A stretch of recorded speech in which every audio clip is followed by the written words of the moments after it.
absence, it's all that I can see. I'm convinced you've given up on me. Your innocence, it took me by surprise. 'Cause you must know that I'm leaving here tonight.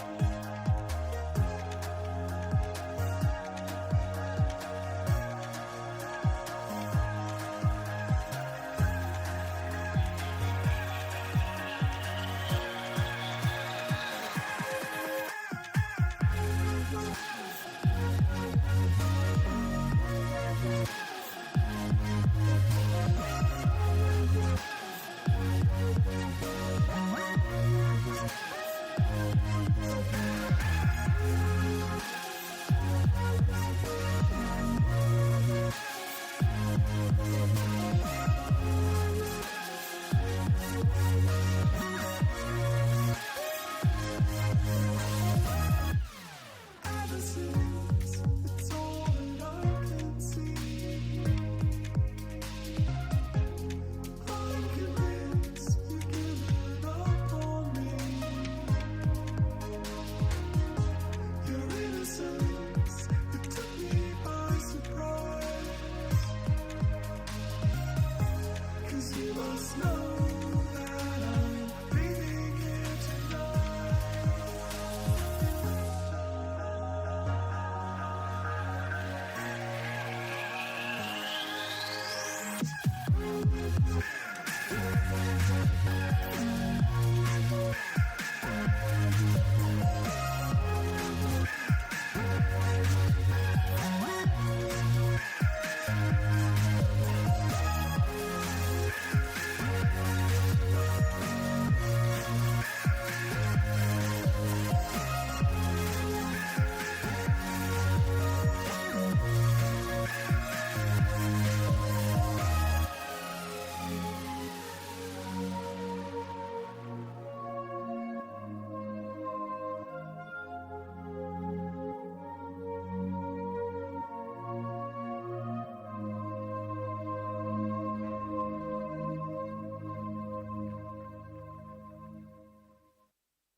Drawn to a conclusion, it's a final lie, no turning back. Erasing all the confusion, we can't pretend. No time for goodbyes, so look in my eyes. I hope that we can still be friends, but this is where the story ends.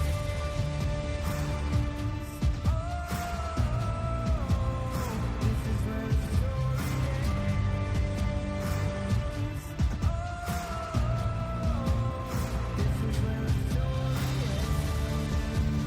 Don't know how to comprehend. It's something that we can't prevent.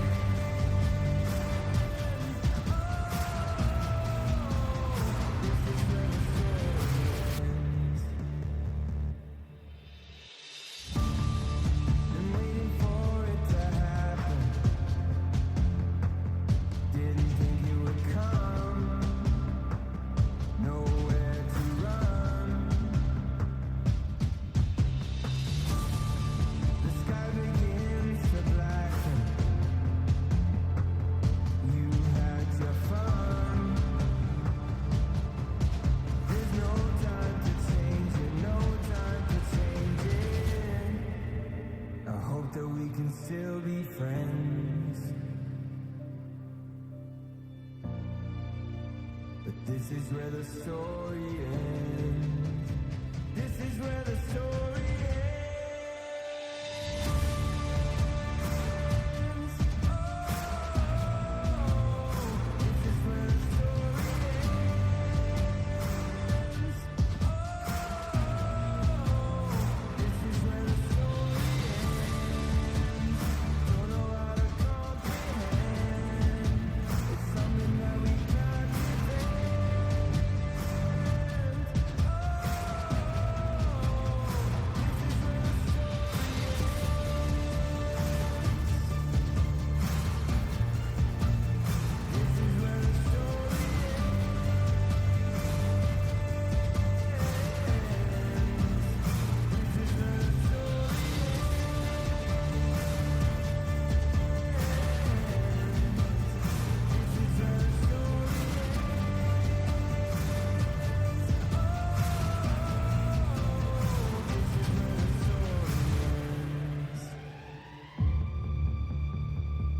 it's our turn to find our way. Round and round the world is spinning. Used to just give in. Now there's only one thing that I hear. Say it louder, say it for louder. We are stronger than we were before. We've traveled farther, struggled more, but now we're stronger than we were before. Now we're stronger.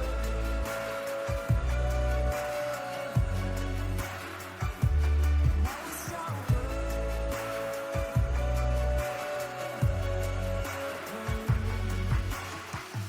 I feel the weight, but I still fly. Nothing can stop me from soaring high. Round and round the world keeps spinning. Used to just give in. Now there's only one thing that I hear. Listen to these words, I promise you that you will win one last time.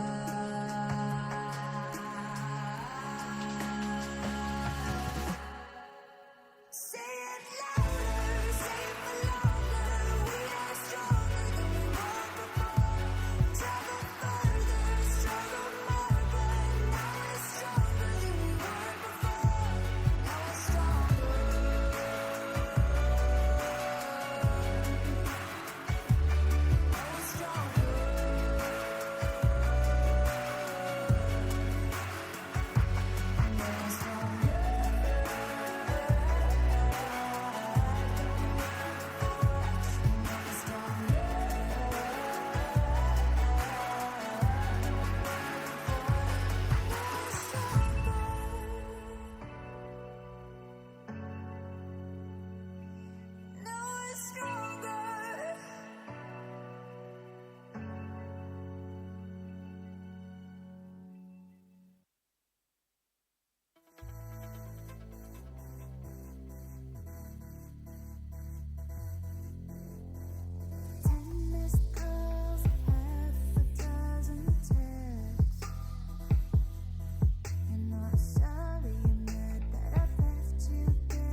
Long ago, before the Ruination ended their line, the royal family of Camivore revered Imperial dragons as powerful and majestic creatures.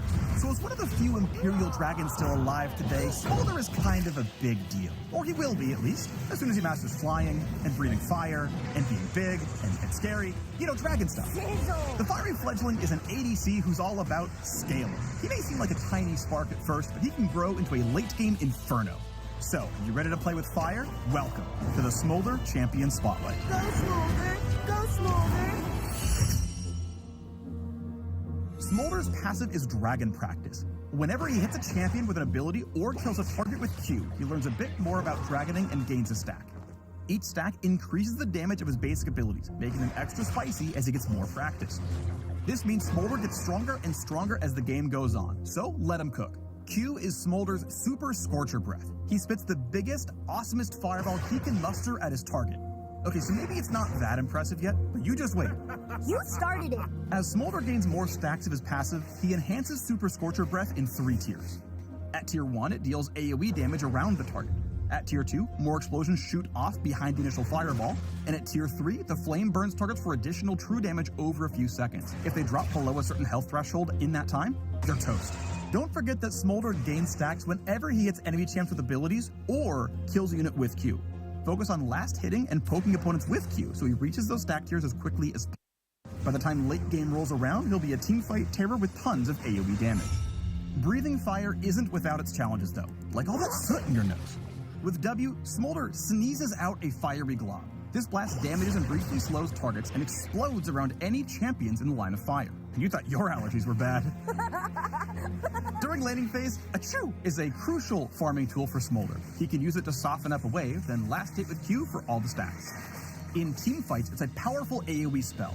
Hitting multiple champions sets off explosions around each one, which scale with his passive and ability rank.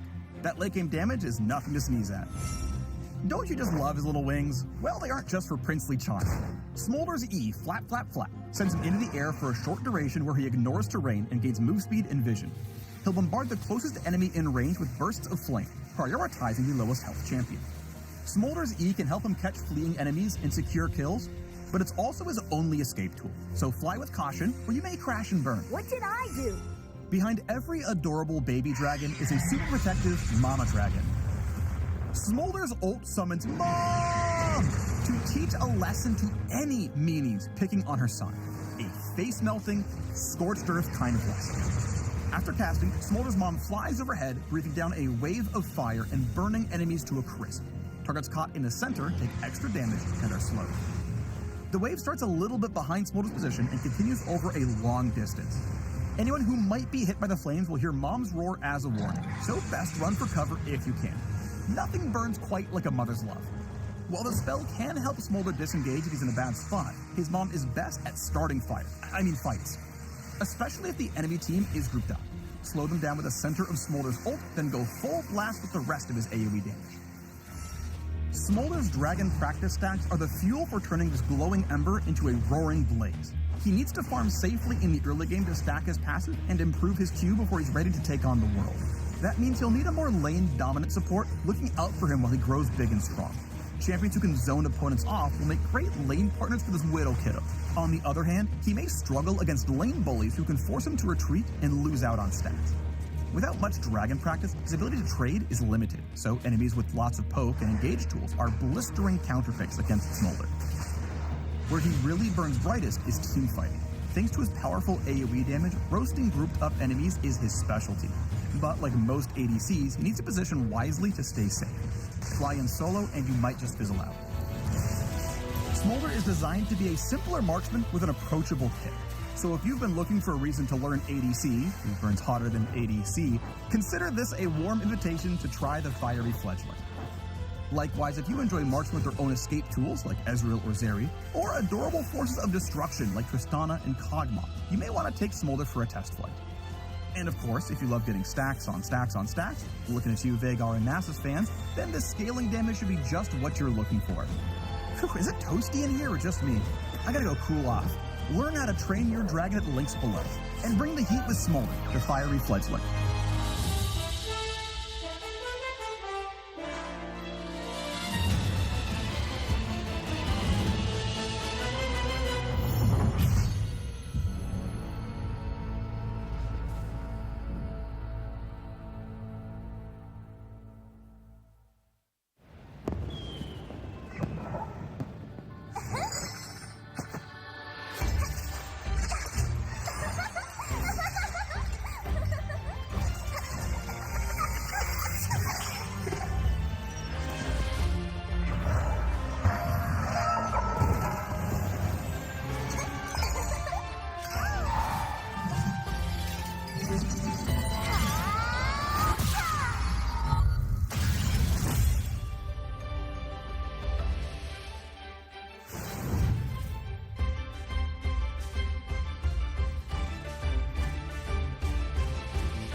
这样第一组往前还是往后，看起来有点进退两难。这里敏智直接杀到 Purge 的脸上了，交了一个惊人，这是队友想保他保得住吗？这里刷出去又是一波沉顿的输出，这里胜败卷了一个大局，但是完全没有队友能跟得上伤害。空野这个时候在一个破心者重置的时候，后排拿了一个3连杀。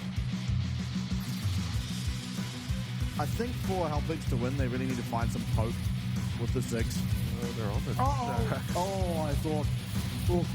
Anyway, there is a lot of CC. Draft will be coming through. Rooted up will ICU be, but here comes the 3-man, and it's followed by a 3-man Counter-Strike. Lakai back onto this back line. God JJ just getting absolutely ran down. Although it's going to be Lakai getting low. He just turns around. Counter-Strike going to take down Xingbai, looking to take down Kazma. This should mean a very simple Baron.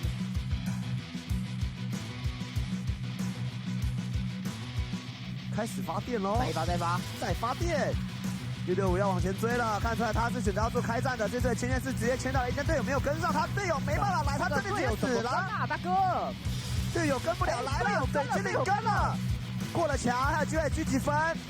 等于是飞弹打要抓住后排分交的闪现，但是他还有过来效果一个狙击过来中了水晶灵，拿下了 double kill。好像要回家家里要爆炸啦！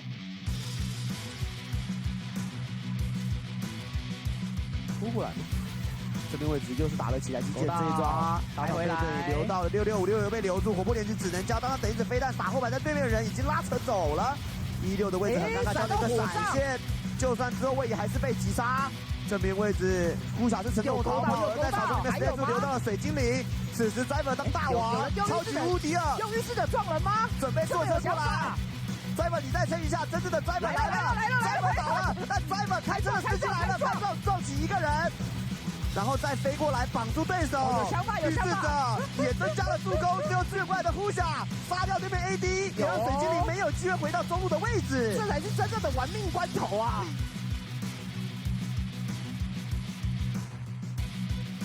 这把巴龙的地形是会隔一个走廊出来，另外一边则是一个绕后的机会，这里阿志跟俊佳同时进场来恶意收购，收到3个人，效果非常好，再一个球力卷到4个，是 配的反打。一剑进场，这是一个天上将模组，看见阿志走不太掉，突然一波0换3。那这一波来看一下，一剑的 TP， 哇，他是在关灯前一瞬间踢下来的。对，这边比较奇怪的是，他们打起来可能太混乱了，加上欧弟尔那个圈圈，让队友没有看到那颗球哦。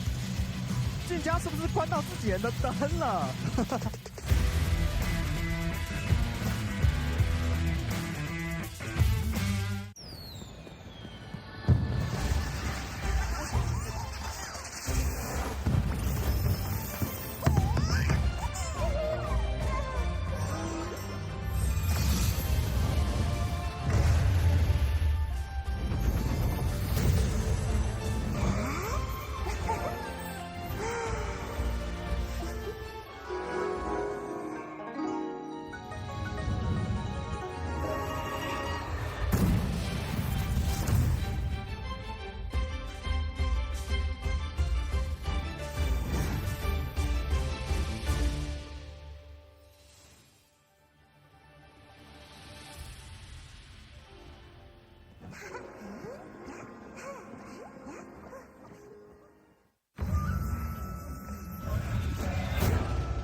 much to lose, way too much on the line. I'm focused, let my enemies fall behind. Paying no mind, it's about that time. Saturday night, yeah, shit in my eyes. It's way too much to lose, way too much on the line. I'm focused, let my enemies fall behind. Paying no mind, it's about that time. Saturday night, yeah, yeah.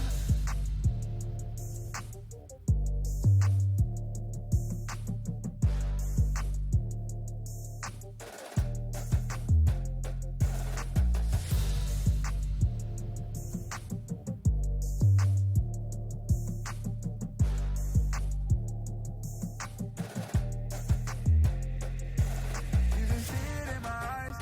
It's way too much to lose, way too much on the line. I'm focused, let my enemies fall behind. Paying no mind, it's about that time. Saturday night, yeah, shit in my eyes. It's way too much to lose, way too much on the line. I'm focused, let my enemies fall behind. Paying no mind, it's about that time. Saturday night, yeah, yeah.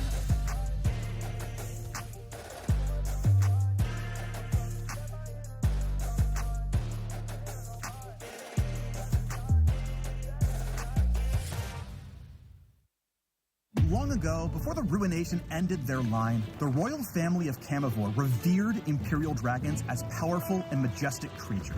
So as one of the few Imperial dragons still alive today, Smolder is kind of a big deal. Or he will be, at least, as soon as he masters flying, and breathing fire, and being big, and scary. You know, dragon stuff. The fiery fledgling is an ADC who's all about scaling. He may seem like a tiny spark at first, but he can grow into a late-game inferno. So, are you ready to play with fire? Welcome to the Smolder Champion Spotlight. Go Smolder! Go Smolder! Smolder's passive is Dragon Practice. Whenever he hits a champion with an ability or kills a target with Q, he learns a bit more about dragoning and gains a stack. Each stack increases the damage of his basic abilities, making them extra spicy as he gets more practice. This means Smolder gets stronger and stronger as the game goes on, so let him cook. Q is Smolder's Super Scorcher Breath. He spits the biggest, awesomest fireball he can muster at his target. Okay, so maybe it's not that impressive yet, but you just wait. You started it!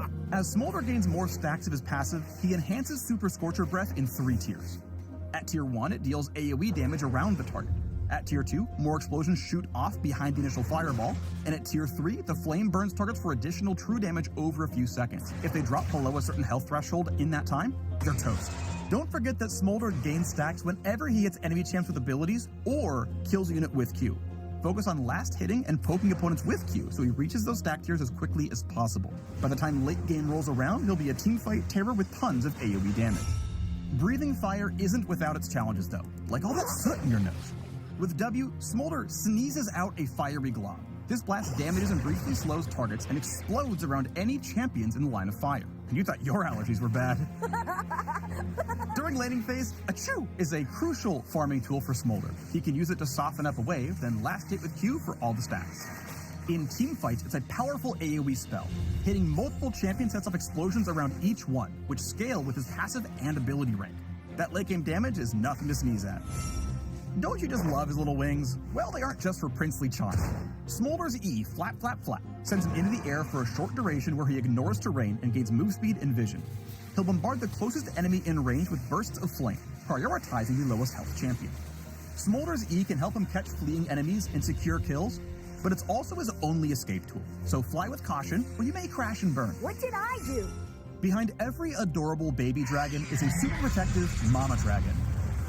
Smolder's ult summons Mom to teach a lesson to any meanies picking on her son. A face-melting, scorched earth kind of lesson. After casting, Smolder's mom flies overhead, breathing down a wave of fire and burning enemies to a crisp. Targets caught in the center take extra damage and are slowed. The wave starts a little bit behind Smolder's position and continues over a long distance. Anyone who might be hit by the flames will hear Mom's roar as a warning, so best run for cover if you can. Nothing burns quite like a mother's love.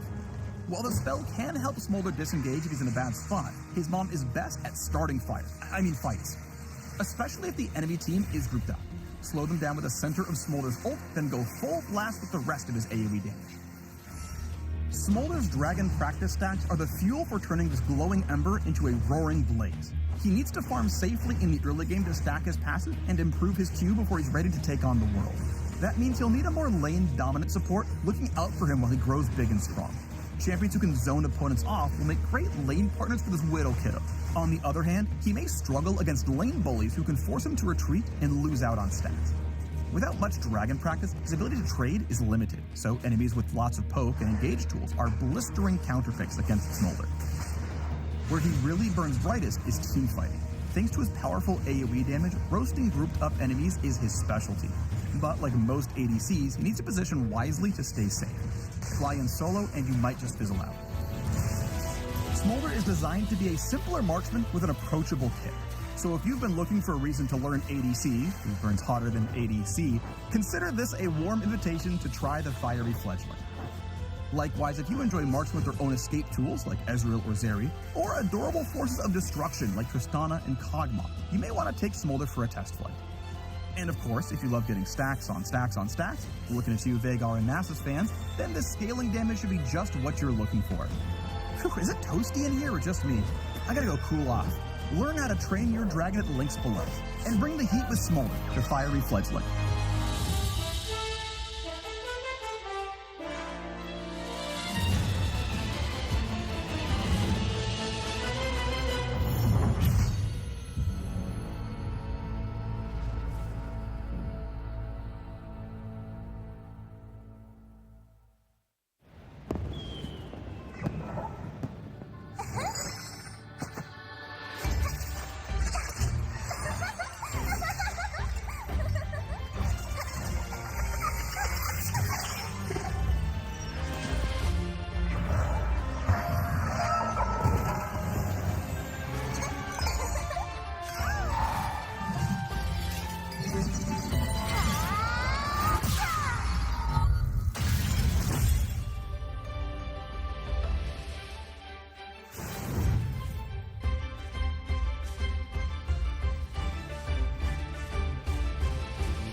那这样第一组往前还是往后，看起来有点进退两难。这里敏智直接杀到 Purge 的脸上了，交了一个惊人，这是队友想保他保得住吗？这里刷出去又是一波沉顿的输出，这里胜败给了一个大局，但是完全没有队友能跟得上伤害。空月这个时候在一个破心的重置的时候，后排拿了一个3连杀。I think for Helpix to win, they really need to find some poke with the Ziggs. They're on the Oh, I thought. Ooh. Anyway, there is a lot of CC. Draft will be coming through. Rooted up will ICU be, but here comes the 3-man, and it's followed by a 3-man counter-strike. Lakai back onto this back line. JJ just getting absolutely ran down. Although it's going to be Lakai getting low, he just turns around, counter-strike, going to take down Xingbai, looking to take down Kazma. This should mean a very simple Baron.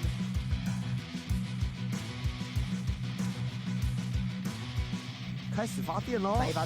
再发电！665要往前追了，看出来他是选择要做开战的。这次的前线是直接牵到 A 线，队友没有跟上，他队友没办法来，他这边直接死了。大哥，队友跟不了，来了，水精灵跟了，过了墙，还有机会狙击分。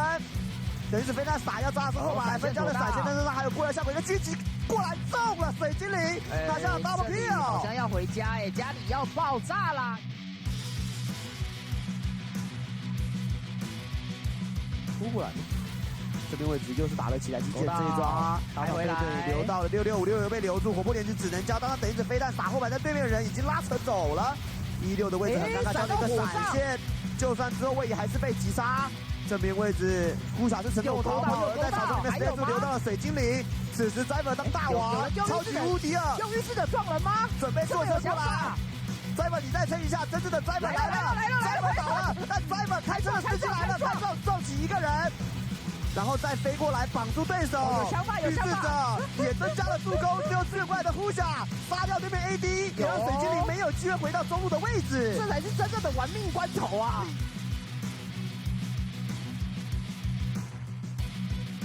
这把巴龙的地形是会隔一个走廊出来，另外一边则是一个绕后的机会，这里阿志跟俊佳同时进场来割一收购，收到3个人，效果非常好。再一个球力卷到4个，这是 AP 的反打，一键进场，这是一个天上降模组，看见阿志走不太掉，突然一波0换3。那这一波来看一下，一键的 TP， 哇，他是在关灯前一瞬间踢下来的。对，这边比较奇怪的是，他们打起来可能太混乱了，加上欧弟的那个圈圈，让队友没有看到那颗球哦。俊佳是不是关到自己人的灯了？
Hello, everybody, and welcome back to our fourth and final day of the week. A bit of a marathon week and some exciting games up ahead of us, of course, brought to you by Carry International and Riot Games. I will once again be your host, and alongside me, it's a very familiar face by this stage, it's Lo.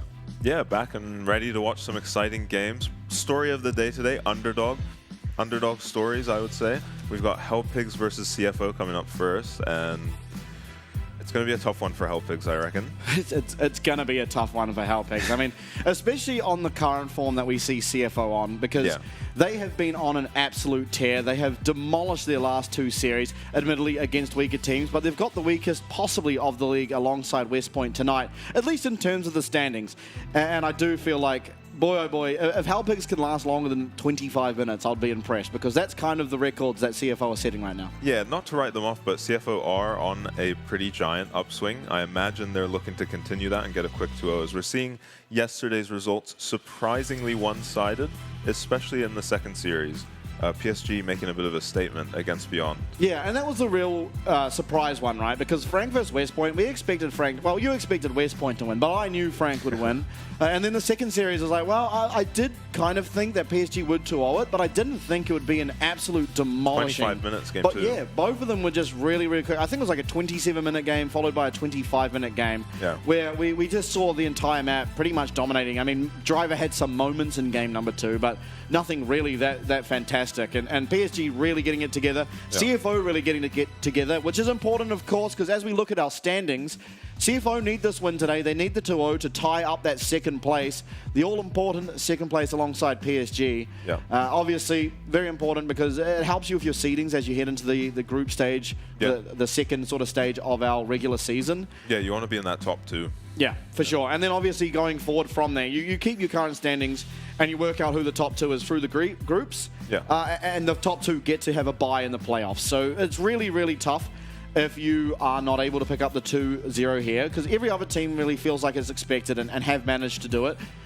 I guess for Hellpigs, question around who they'll play with, because Prage, again, and we've said it before, he's actually looked better. He played one game, and that we've one only game, seen him once. Yes, to be but fair. it did look better than when they played with God JJ. And so I think like you don't want to go sort of winless in an entire split, right? And so I think it's really up to them in this one to decide, do they want to actually try and fight real hard against CFO? Because I think if they do, then possibly putting in Prage might do them a little better.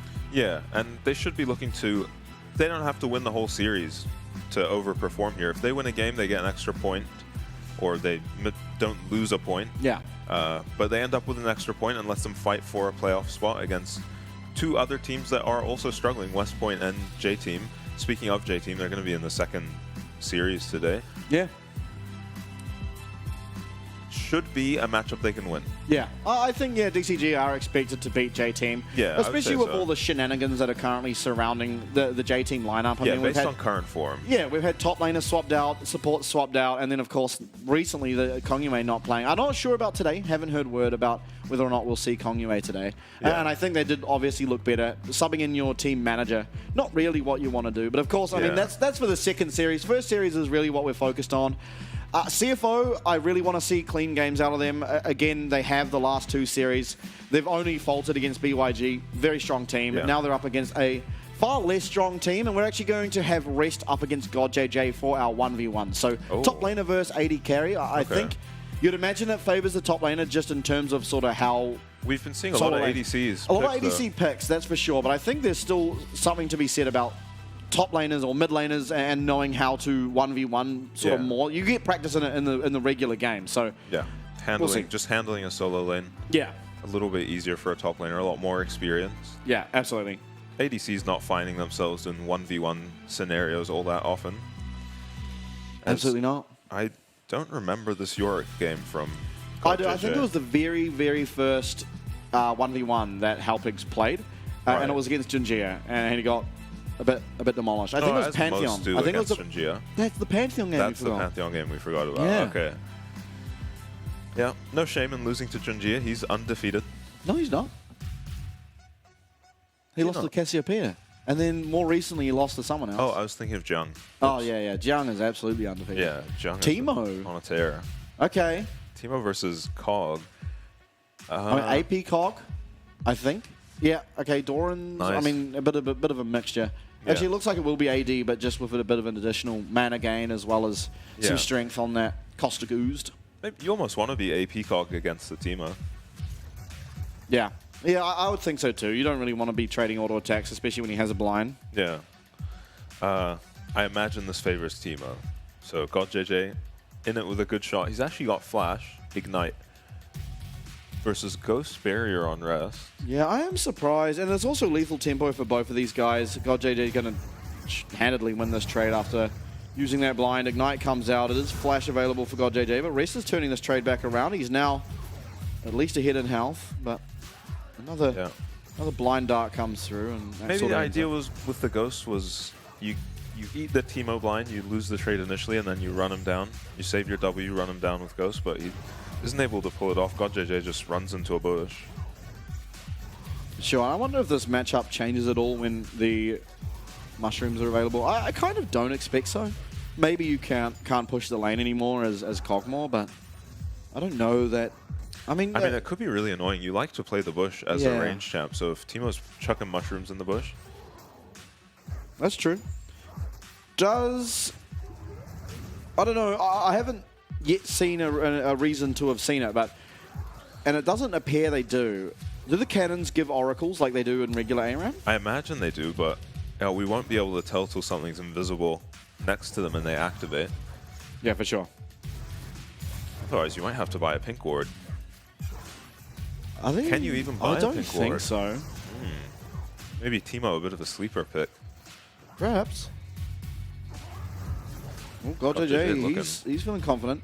Now, Ignite and Barrier will be the same cooldown, so there's not really a summoner advantage as things stand. Yeah. But God JJ is getting very, very aggressive. Yeah, I imagine he wins an all-in here. Oh, but Cog can probably trade it back. Yeah, with the passive. Yeah. Good death. Okay, Rest just going to recall. God JJ will be able to get this wave in. Yeah, Rest will be here in time to get most of this, though. Yeah, the cannon being there means he may only lose one. Yeah, he might lose a melee and then might not lose anything, honestly. Oh, okay, loses one. Oh, Demolish. Oh my god, aggressive. Okay. And it just runs on out of there. The plot thickens. Yeah, gonna be Wit's End, I guess, first for Rest, as I can't imagine him letting God JJ get this back off. Yeah. Thumbs up. Rest actually not full on health. Rest actually up quite a bit of CS. Yeah, there is no CS win condition though, so yeah, it's not the most impactful.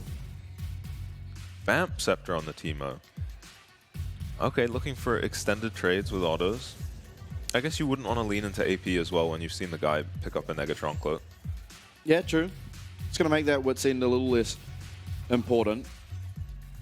Now, God JJ will return. Down will go some mushrooms. I guess we'll find out shortly. Yeah, if this cannon work. Yeah, it doesn't have the pink eye above it, so I don't think it is. But I think the pink eye only shows up when it's next to something invis. I've got a lot of ARAM games under my belt. Okay, I don't.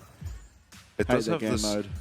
The cannons have this weird like black circle that is appearing around them, which is making me think maybe they do have oracles. Oh yeah, I see what you mean. It's got like a little aura around it. God JJ looking for a trade. Maybe biting off more than he can chew. Okay, summoners are going to be traded once again. And it is a Vamp Scepter for Teemo, so we'll be able to sustain up a bit of this damage. Obviously, Vamp Scepter not the biggest deal. It's really good on Aurelia, and aside from that, it doesn't make too much of a difference. Yeah, champs like Draven, true, who have really high flat AD, use the Vamp Scepter a lot better than an attack speed champ like Teemo. Rest pops the Ghost. Yeah, Nitrous activated. God JJ running. He doesn't see where God JJ started his recall. Oh.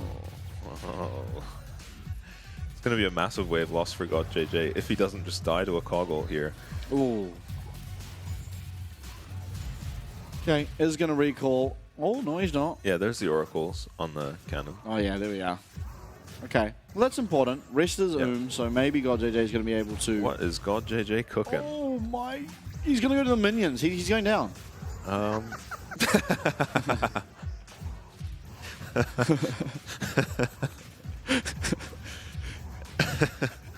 That might be the smartest AD carry player. Taking a very interesting trade there on 1 HP. Able to laugh it off.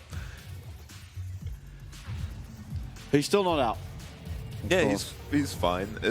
If the game goes long enough, you only need the 1 kill at the end of the day, but he is down 2 levels now. Oh my god, look at Rest build. Yeah, Wit's End and a Hex Drinker.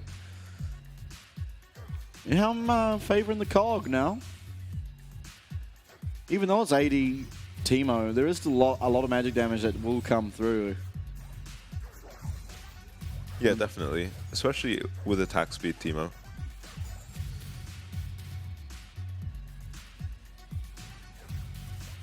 I mean, got JJ taking Demolish, but it's not really finding much value. You got 1 proc off. But Yeah, he got the 1. So there's actually an elixir purchase from Rest. I like that. 1 more kill decides the game. Elixir of Iron. Look at this man. That's a big Cogmore. Yeah. Pretty much unkillable for this Teemo, I would think. Yeah, I mean, he's trying. He Dr. goes is gonna Ignite. take the Barrier's fight. alive. Ghost is also up. Reston's going to be able to finish this one off. Yeah, that's massive.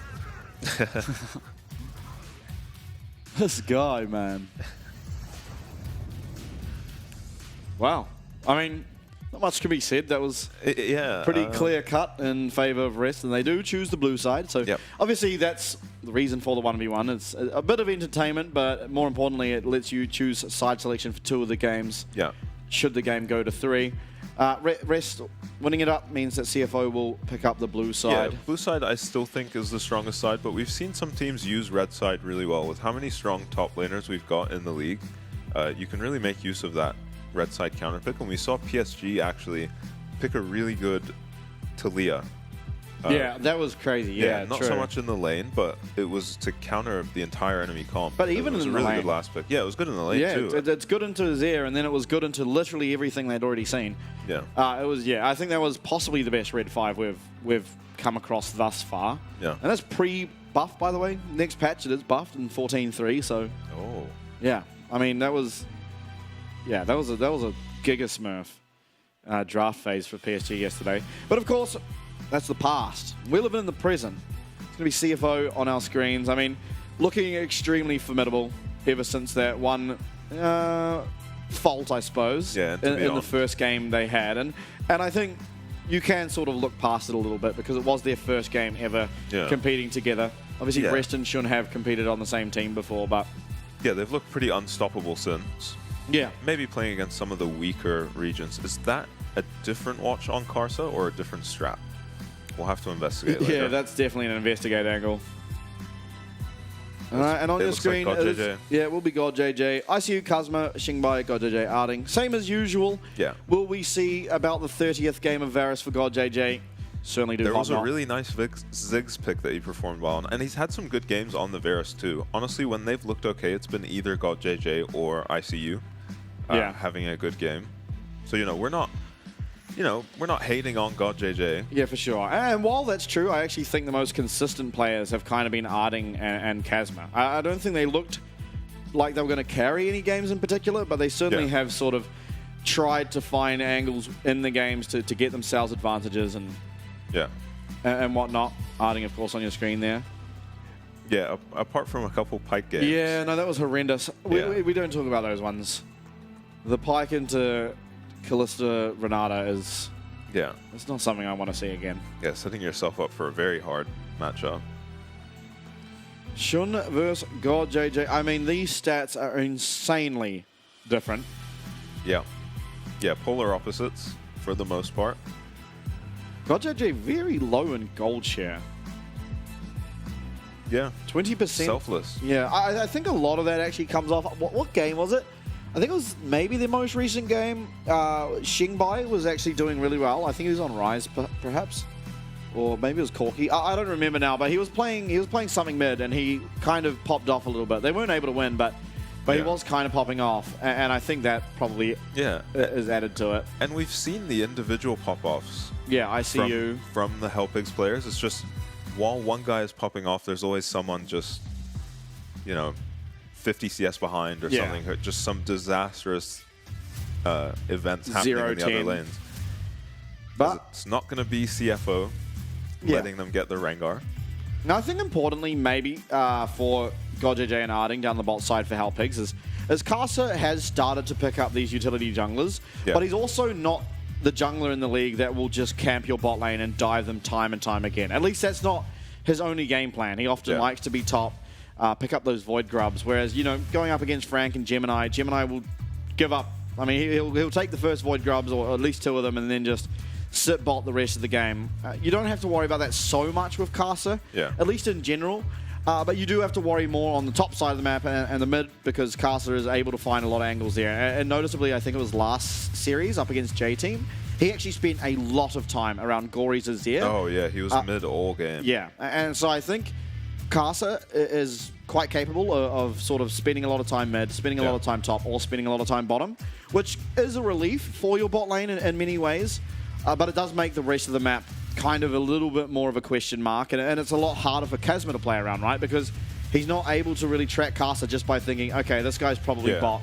His top side's up, he's probably going to do top side, down to bot, look for a bot dive, look for a dragon, whatever it may be. Yeah. Sword Art gets another game of Ashe. I think he's already played it. Yeah, he played it I think he played it game 1 of their J-Team series. Yeah. Made J-Team really regret leaving it up, and I think he's going to make Halpigs feel the same way. Yeah, it was Ashe Jhin. And now we've taken away the Jhin. Varus also not available. Yeah, there's always Caitlyn though. Yeah, Caitlyn, I mean, what else? You could even do something a little bit silly. And hear me out. You could even go something crazy like the Ziggs. Yeah. Ashe sets up well with the slow. Obviously, I don't think it's the greatest lane, but it does well into Jhin. Yeah. Now, admittedly, Jhin isn't the worst at dealing with long range. He has a long range auto attack. His Q has fairly decent wave clear, especially early on in the game. I mean, you could even just put the Ashe in AD and pick a Zyro. We've seen Sword Art play Zyro already. Ashe Zyro. Well, bit of a 2013 lane. That's right. Cloud9. Yeah. Lemon Nation. Sneaky Castro. Karsa looked really good on Kaisa so far. On Rel so far. Yeah. No, he has looked really good. I think ever since he stopped playing those carry champs, the team, maybe not necessarily him, because even on those carry champs, he was getting massive advantages in the jungle. Yeah. But I think the team has been more cohesive. Yeah, and I think it's just the meta. ICU's got his Gwen into the Cassante. Yeah, he's had a couple of good Gwen games. Yeah, I think it was their first series, right? He was kind of popping off on it. And he's got a fantastic matchup for himself. Now, again, Gwen is a champion that can solo AP, but you don't have to. You can quite happily just have another AP around it. Yeah, she doesn't mind having double AP. Yeah. There are champs like Azir or Victor, those sort of control mages that really like to be that solo AP. Yeah. Just means they hit all that much harder, high DPS. Now, Gwen's similar, very high DPS, but she importantly does have a bit of AD because she's auto-attacking so much, has a lot of true damage, and so very comfortable with having more AP on your team. Caitlyn Draven taken away. Yeah, now what do you pair with this? I mean... Aphelios Ashe doesn't sound too great, but I mean, the Ashe is just such a strong support pick by itself. Yeah. It'll just get you through lanes, but you can always just flex at AD as well. I mean, what's other AD carries we've seen Shun play? Last split, he played a lot of Vayne, he played a lot of Kai'Sa, played a lot of Xayah. I don't think any of those seem particularly good. I was going to say, this would be the Pyke game against an Ashe support. Yeah? This is where you can go Pyke and That's try true, a punish lot it. of sustain. But yeah, CFO maybe recognizing that and banning the Pyke. Yeah. Nautilus doing the same thing. Functionally the same. While being a better champion. Yeah. A bit more versatile, not just trying to one-shot someone and get a reset. You do have more options. Now, I mean, Xayah is just an okay champion. Does well into Naught and Vi. Yeah. Doesn't really pair with the Ashe all that well, but I think you're just happy to get the Ashe in any case. Yeah. You're fine with having the Ashe, and Xayah is pretty self-sufficient as an ADC as you get into team fights. Yeah. She does like a bit of lockdown on her team, but she's got enough enemy heroes that are going to be running into her that she'll be able to have impact. Okay. Now, we're blind picking mid for Gory. Akali's the current hover. We did see a Corki and an Azir. Yeah. The Akali blind wouldn't make a whole lot of sense to me. I think there's a lot of things that can answer into the Akali, but it looks like it will be. So we're going to have an Akali mid. What is Xingbai's answer to this? I mean, you can honestly quite easily pick something like Rise here. I think, while yes, you have to constantly be very, very aware of the possibility of getting shurikened on. Go on. Oh, lock it in. I don't know how it actually does. I mean, I'd like to see AP LeBlanc, if anything. Yes. Yes. Oh, he locks it. Oh, Nice. my. Queue up, unlike Pluto, everything black. It's time. Yeah. I'm excited. Okay, we got a Kassadin pick. Now, looking at the Kassadin pick, honestly, is against the Akali, so it will have a fairly easy lane to get through. Obviously, there is a little bit of kill pressure, but once Akali's 6 and Kassadin should be 6 at the same time, you feel completely fine. Yeah. There is lockdown for the Akali. There is noticeably 0 lockdown for this Kassadin. An Ashe ult, maybe a Rel Q. Yeah. But ultimately, none of that really feels like it should ever be hitting Xinbai. And so I think it's up to Kazma to babysit a little bit. You're going to be losing some of these early objectives. Akali's so much stronger at skirmishing. Yeah. But if this Kassadin's able to ever get a dragon, if the Kassadin team can get one dragon, delay the game for 5 more minutes, that can really be the difference between Kassadin absolutely taking over a team fight and just the game entirely. And Gwen would enjoy delaying the game quite a bit too. And I don't actually know how this Kassadin into Akali matchup goes. I assume it's fine for Kassadin if they're picking it into the Akali. And with nameplates off, I like Helpig's draft. I think I do kind of. It's a big question mark around the Kassadin, right? Is how much are you going to lose? Because Rel is a really self-sufficient jungler, is very good at skirmishing, really fast at taking both the Void Grubs and the Dragon. And that can become very problematic when you don't have a mid lane that will ever have priority. This Akali will have priority, which is not something you're used to out of an Akali.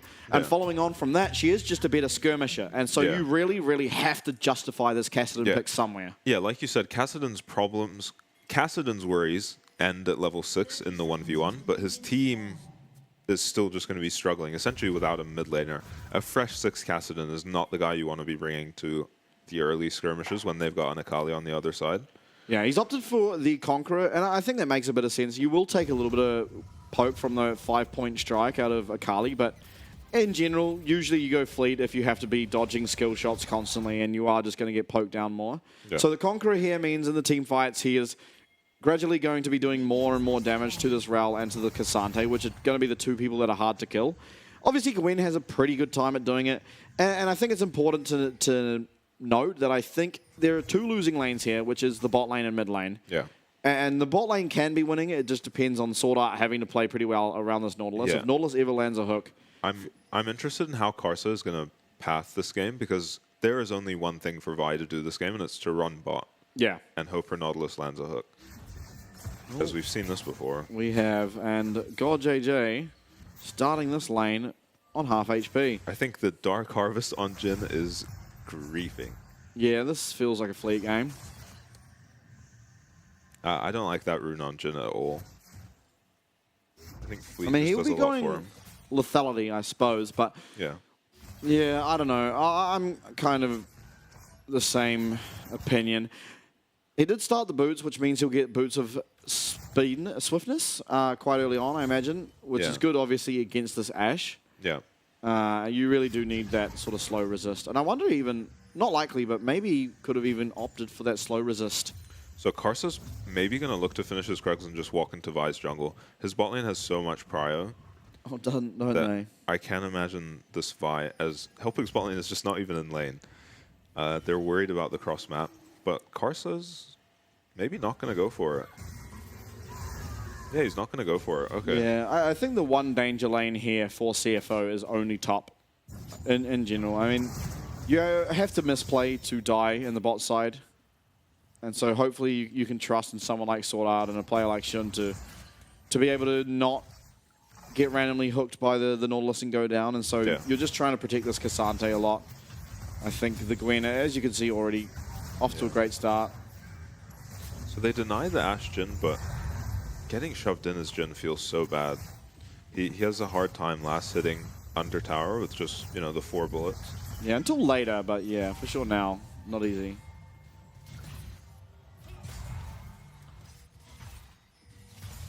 Oh, he's going to get them. I actually got all of that as far as I could tell. Miss maybe like 1 or 2. So Vi has cleared her jungle, and CFO's bot lane has to play a lot safer now. As Karsa's actually here. All right, quickly. First blood. Who gets it? Who gets first blood? Kazma. Kazma? Yeah. Look at him go. Okay, he's looking. He's high level, but he gets interrupted on his Q. Yeah, Vault Breaker Corey's gets here cancelled. first. Ooh, down bot side. Looks like a hook did land. Should not able to connect with that Blade Caller, and so Arding able to get on out of there. Didn't even lose too much health, really. So My pick for first blood is... I want to change mine. Can I change mine? Okay, change it quick. Gory. Gory. Yeah, I was going to say Gory, but since you said Gory, I won't. I'll say Shun. Okay. Oh, Actually, you know maybe what? I'm going to regret changing mine. They do have a ward in the lane. Yeah, they're fine. Hook goes wide. Would have probably only gotten a flash. I'm going to change mine again. I'm a believer. It's going to be God JJ. All right. All right, let's see it. He's got Dark Harvest. Helps you finish those kills. You watch my despair when Ignite last hit gets it. That's why you can trust your bot lane. Moves like that. Shouldn't just dodging the Nautilus hook. Yeah, quite a talented player. Oh, Blade Caller will connect. Arding quite low now. I think God JJ really wants to get this wave in, and it won't completely crash. Yeah, but this is good enough. Yeah, they won't freeze it. They'll probably get a shove here. I didn't see if it was a cannon wave. It wasn't, which is a problem, but yeah, I mean, just stay, and I think God JJ will. Yeah, Arding's going to back, and you don't really feel too threatened of the dive. Goes down for Sword Art, so keeping up with you under tower is a little bit hard, especially when you just have that heal and the flash. Oh, as we finally see someone actually one-shot all 3 at the same time with the rel Q. Broken. Yeah. So Rest is getting the worst of these trades. I can't imagine this is ever a kill. No. Kesselman will get 6 here. Okay. Oh. That landed on the Twisted Tree line, that one. Okay. Xingbai now, he's going to feel a lot happier. Is he? He'll be okay. Yeah. That would have been exciting, though. Would have been a thriller. Gory going for, a scaling build. Probably a Roa. He's got a tier already, and probably a Roa after. Gory? Xingbai. Yeah, Xingbai on the Kassadin. I hope Gory doesn't have a tier.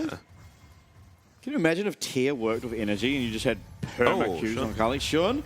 God JJ! Ooh. Oh! Okay, they get his flash. My prediction was so close, yet so far. Now on the top side, Kazma's getting taken down. Sword Art firing away there as the Ashe. Arding now going to shield himself up, and all said and done. It's Shun losing both of his sons. God JJ will lose his heal, but yeah. Xayah. I think maybe Xayah's just out of range, but it would be close. And flashing forward, you're probably dying to Ashe. Yeah, if you don't have someone to back you up, the Ashe can just run you down. Yeah, especially you're seeing it here. It does definitely do a lot of damage. Oh. Karsa making sure his bot lane can get the shove in. Hitting the dragon, I guess. Kazma is chunked out, so they can't contest this. ICU trading ults with Rest. Yeah, it should be fine. Both top laners having teleport. CS. Look at CS though. Yeah, it is. Well. It is going to be ICU that's ahead in the CS. But, I mean, it's kind of evened out, right? Because your mid laner is just as far, even further ahead. Yeah. So, all is okay, of course. Yeah, the difference being, though, is this is not going to get better for Cassante, and it is going to get better for Kassadin. Yeah, that's true. He's already... Yeah, and I think it will be Rod of Ages. Blasting Wand, of course. Yeah. Yeah, I'm not sure if the Kassadin build really changed with the new items. I mean, he likes the stronger Lich Bane. Might go for that. Yeah, I mean, it does feel like in competitive play, though, it's probably just best to go the scaling in general.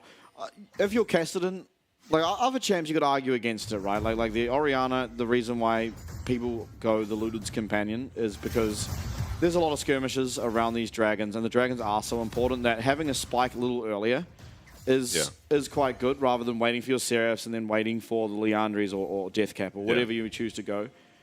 And so having a little bit of skirmishing power can be really, really impactful and change really how a lot of these skirmishes happen. But if you're Cassidy, you're pretty much committed to losing the skirmishes. Yeah, you're not going to win the dragon, you know, with some random item spike, so may as well go for the scaling. You're not fighting till level 11, maybe.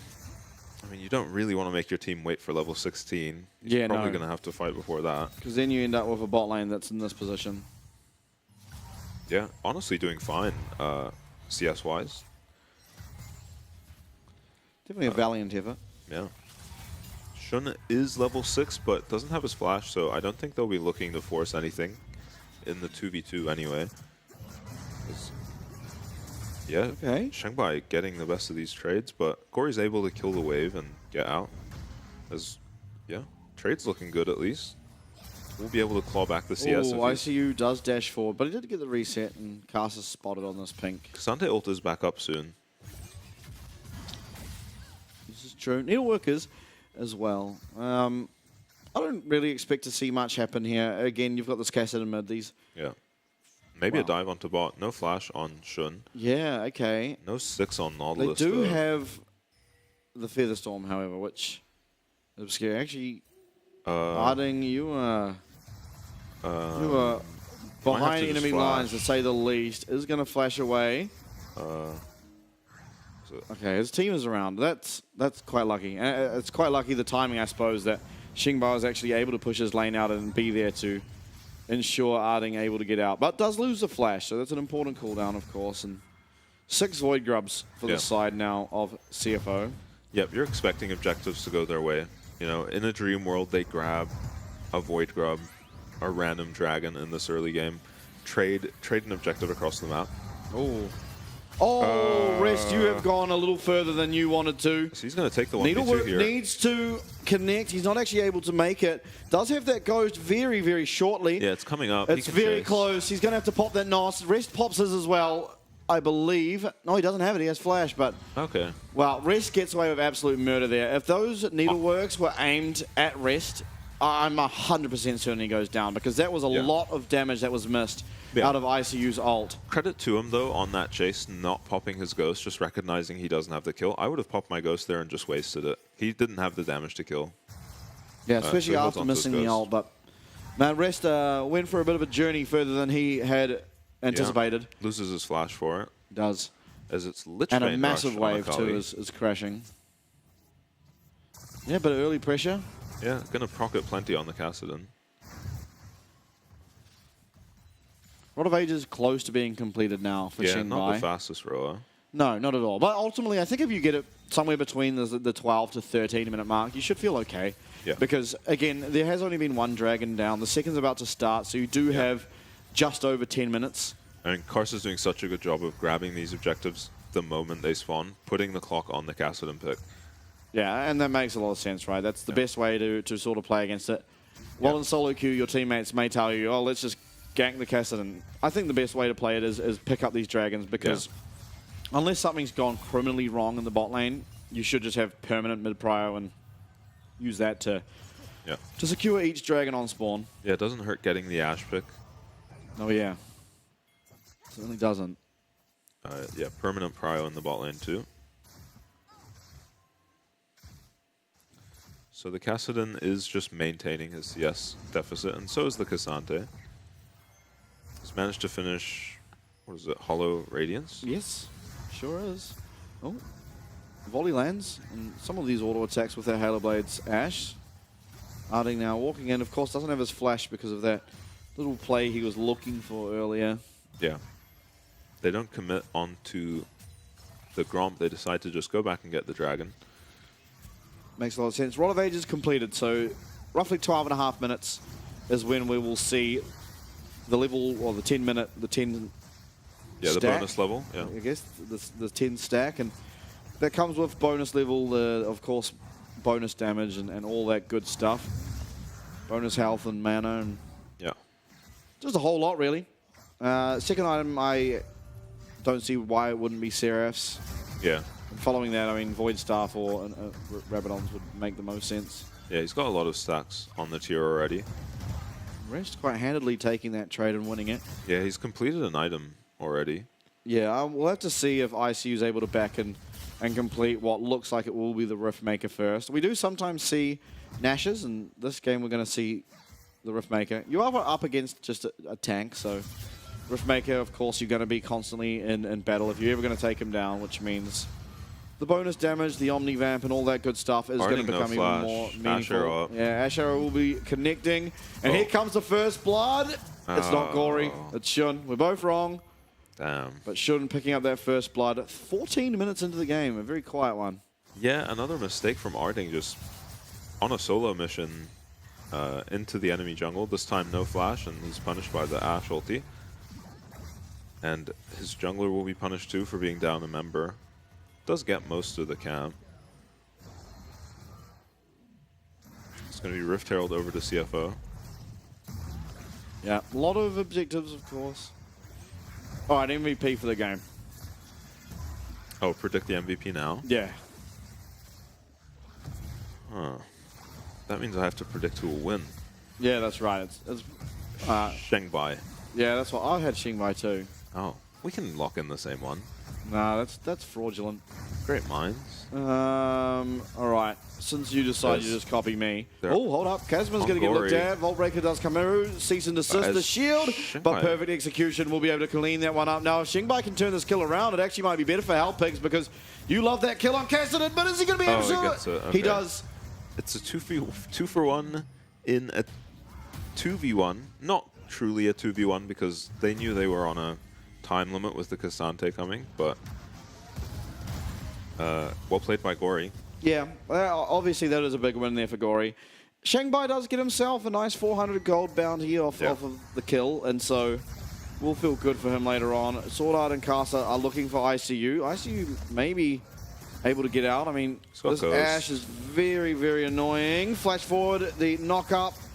Gwen is not immune as Shun collects himself a second. Yeah, nice rotation by the Flash Wolves, as we're going to see the play on Tagori here. I think picture-in-picture.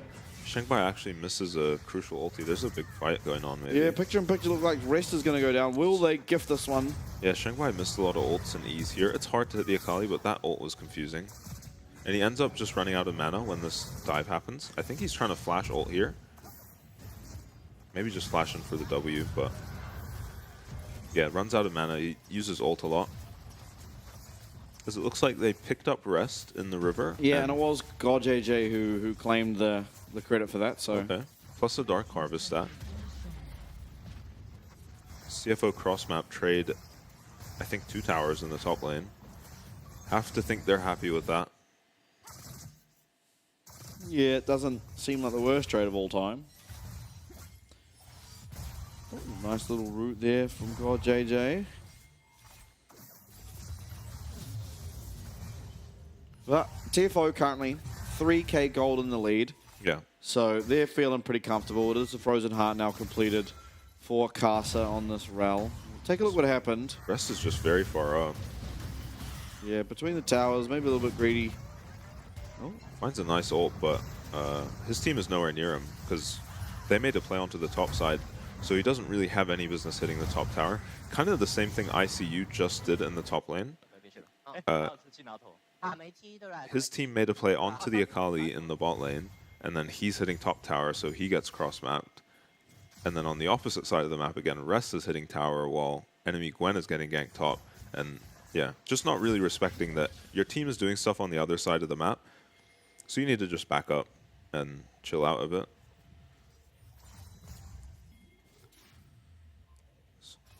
Carry's looking very strong on the side of CFO. Yeah. Oh, that shuriken will connect. But I think it is a little scary to just pull the trigger on that one. Kasa going to be driving.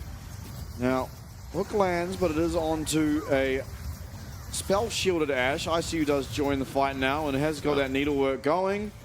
But ultimately, I mean, not a whole lot found. They have defended the mid tower. Finds an ult onto Shun. He does, yeah, the 4th shot of that curtain call. Let's see if this Kassadin's got his Seraphs. I guess we won't get a chance to as they engage on CFO. Magnustorm comes through. It's going to land onto 2. 2 stunned, 2 knocked up. Through will come this Vi eventually as Shun being looked at. Shun might actually go down. It's a shutdown picked up now for Casper as Xingbai remains alive, as does ICU. These are your two real carry threats. It's a 2 for 2. Not the worst trade of all time, and I mean, important to see. We'll see if Xingbai actually got any of them. I didn't quite see. He's going to get knocked up though. The W will give him enough mana for one more of these Rift Walks. Is he going to be able to get one more? It doesn't seem like it, although, my God, he's confident. Wow, I didn't think he could ever trade a kill there, but he almost does. Yeah, almost got it. So really smart. Oh, and he did get the kill. Really smart build on the Ashe. As the engage actually starts with a hook onto the Cassante here. Oh, Karsa finds God JJ and lands a 2-man stun. And Vi actually takes out Shun. That was pretty surprising. Gory tanks like 4 people and then just ults out to finish off the Vi here. And pretty... it looked like a clean fight from CFO, but just not going completely their way. I guess it was because Shun just started the fight no ulti on 40% HP. Yeah, just going to immediately vials it. Now, teleport coming through for ICU. Yep, Helpigs are not willing to give this over. Of course, we do have level 12 on the Kassadin, level 11 being kind of his biggest spike these days. Yeah, that you can reasonably play around. Yeah, Arding's going to get caught out. He does land that stun at least onto Gory. The Ashe ult will go wide, but that's a 3-man Magnet Storm. Xingbai going to have to get on out of there. Through will come that cease and desist. It lands onto Gory. They take him down. There are some low health members, Caster and Rest. ICU is going to get knocked out. That third Natofu strikes will connect, but he's trying to get away. He's dipping and diving, and Xingbai, he's found himself an Ashe to kill, and ICU, he's not going to get that Omnivamp, and Rest will be able to take him down. Xingbai, though, he's not sold that this is over. He does have teleport available for himself. Should he choose to go back to his base, maybe he's just willing to give over this dragon, however, as CFO have started hitting it. When did Rest get level 14? He's 2 levels up on the Kassadin. Yeah, he's that came out of nowhere. He's mega. Yeah. This guy. He'll catch up a bit with the Roa, but I thought he might be able to kill the Cassante there, but no. He's very strong on the Cassante all of a sudden after a rough laning phase. As Helpigs are looking to contest this immediately, but Arding is going to walk in. I guess who else is face checking, but gets chunked out really heavily, and they do find Gory eventually, but he stole so much time in the Shroud. Meanwhile, the entire time Shun is just free hitting this fight. And Gold JJ just going down on the top side. Yeah, and you'll see for a moment here. So really nice by Xingbai to find Sword Art, who actually flashes over the wall aggressively. Just picks up God JJ. And for a second here, looking at these health bars, I thought Kassadin was about to jump in and kill everyone, but Shun still full HP with ulti up. Makes that pretty scary. Gory going down first and still doing an insane amount of damage in that fight. I mean, just by virtue of maybe having 4 melee champs on top of him.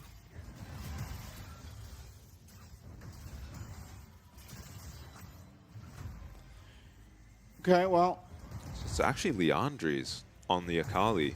I kind of like it. He did a lot of damage last fight. There are 4 melee champs on the enemy team, so he can land AoE Qs. And yeah, he did plenty of damage last fight. Certainly did. Should as well. I mean, Xayah, one of the best champs in the game at dealing with melees, so yeah. As this game progresses, and especially once the last Whisper item, Lord Dominix, comes through, I think Xayah is going to start to feel really, really good. Yeah. Rest actually looking aggressively onto ICU on the top side. All out is going to be committed. It's very strong on the Cassante all of a sudden. Yeah, it is ult for ult. Uh-oh. ICU is also level 14. He does connect with that third Natofu strikes. ICU's trying to heal up. He dodges. But he's going to get taken out. This is the opposite of what we usually see. Shun, Season Assist comes through. Is going to be taken out. It's traded back. But a nice pickup. Gory's going to claim himself the kill credit, and Kazma on the opposite side does the same. Yeah, you'd rather the kills going, not to the Vi, but taking out Shun is going to just put this push to a stop completely.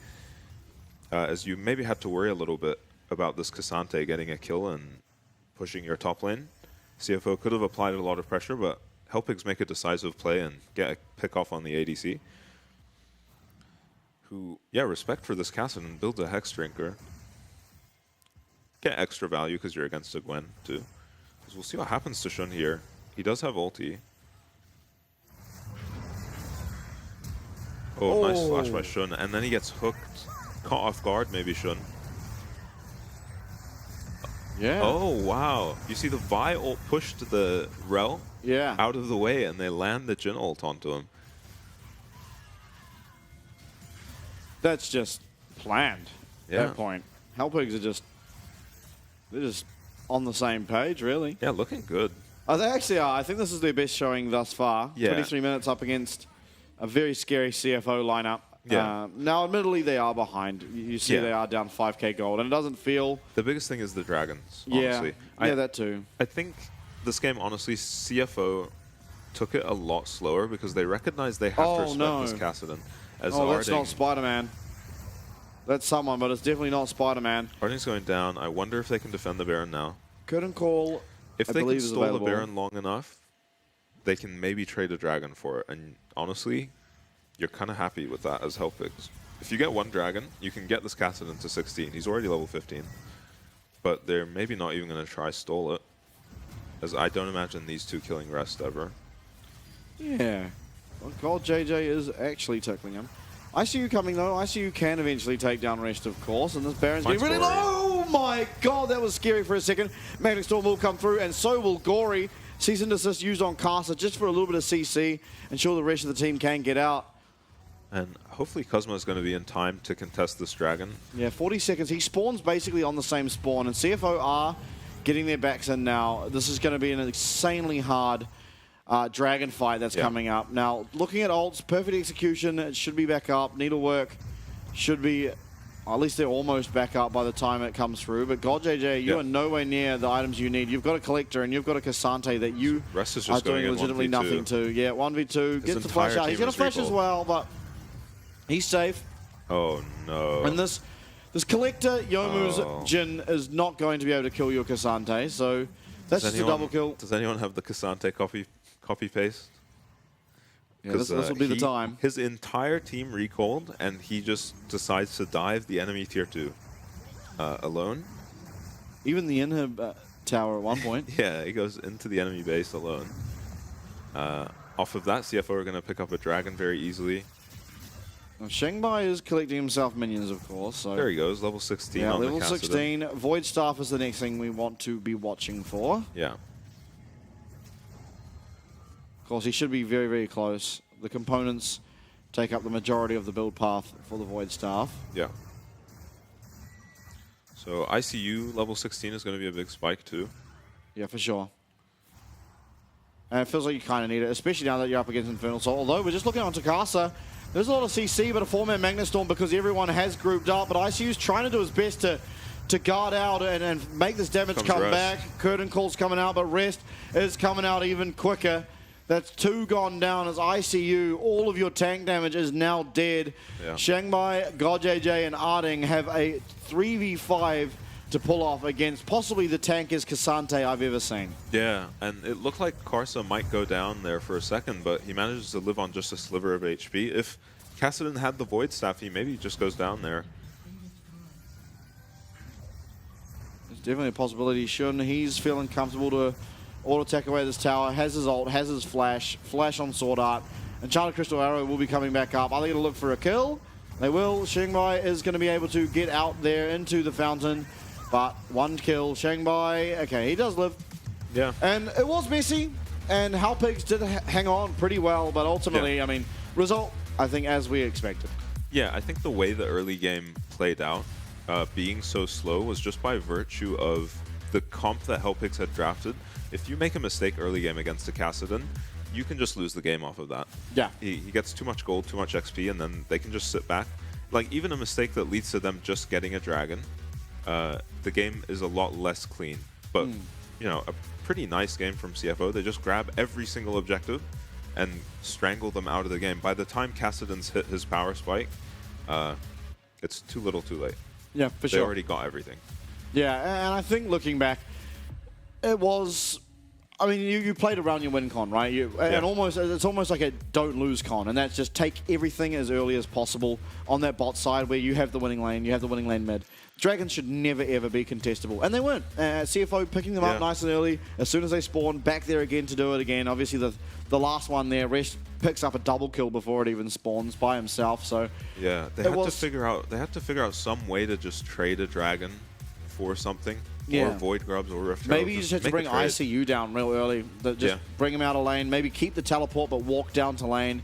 You could force out Casante's teleport, have a 5v5. Maybe your Gwen's strong enough to get you through that fight. Yeah. Possibly not, but yeah, you had to try something because the game was on far too much of a timer. We saw 16 only just tick for this Kassadin, not even 3 items.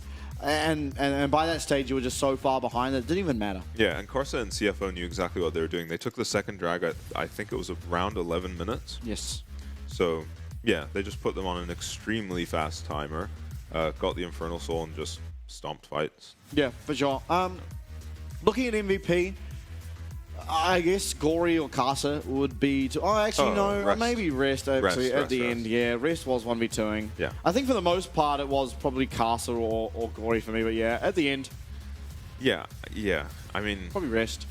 I mean, I was getting ready for the soul fight for the dragon, but Rest just tower dived the enemy bot lane by himself. Yeah. And killed them both and walked out, and then we didn't get a soul fight and the game was over. Yeah, that's true. That's true. I mean, the game was kind of already over by that stage, you do feel like, but maybe there's a chance that Dragon you want to see the Kassadin show up, the Gwen show up. It's a late game fight. Actually our have last a chance. fight. Yeah, you know, we hit our spikes. Let's get our last chance, you know, fight in, but we never even get to see it because Rest kind of just took over the game. Also, solo killed the Gwen pretty late into the game. Yeah. This is the first time we've seen that Casante solo kill the Gwen. We've seen 2 Gwen solo kill Casante, but... Yeah, usually it's Casante under his tier 2 getting tortured by the Gwen, but...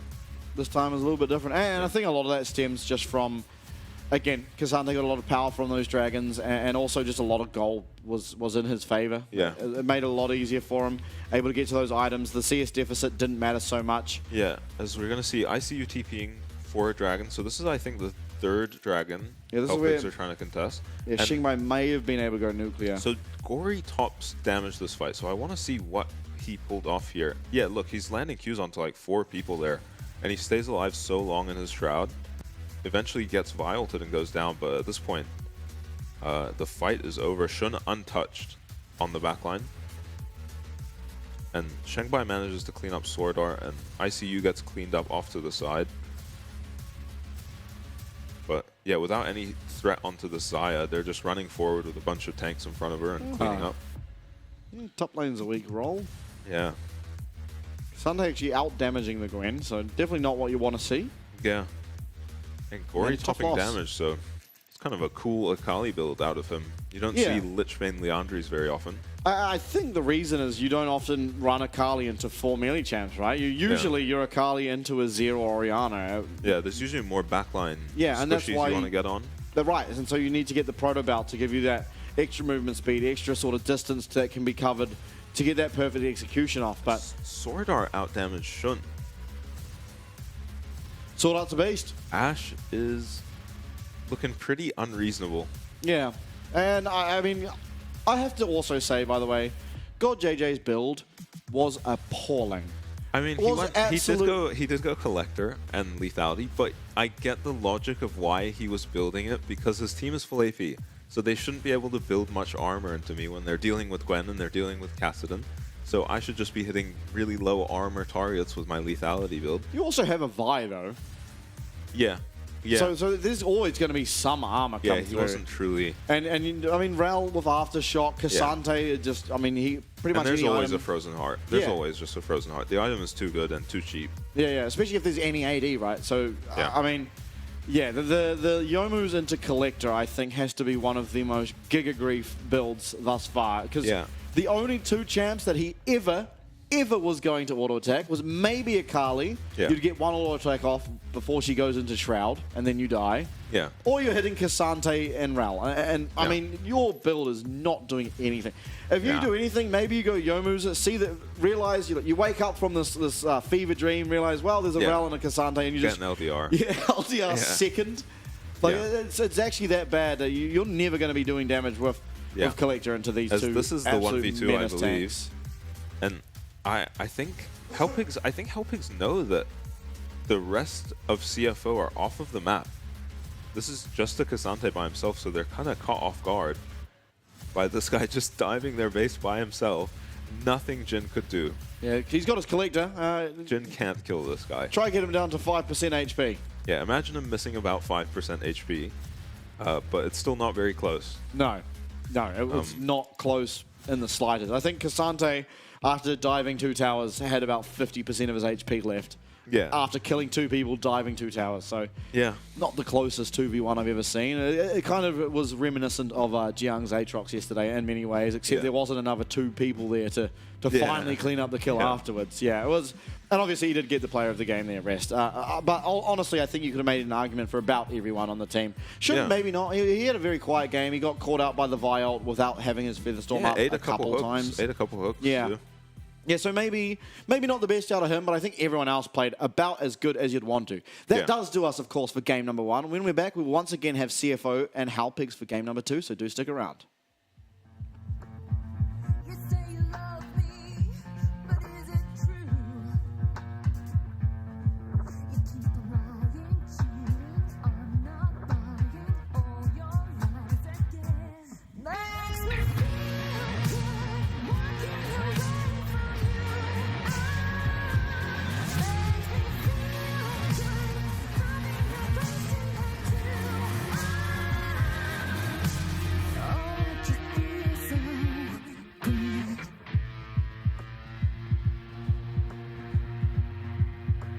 Oh, it just feels so good.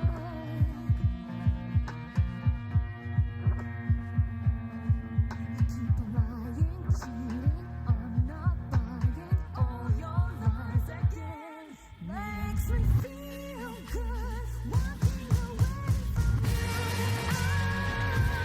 Makes me feel good, loving the person I do. Oh, it just feels so good.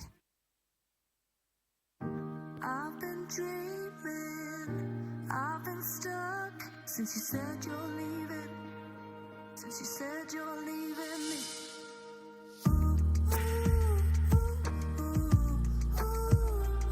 Since you said you're leaving. Since you said you're leaving me.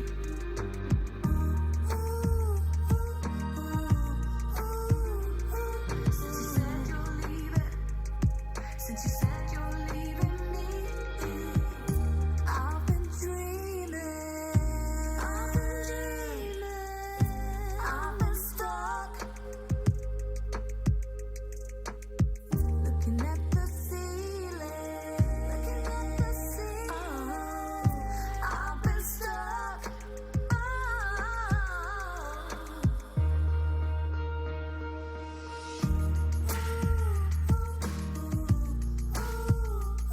Since you said you're leaving. Since you said you're leaving me.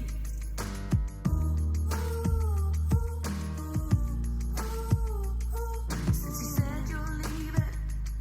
Since you said you're leaving me. This is wonderful, wonderful.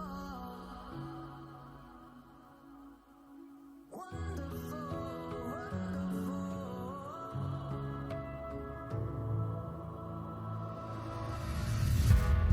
I didn't think that I would see the light, but now I'm looking at a star tonight. It's shining bright. I used to think I was the only one.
Welcome back.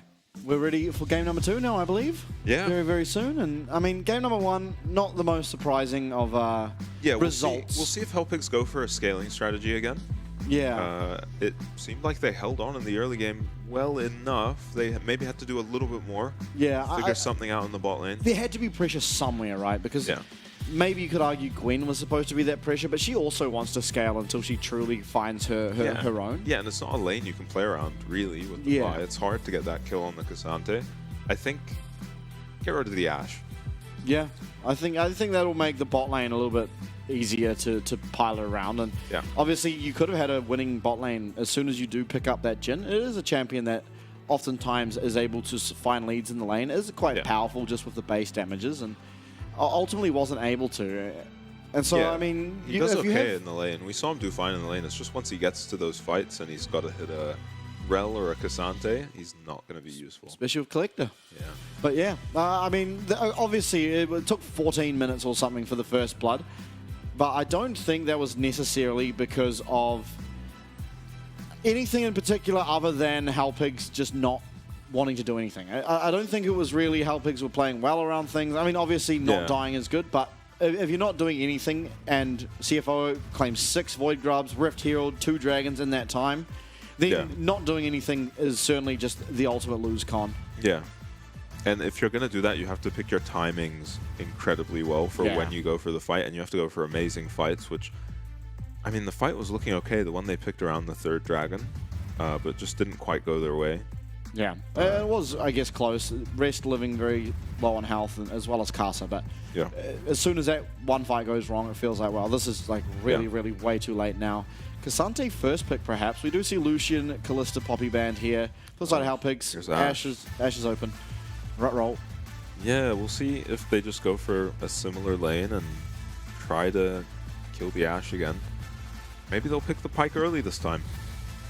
Maybe. CFO banned it. I mean, I really don't want to see the Scion because Gwen is open. Okay, we're going to answer it with the Jhin yet again. Yeah. I mean, it was a kind of a non-fact. Oh my goodness. Not the salty run back. Yeah, they're going straight for the same thing. Go JJ. In anticipation. Yeah. Beating his fists. Rel, I mean, so far everything remains the exact same as game number 1. Sides, bans, champs. You maybe could have taken away the Rel, Rumble's open. Yeah, Rumble is open. He did get nerfed. We've seen him banned a couple times, but we haven't seen anyone pick him yet. I swear it's still strong. Yeah, I mean, we were seeing him 100 to 0 Udyrs. Yeah. So a bit of damage off his E. He should still be strong. Yeah, absolutely. Does ICU play it? Not sure. Rest certainly does. See if CFO have any improvements they want to make to their draft. I wouldn't. Yeah. Oh, they have. Oh, they go for the Sivir. I mean, that gives you lane priority 100% of the time, pretty much. It's the fastest pushing AD carry that exists. Yeah, and Jhin doesn't like to be shoved in. No. Syed pushes reasonably well, too. Yeah, for sure. But if you're going to get a free lane with this Ashe, they decide they're just going to take advantage of it and pick a very hard scaling ADC. Alistar nice into the Sivir. You can't really spell shield the headbutt pole combo. Yeah. You can spell shield 1, which is the headbutt, which is the least important of the 2. Yeah, the headbutt procs the spell shield and then the pole comes through, and Ali still gets the desired result at the end of the day. Maybe loses 80 damage. Yeah. I guess you also heal up about 100, so... Gwen banned, but then with Gwen banned, Hellpigs have the opportunity to just take the Cassante. They do? One of his biggest counters off the table. Aatrox's still open. Yeah, as is the Rumble, which maybe people don't want to play it now, but I swear it's still strong. Yeah. And we've seen the Aatrox really strong as well. Giving that a free lane feels a little scary. I don't know if we've even seen an Aatrox do poorly yet. No, we haven't. Oh, We have. Relia. Relia getting solo killed by On Taco Aatrox? twice. Yeah. What was Taco playing? Akali. Oh. I think it was week 1. Oh, Kali's banned. Yeah. Maybe a first pick Aatrox. We've seen it picked blind plenty. Jax did pretty well into it. I can't remember who picked the Jax into it, but they were doing quite well into it. Was it Jiang? No, Jiang was the... It was on the Aatrox. losing team. Because he was almost killing the Aatrox. Are we going to see the LeBlanc? They hovered this briefly last time as well. Yeah. Now, I mean, when it's blind, it is fairly safe. They're going to opt for the Udyr instead. We're going to give that last pick here to Xingbai. The Udyr, I like it. I mean, it can be answered by many things, and not all of them do very well. In fact, most of them don't. Yeah. Notably, the Rumble has done well. Again, it is open. Azir, I think this is a makes sense lock-in. Yeah. Maybe responded to by the Corki. We usually see that as a response to the Azir. Yeah, and notably, Corki will do well into Ashe, well into Sivir, well into the Azir. So yeah, looks like a really good Corki they will go game. for the Darius. Okay. Alrighty, we have rest on Darius. Oh, that doesn't seem fun for Udyr at all. No, it doesn't. I imagine we're going to see the Ghost Flash, bit of a solo queue special, and just walk at the Udyr briskly. Yeah, we'll see if ICU can survive the matchup. Because it's just going to be Kassadin again. Okay, now, admittedly, the big difference now, of course, is that you do have a little bit more power. The Udyr tends to be stronger earlier on than the Gwen. Yeah, the Sivir's going to be weaker than the Xayah was in those early fights. For sure. And so there is a little bit more autonomy, I believe, here for Halpigs. I just don't know who's doing damage for the first 30 minutes of the game. It has to be Vian and Jin. It has to be Vijin. And Udyr, to be fair, Udyr kind of just runs around in circles with his Phoenix stance, burning people down for ridiculous amounts of their health. Yeah. But still, yeah, I'm much aligned with you. I feel like you've kind of received the same results as last time. A bit more power in the top lane, so maybe that means you can deny Void Grubs. But then again, do you have more power? Because the Darius feels a lot stronger in lane, of course, than the Cassante. Yeah. So it's hard. And that does look like it's a new watch. I was thinking he maybe just swapped the strap out. Okay. I didn't get a good look, though. All right, we're going to be more... Oh, we might even not get a chance to be more observant. Yeah. Oh, we failed our job. Oh. Come on, put that left hand up. Yeah, we need him to adjust his headset or something. Not going to go for it. Oh, that's kind of a misplay. Yeah. Got JJ, he's getting cold. He's putting on his jacket. It's business time. Karsa is yapping. Coming up with his early game plan. Yeah. Maybe he's just telling Rest to not int.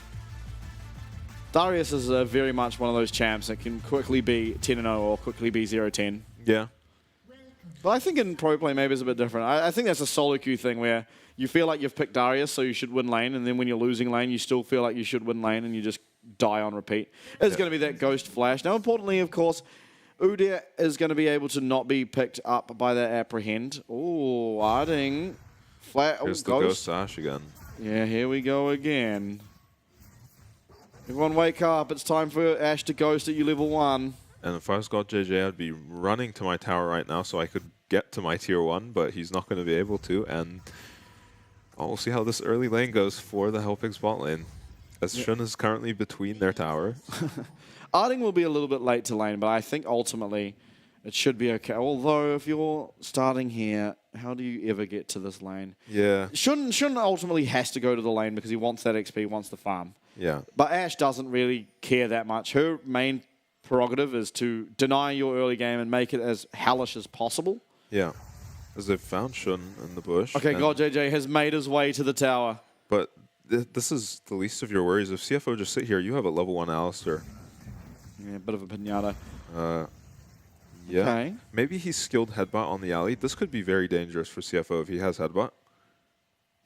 Yeah, Shun has to be careful. He's not gonna risk it. I mean, a quick flash headbutt into that tower is gonna lose a flash and a heal real quick there for the Sivir. And there is a lot of execute damage on this Jhin, even at level 1. Yeah. But again, of course, Ashe is just standing well up in the lane, not really allowing you to do anything. Yeah. Yeah, you don't even feel like you can walk up to hit the CS, because once she latches on with her slow, Halo Blades give you a quick 3 autos, and then you're slowed taking a terrible trade.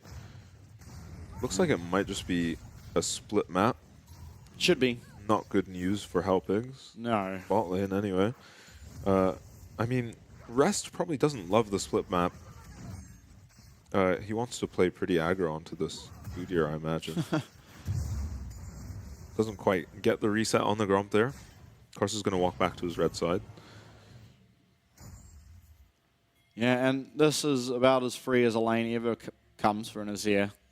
Yeah, I'm surprised Gory didn't go for like a Halo Blades or something. I feel like you can maybe punish the Kassadin more. Yeah, the fleet seems really weird here. Yeah, I don't know, but yeah. Maybe you could argue it helps you dodge out a Jhin, but I don't think you should be all that worried about the Jhin.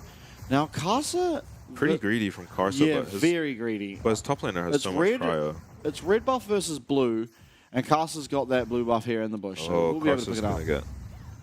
Yeah, Karsa's going to get everything here off of this early game, and I think Kuzma probably had to make a gank top lane, as ICU is actually level 2 at the moment. Yeah, he probably had to make a gank on the top lane to make sure he had some prio to be able to contest this topside jungle. Yeah, and despite teleport advantage for ICU, it's going to be He's Rest. on his way bot, though. Sword Art kind of out of position. Yeah, but he's a jungler. There's a scuttle crab here. Yeah, get the crab. Well, you just want me to AFK or something? He's going to walk into Karsa's jungle here. Yeah, it is all up. Karsa might jump over this wall. Yeah, this could actually be dangerous. Yeah. Although there is a lot of prio for both bot and mid here, so... Again, we're seeing very similar faults as we saw last game. He might be in trouble here. Yeah, okay, he's going to get stunned up. He will have that shield available for him, and Gory is going to be a lot stronger than Xingbai. Flash away from Kazma, crash down. Both lose flash. Yeah, they are going to both lose flash. Do they lose anything more? Stun from Karsa, and one more auto won't find it. First blood but going on to bot Sword side, Art. yeah, Sword Art's ghosting towards God JJ after taking out Arding. Arding dying with both sums available. Yeah. Oh, this is a hell game. Yeah. Okay, dodges out of the stun. I don't hate holding on to your... Oh, Rest went for something on ICU there. I'm not really sure what even happened there. ICU's up a level. Arding engages onto the Sivir. Oh, we've missed. GoJJ misses the W. I mean, even if it connects, you just die anyway. Yeah, and I don't hate him holding on to his flash here. Give them a kill, but you get to play the game still. You have a Vi on your team. Go for an alley flash onto their bot lane. Without his flash, it's just going to be so hard to do anything. So I don't hate holding on to his holding on to his flash there. No, I agree. After seeing the context of what happened, definitely, I feel like even if he does flash, it's just going to be matched and he goes down regardless. Yeah, I think the idea also might have been just you kind of have to fight when your team is fighting in the jungle and your laner has prio on you. You kind of want to trade with them at the very least, just so they can't walk up the river and kill your mid jungle. Little did they know their mid jungle were doomed from the beginning. Yeah, now Void Grub's going to be once again picked up for Karsa. I mean, again, we're just a repeat of last game. It's going to be pretty much entirely the CFO show, and in all lanes, even this time it's worse because you've got Darius who's just having the best time of his life. Although, yeah, he's going to get stunned up. He doesn't have any subs. Oh, big heal there coming out, and he does put down that judgment, but does go down. So the Noxian guillotine on cooldown now, all of his sums, and it is a kill picked up. It's going to be on that Udyr, so certainly making up for that CS disadvantage. It's going to be nice for ICU not having to worry about the Darius ult for a bit as well. Yeah. As Gory with prio is here. Kassadin is level 6 though. This could be bad for CFO. Yeah, Karsa also doesn't have flash, but it is going to be a fight over the scuttle. Yeah. Kuzma gets it. Yeah. Despite how the early stages of the jungle did start, it is actually Kuzma with an XP advantage, at least for the time being. He has that tunneler completed as well, so that fight feels a little bit harder for the side of CFO. And so, yes, they are getting themselves a little bit more this game, but they still do ultimately find themselves at a 1.5k gold disadvantage, mostly because of this bot lane, of course. Oh, bot lane is a disaster. We didn't ban Ashe. Yeah. Yeah, I guess they... I mean, it is a pick that falls off. But you kind of, but you still get a 30-second, 3-second stun. Yeah. Like Yeah, it we saw them falls use off it. in terms of damage, yes, but it never truly falls off in terms of its utility. Yeah. Volley ends up on like a 3-second cooldown. Your ult, Enchanted Crystal Arrow, on about a 30. And I mean, look at this. This Sivir and this Azir, they're both having the easiest lanes of their entire lives. Sword Art doesn't let them base here either. Can they just take the tower? Very close to it. How low was it? No, I don't think they can kill the entire Yeah, but they do tower. get first drag. And it is a little bit later than last game, so there's a little bit more time in the game for Halpigs. Yeah. But ultimately, I think the scaling advantage is much less clear this game, though. Yeah, Without the Gwen in the top lane. I would tend to agree. Although I think Jhin does scale very well. Vi, not so much. But then Udyr Darius, I'd say is pretty comparable, just with different jobs. I think Kassadin definitely would outscale, but I mean Azir is no slouch. Yeah, Gory making him fight for every CS under the tower.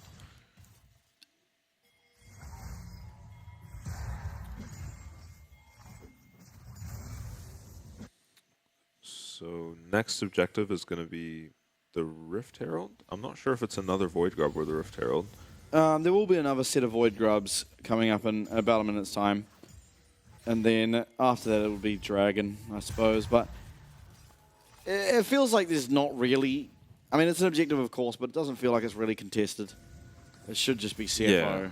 Yeah, you're not going to try contest it as Hellpigs unless you can maybe get your bot lane up here, sack the tower, and just go for a fight. Try catch CFO off guard as Kuzma is here. Yeah, but Caster's protecting, so... Opts to not fight.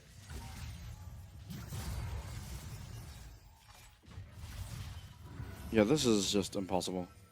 Yeah, there is so much vision in this jungle.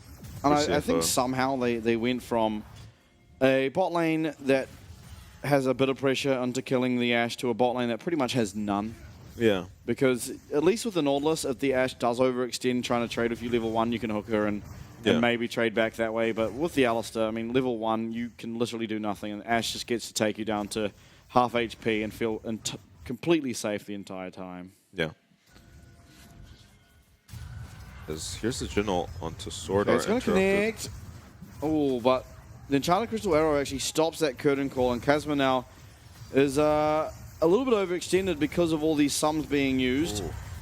On the hunt was popped there from Shun, but ultimately it is Hellpigs that are going to get away with some massive cooldowns used. In the meantime, Caster is going to claim these Void Grubs. It's going to be 6 again.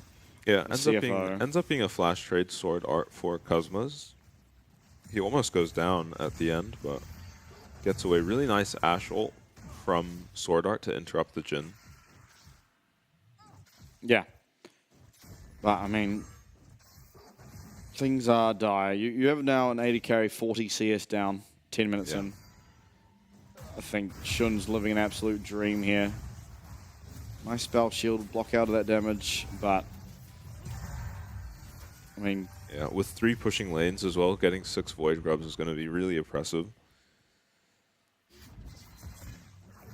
Yeah, and I don't think the kill that you found on Udyr is going to be all that meaningful because, yes, you run at people fast and you try and... Oh, but hold up. That's a really nice Alistar combo. Does have that unbreakable will. They're going to find one kill. Shun's trying to trade it back. God JJ trying to play with that vision.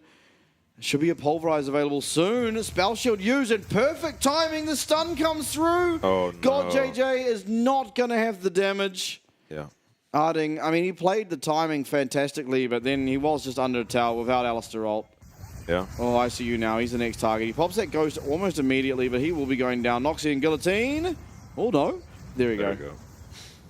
Darius killing this Udyr very quickly. We don't see Udyr go down that quick usually. No. Was nice and prompt. Yeah, really nice engage by Arding. Kind of low mana on God JJ, but they managed to pick up the kill on Sword Art, but they go for too much maybe. Yeah, perfectly timed on the spell shield, credit to him. But was that Triumph or a level up on Shun? I think it was a level up. Yeah. Yeah, I think it was too. And just, I mean, sort of bad to worse. Yeah. The Sivir is now really, really scary. You're looking for your Youmu's on Jhin. You got an assist, which I guess feels better than nothing. Yeah, better than nothing, but... And you hold on to the alley flash. And I guess we're yet to talk about this Cassidy in this game, but it does just feel like, I mean, he's not going to be able to do anything for a long, long time. Yeah. Same deal as last game, just... Yeah. Gonna build his Roa, gonna build his Seraphs, look for 3-4 items, level 16, and maybe to take over a fight at that point. Did get his Roa, I think, slightly earlier this game. And as well as the first dragon being later, means maybe there is more time for CFO to truly contest, but again, you have to make sure that first contest is about as perfect as it ever could be, otherwise you will just constantly be behind. And yeah. Even with the Cassidy scaling, I don't think it ever becomes really enough. Especially just because the comms aren't even that mismatched in terms of their scaling. Yeah. Yeah, Sivir does pretty well into Cassidy. For sure. Caster flashing forward. Couldn't call isn't interrupted, at least for now, but will be. Caster going to be able to land that Q. In will come the cease and desist, and a shutdown picked up at Xingbai, exactly who you wanted on. He's going to find himself a second. In fact, actually, it's GodJJ who claims it, and Xingbai is still going in. Right. This could be a best-case scenario for Halpigs. Root comes through. GodJJ is going to allow that Xingbai to pick up a second. A 2-0 Cassidy. There might just be something in the tank here for Halpigs. Yeah, we said we wanted more out of them in the early game, and yeah, they find it. They find a good contest onto this dragon. They actually almost kill Karsa before he can smite down the dragon, but he does manage to secure it. You don't love to see a shutdown and an extra kill going over to the Cassidy. Rest, he's looking for Xingbai. Xingbai, you'd have to imagine it's okay, or maybe not. Really? All right. My bad. Just play safe mid. Flash is traded, and Xingbai does ultimately go down, as Arding has a really good fight here. They do engage onto the Alistar, which is a bit suspicious, and he finds a 3-man pull here, spell shielded by the Sivir, and then Xingbai shows up and picks up almost 3 kills. Eventually does get Karsa too. He tries to kill Karsa before this drag goes down, but doesn't get the rotation of spells up in time. Yeah, if he somehow managed that, that would have been insane. Yeah. Wasn't able to. Well, I think Halpigs, that's a bit of a best case scenario, really. Picking up 2 kills on your Cassidy this early. Not even got that Seraphs yet. Yeah, very nice. It's going to accelerate him into the Seraphs, and we saw a couple fights late game where the Void Staff on the Cassidy would have made a big difference, and he had all the components for it, just didn't quite finish it. You know, might make the difference. For sure. Again, though, we're faced with the same problem as last game, where every single objective is just going to CFO. All Void Grubs, Rift Herald, both Dragons. And, I mean, there's not really been an answer. Yes, you got 2 kills for Cassidy.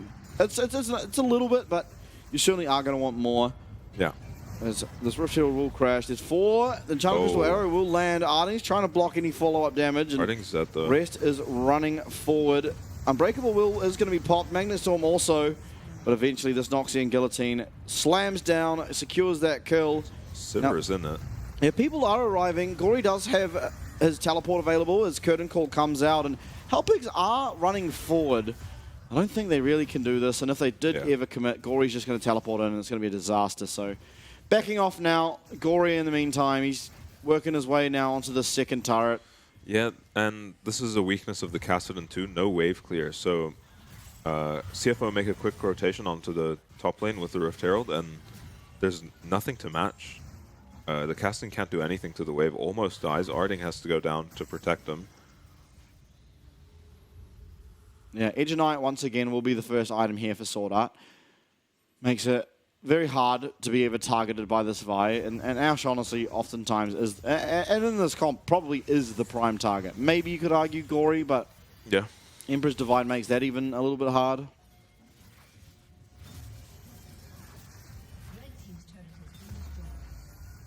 Xingbai low on mana. I don't think this is a fight Halpigs truly want. Level 11 though, that's a very important level spike. Actually has the power to perhaps contest a little bit. Yeah, a big thing as well with the early kills going on to the 'Just any KP is going to be really important for his ultimate hunter. You know, you can kind of be at level 11 with a fake level 16 if you get your 5 Ultimate Hunter stacks. He's got 3. Yeah, I think those are all unique kills, right? Yeah, they're all in that one fight.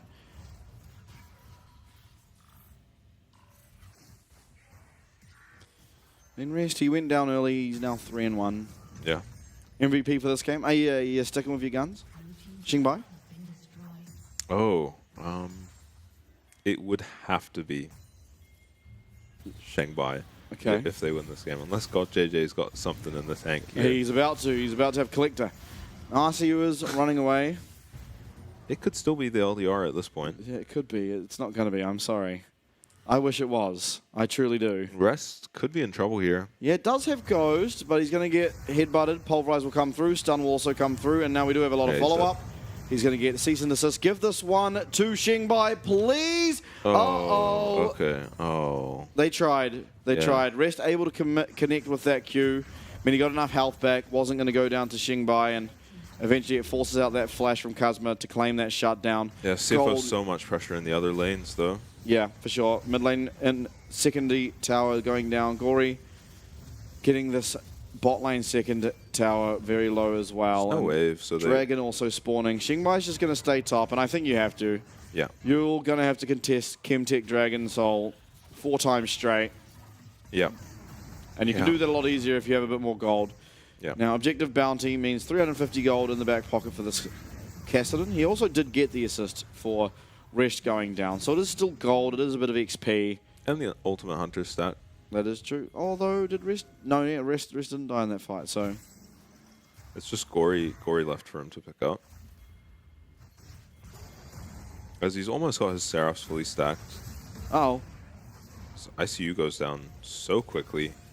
Yeah, Frozen Heart doesn't do a whole lot against the Zia. Slows his attack speed a little, sure, but the damage is still going to be true. Yeah.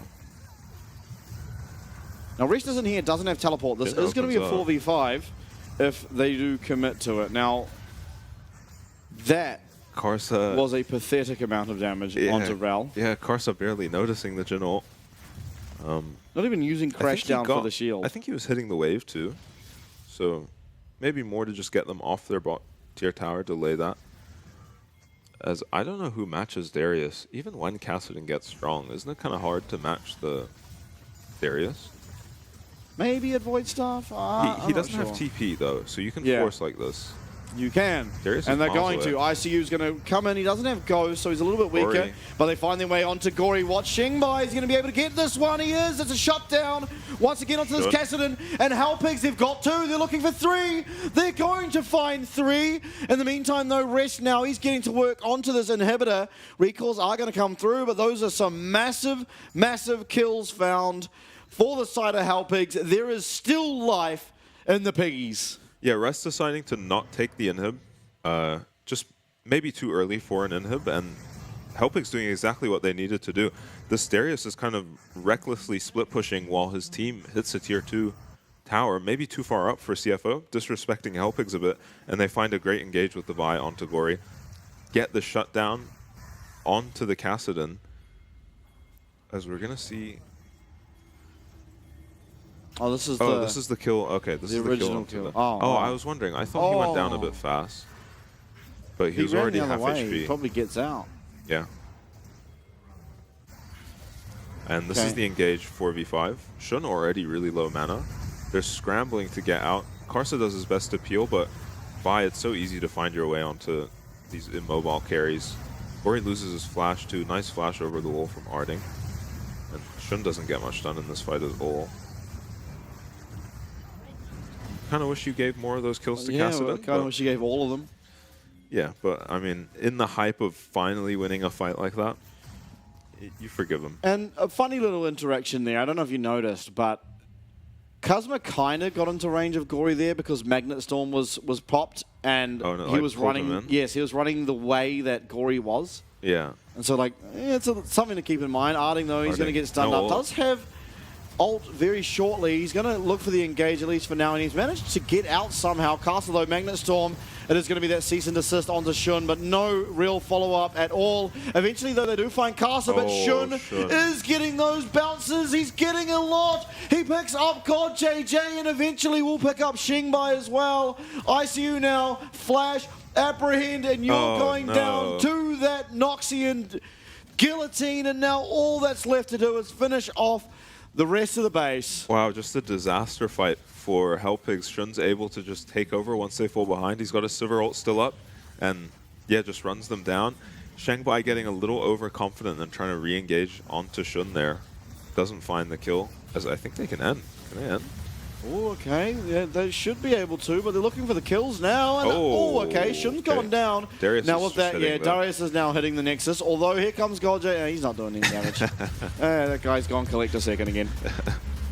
Ultimately, CFO again will pick up that 2-0 fairly clean in terms of sort of the timing of it and how early game was played. Obviously, major faults in the bot side there when that potential comeback came through. Yeah. But all things considered, I mean, it was a weird comp that got thrown at them. They dealt with it about as good as you can for the early stages. Yeah. Mid-game, maybe you need some work on it, but again, a lot of macro comes around to those points of the game, and you don't really know what's going to happen. The drafts are so uncertain. There's a Darius with no TP. There's a Kassadin for starters, and then, I think you can give them benefit of the doubt. There's just something they hadn't seen before, but the early game, phenomenal. Yeah. And that's something we're starting to see from CFO. I think they ultimately have had sort of the best early games in the league. Yeah, and the team fights looked pretty good, apart from obviously the 4v5 in the bot lane. The team fights have looked very good. That last team fight just being so decisive, they could straight up end the game. From what was looking like we had a game on our hands for a second there, they just end. They just win a fight so decisively. I think they had 4 members up. Karsa does go down at the end of the fight. But yeah, everyone's alive and just takes out the towers. Yeah, absolutely. Takes out the Nexus. And I mean, that's what you want. Obviously, that fight a lot better than the previous one. It was a 4v4. They had ICU and Rest, I think both were in the bot side, and then eventually Rest just picks up the solo kill anyway after flashing under the tower. Yeah. And it was, again, I mean, the early game was clean, yes, but you had an Ashe, so it has to be. Yeah. And Hellpigs just, I think you need to just stop giving over the Ashe. Against J-Team, it wasn't banned ever, but J-Team didn't pick it. Now against CFO, you have left it open, and they are more than willing to just first pick that. And they're like, Sword thank you. Art's already shown he's willing to pick it. Yeah, absolutely. And then previous just series. Let's claim the free bot lane then. And you saw, I mean, God JJ at one point in that game was down 40-something CS to Sivir. I mean, at that point, you're sort of wishing on a miracle to be able to win. And Xingbai was trying to find angles there, but... Yeah, I wonder if the Kassadin might just not be viable, because we saw him actually pick up a lot of kills and a lot of them shutdowns. He was behind about 50 CS. Kudos to Gory for having a very strong laning phase. But he picked up a bunch of kills, and you saw in that last fight, he thought he could turn it around into Shun. Hits a Sivir with his full combo, and she kind of just eats it and kills him. Yeah, and that's not what you wanted, right? That was the end of the game, and you're supposed to be sort of getting to your massive power spike. I didn't actually see what level he was when the game ended, but the Kassadin, I mean, if you're 25, 26 minutes into the game and you're still fairly useless, then it's maybe just like either something around the rest of the draft has to change drastically, or Kassadin just isn't worth picking. And at that point, just pick Kayle. I'm sort of struggling to find which of the two it is, because honestly, the rest of the map did just kind of hard lose. I mean, Udyr picked up a kill, yes, but he was down 30, 40 CS. And the bot lane, of course, they were just getting decimated. As this is the final fight. Engage onto Ali just before his ult is up. Shun with a really nice flash here. Saves his spell shield this entire time and eats the vial. And then, I mean, eventually they take out Karsa, but they're just not doing nearly as much backline damage as Xingbai. Yeah, Shun spell shields the Kassadin ult, which is doing most of his damage. Yeah. And Sivir was a nice pick. Gory topping the damage there. MVP for you?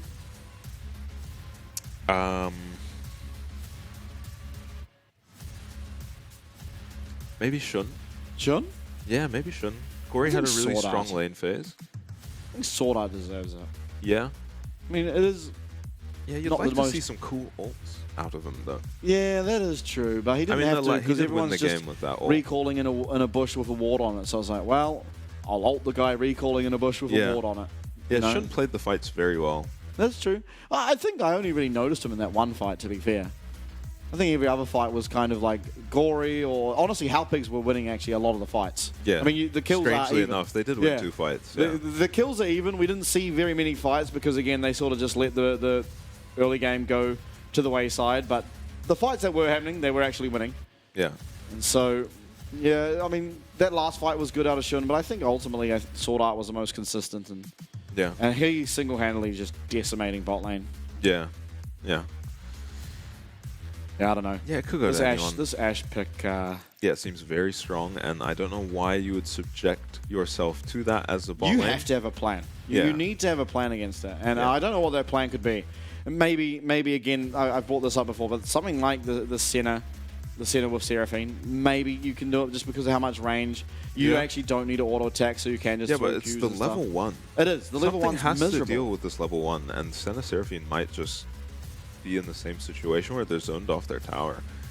Maybe, yeah. I wonder if there's like some way you could play the level 1 before minions spawn. Like you just run straight to lane, you sit in the lane bush, maybe even sit in the alcove. You maybe just have to 5-stack your bot side jungle. Yeah, and then just like make sure that they can't walk in and zone you off. Yeah, that works once though. Yeah, it does, but I mean, that's all you need, right? You leave Ashe open once, they pick up the Ashe, and then all of a sudden, well, look, we may have our first win of the series, and then the whole draft changes from there. Yeah. Now, it is play of the game to Castle, which I think is a little surprising. I don't think he did anything wrong, but I didn't notice anything that amazing. So. Yeah, I mean, it didn't feel like anyone from CFO had to do anything amazing. They just kind of played the fights better.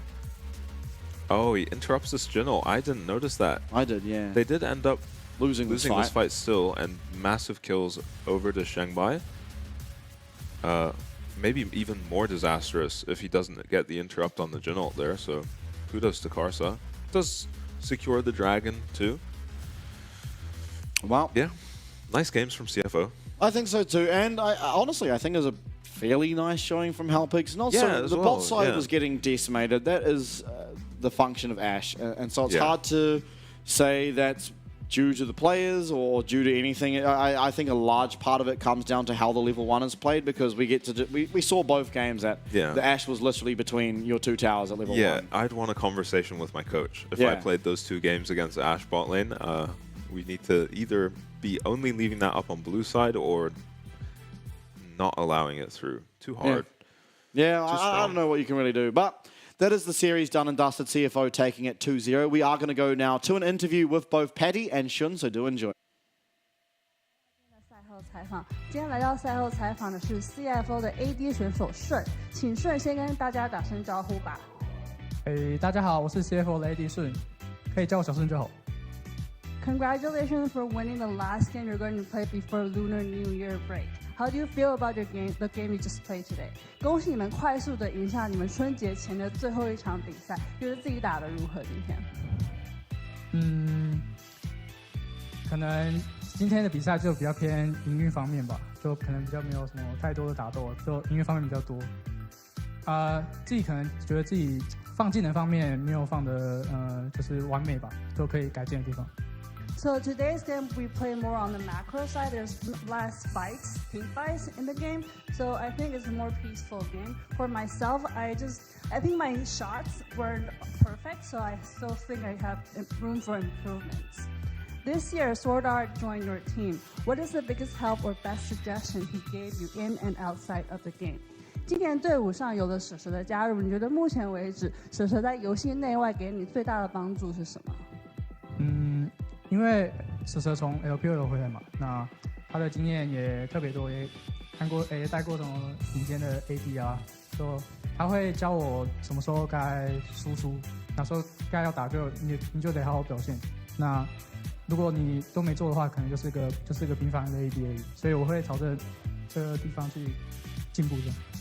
So Sword Art played in LPL before, and he had a lot of experience playing with top AD players. So what he told me is when to fight, and when gave me his experiences as a support, how to play a good AD. If I don't perform well, then I'm just gonna be a normal AD, not one of the top. So that's what he taught me, and that's what I learned from him. So this year is your 3rd year playing pro. Last 2 years, you were also able to play at world stage. What do you think you improved the most on in the past few years? What is your goal for this year? 今年你职业生涯的第3年，过去2年其实你也有在世界赛上面出现。你觉得过去3年来你成长最多的地方是什么？今年的目标又是什么？成长最多的话是就是因为我3年来可能队友都不是一样的嘛。那我觉得我自己最大的进步就是我能去就是调整自己是怎样的定位在团队中，所以就是我会好好担任团队需要的角色。So the past 3 years, my teammates changed every year. So what I learned from that was to position myself in the team better. So what's needed for the team, I'm gonna be that person. So I think that's what I improved on the most during the past 3 years. So during the break, you said that you wanted to eat Jimmy's banana. Why did you say that? 在留言板上面，其实看到你说你想要吃吉米恩的香蕉，你为什么会这样留言呢？因为我们去年是队友嘛，那当然知道我们队上有4节，那我们就会聚在一起就会讲一些很假的话，然后我是被害的，就是这样。So last year, me and Jimmy were on the same team. So my teammates, we like to talk a lot about like kappa pride stuff on the team. So that's why just making fun of it and like we're just having fun. So that's why I left that on the message board. Thank you so much for the interview and congratulations for the win today. 再一次恭喜你们赢得今天的比赛，也感谢顺选手来到今天的赛后采访环节。我们先进广告，再回来是 JT 与 DCG 的精彩对决。拜拜。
You gon' buy me a diamond, so jump on it.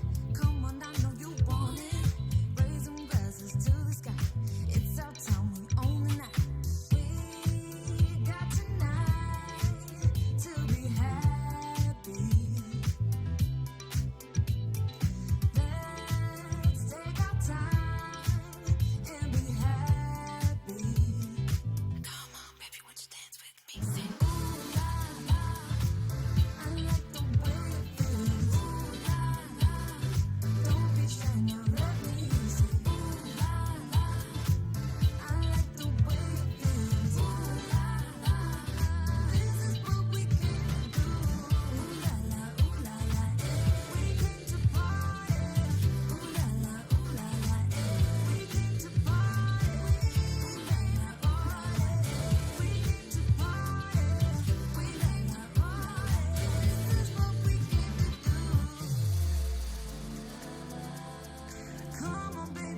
Come on, 'cause you and I, we own the night. We gon' take it slowly, right up to the morning, you know it. Come on, baby, won't you dance with me? Ooh, la, la, I like the way it feels. Ooh, la, la, don't be shy now, let me see. Ooh, la, la, I like the way it feels. Ooh, la, la, this is what we came to do.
faces. There are shadows in the darkness.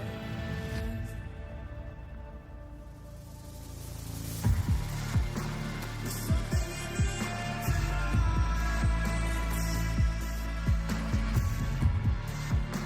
Don't know if this is right.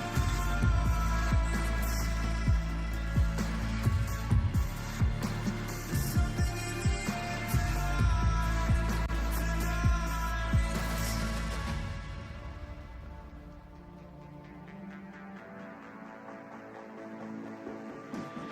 Can't quite understand if we are gonna make it. No way to plan, but what's about to work says there's a storm on the horizon.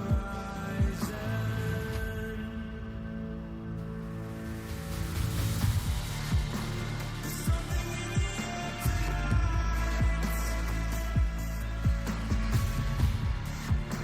Don't know if I'll make it through the night. There's something in the air tonight. Don't know if this is right. There's something in the air tonight.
distance, it's all that I can see. I'm convinced you've given up on me. Your innocence, it took me by surprise. 'Cause you must know that I'm leaving here tonight.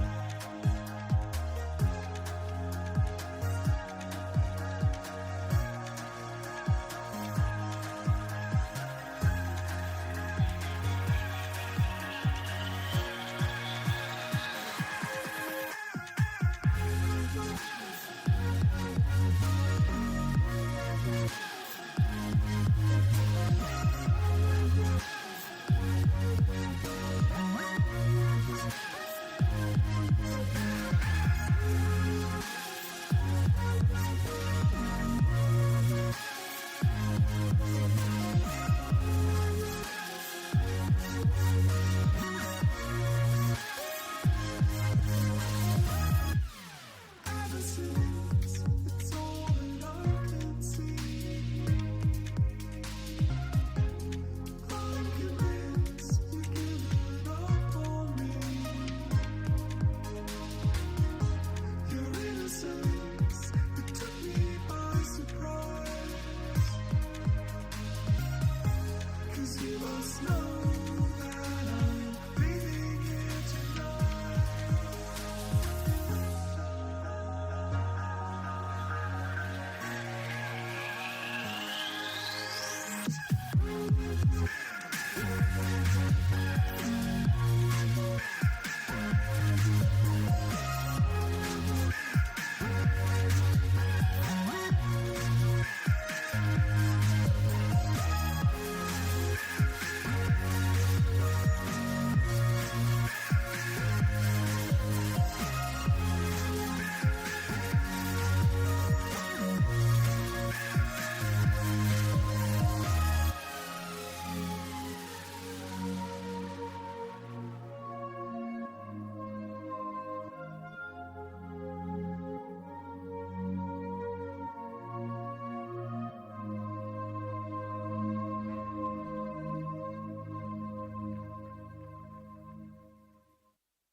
Drawing to a conclusion, it's a final lie, no turning back. Erasing all the confusion, we can't pretend. No time for goodbyes, so look in my eyes. I hope that we can still be friends, but this is where the story ends.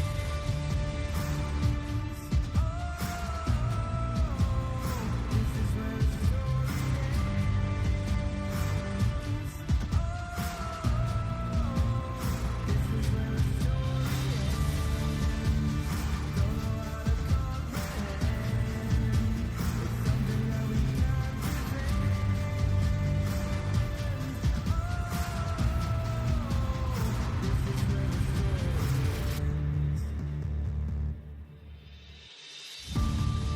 Been waiting for it to happen. Didn't think it would come. Nowhere to run. The sky begins to blacken. You had your fun. There's no time to change it, no time to change it.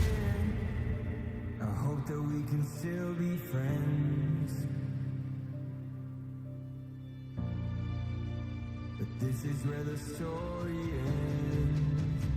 This is where the story ends.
Welcome back, everyone, ahead of our second series and final series of the week. It's been a long week, and we're going to get to top it off with J-Team up against DCG. And I honestly think if there's ever a time for J-Team to prove there's something in the tank, it has to be against DCG. Yeah, it's got to be now because they're the team who are... DCG are the team who are looking to contest the top 4 right now. So it would be a big statement for J-Team to be able to beat them here and maybe make the start of their run into the top 4. That's right. And I mean, personally, obviously, watching all of last year, the guy that I feel like really has to step it up, put the boys on his back, get the job done. Wako. Yeah. He was crazy last split. Even, I don't know if many of you guys watched it, but at MSI, he really was carrying PSG so hard. At international, you know... At an international level, yeah. Yeah, it was crazy. And now to see him sort of, his fall from grace here, and I don't even think it's on him. Yeah, I'm not think saying he's it's playing his that fault. poorly. Yeah, no, I don't either. I actually think he's probably performing the best on the team. Definitely. But it's just really sad to see him where he is right now. And I think now he's going up against Tide. It's a player that he's beaten time and time again in their former splits. It's really time for him to prove that he can do it. Now, we do have our side selection 1v1. It's going to be... Ooh, I forgot now. Orca Lakai, I believe. Okay. Oh, I got it. Now, I mean, we did see Orca play that one game of Volibear, and he did win it. Yeah. Lakai winning one, losing one. Time Kench yesterday. It was close. Yeah, we saw a couple Wait, Tom no, Kenches. his one was against Maple. It was not close. No, it wasn't Maple. Who was it his was against? Rest, I think. Was he against Rest? Yeah. Was he in the close one with the Israel? Yeah. Oh, that was against ICU. Lost to ICU then, in that case. Oh. Okay, Irelia I think. Oh, who knows? There was one close Tom Kench fight and one not close Tom Kench fight. Yeah, not even close to close. And there's a Callista ban. Heimerdinger versus Akali. What? I have no idea how this is going. Neither. Heimer pretty strong. Pretty strong in these 1v1s. Yeah, and Akali can't really deal with the turrets. Well, I don't think they hit her in Shroud, though. That's true. So the all-ins could be very scary for Orca. If you land the bomb, does the laser shoot if you hit her in Shroud? I would think so. You do? Okay. Yeah, I would think so. Can't say I've played Heimerdinger. I've played him in ARAM when I'm forced to, against my will. Yeah. I've played a lot of Heimerdinger. I'm not like 100% sure on that interaction, but I think it will shoot the laser beams. Okay, well, we're Snowball in. We might find out now. Yeah. Maybe we won't. No, Orca. But he just wins the trade anyway. He did use his E somewhere in there. I didn't see it.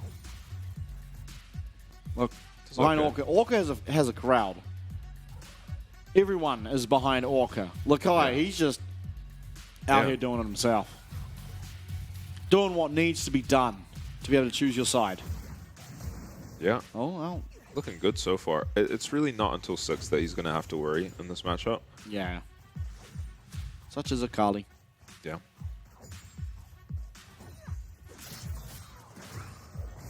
Oh, well, that was oh, Scorch. Little tower shot. Scorch does that to me too. Yeah. And it's not my fault either.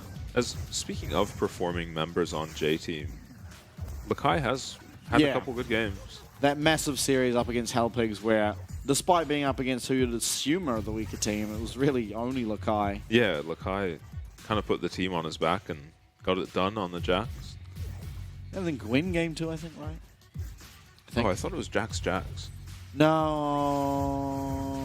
I think he played a Gwen game. Oh my god, Lakai, you're going to have to go back to base. Okay, well, this Heimerdinger is working out. Yeah, I wonder if his turret's in trouble here. I don't think he's getting this recall off. Is he? Oh, he's not.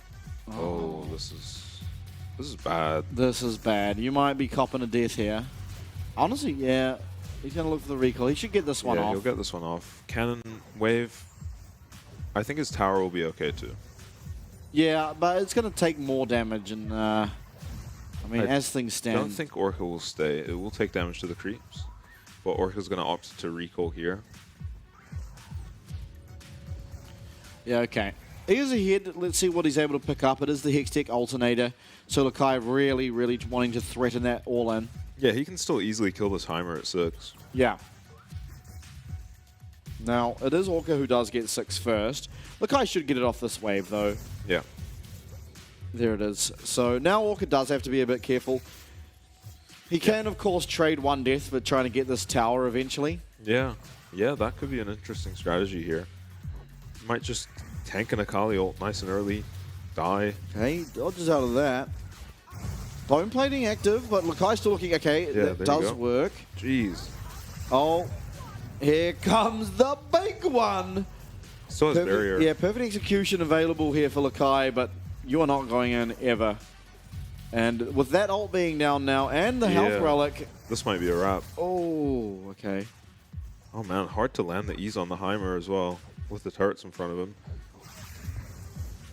This might just be his tower dead. Yeah, it doesn't feel like there's a whole lot of time left in this turret. Kali has good wave clear, but he just might be too low.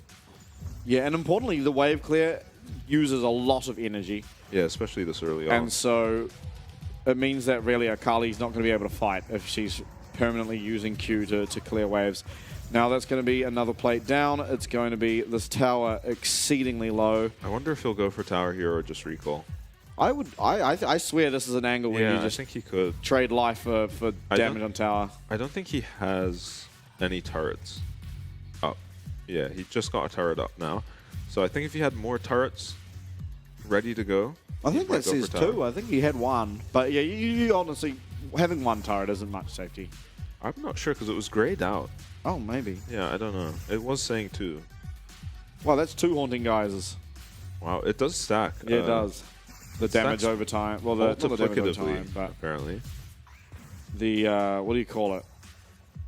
The extra damage from being in. Yeah, the 6% bonus. Yeah. Now, how is Lakai ever going to find a kill? I mean, he can kill him. You have to land that shuriken, though. Yeah. And that's easier said than done. It's already so tanky, though, with the Haunting Geysers and the little null magic. And 2 Doran's rings. That's just a lot of health. Yeah. There's 2 ruby crystals in there. There's a null magic. There's 2 Dorans. So there is a lot of health actually available for the time. A barrier as well. Lakai's going to go in, though. He has to land the shuriken. Orca's standing up, and you are not winning. In fact, he's just going to go to this is game.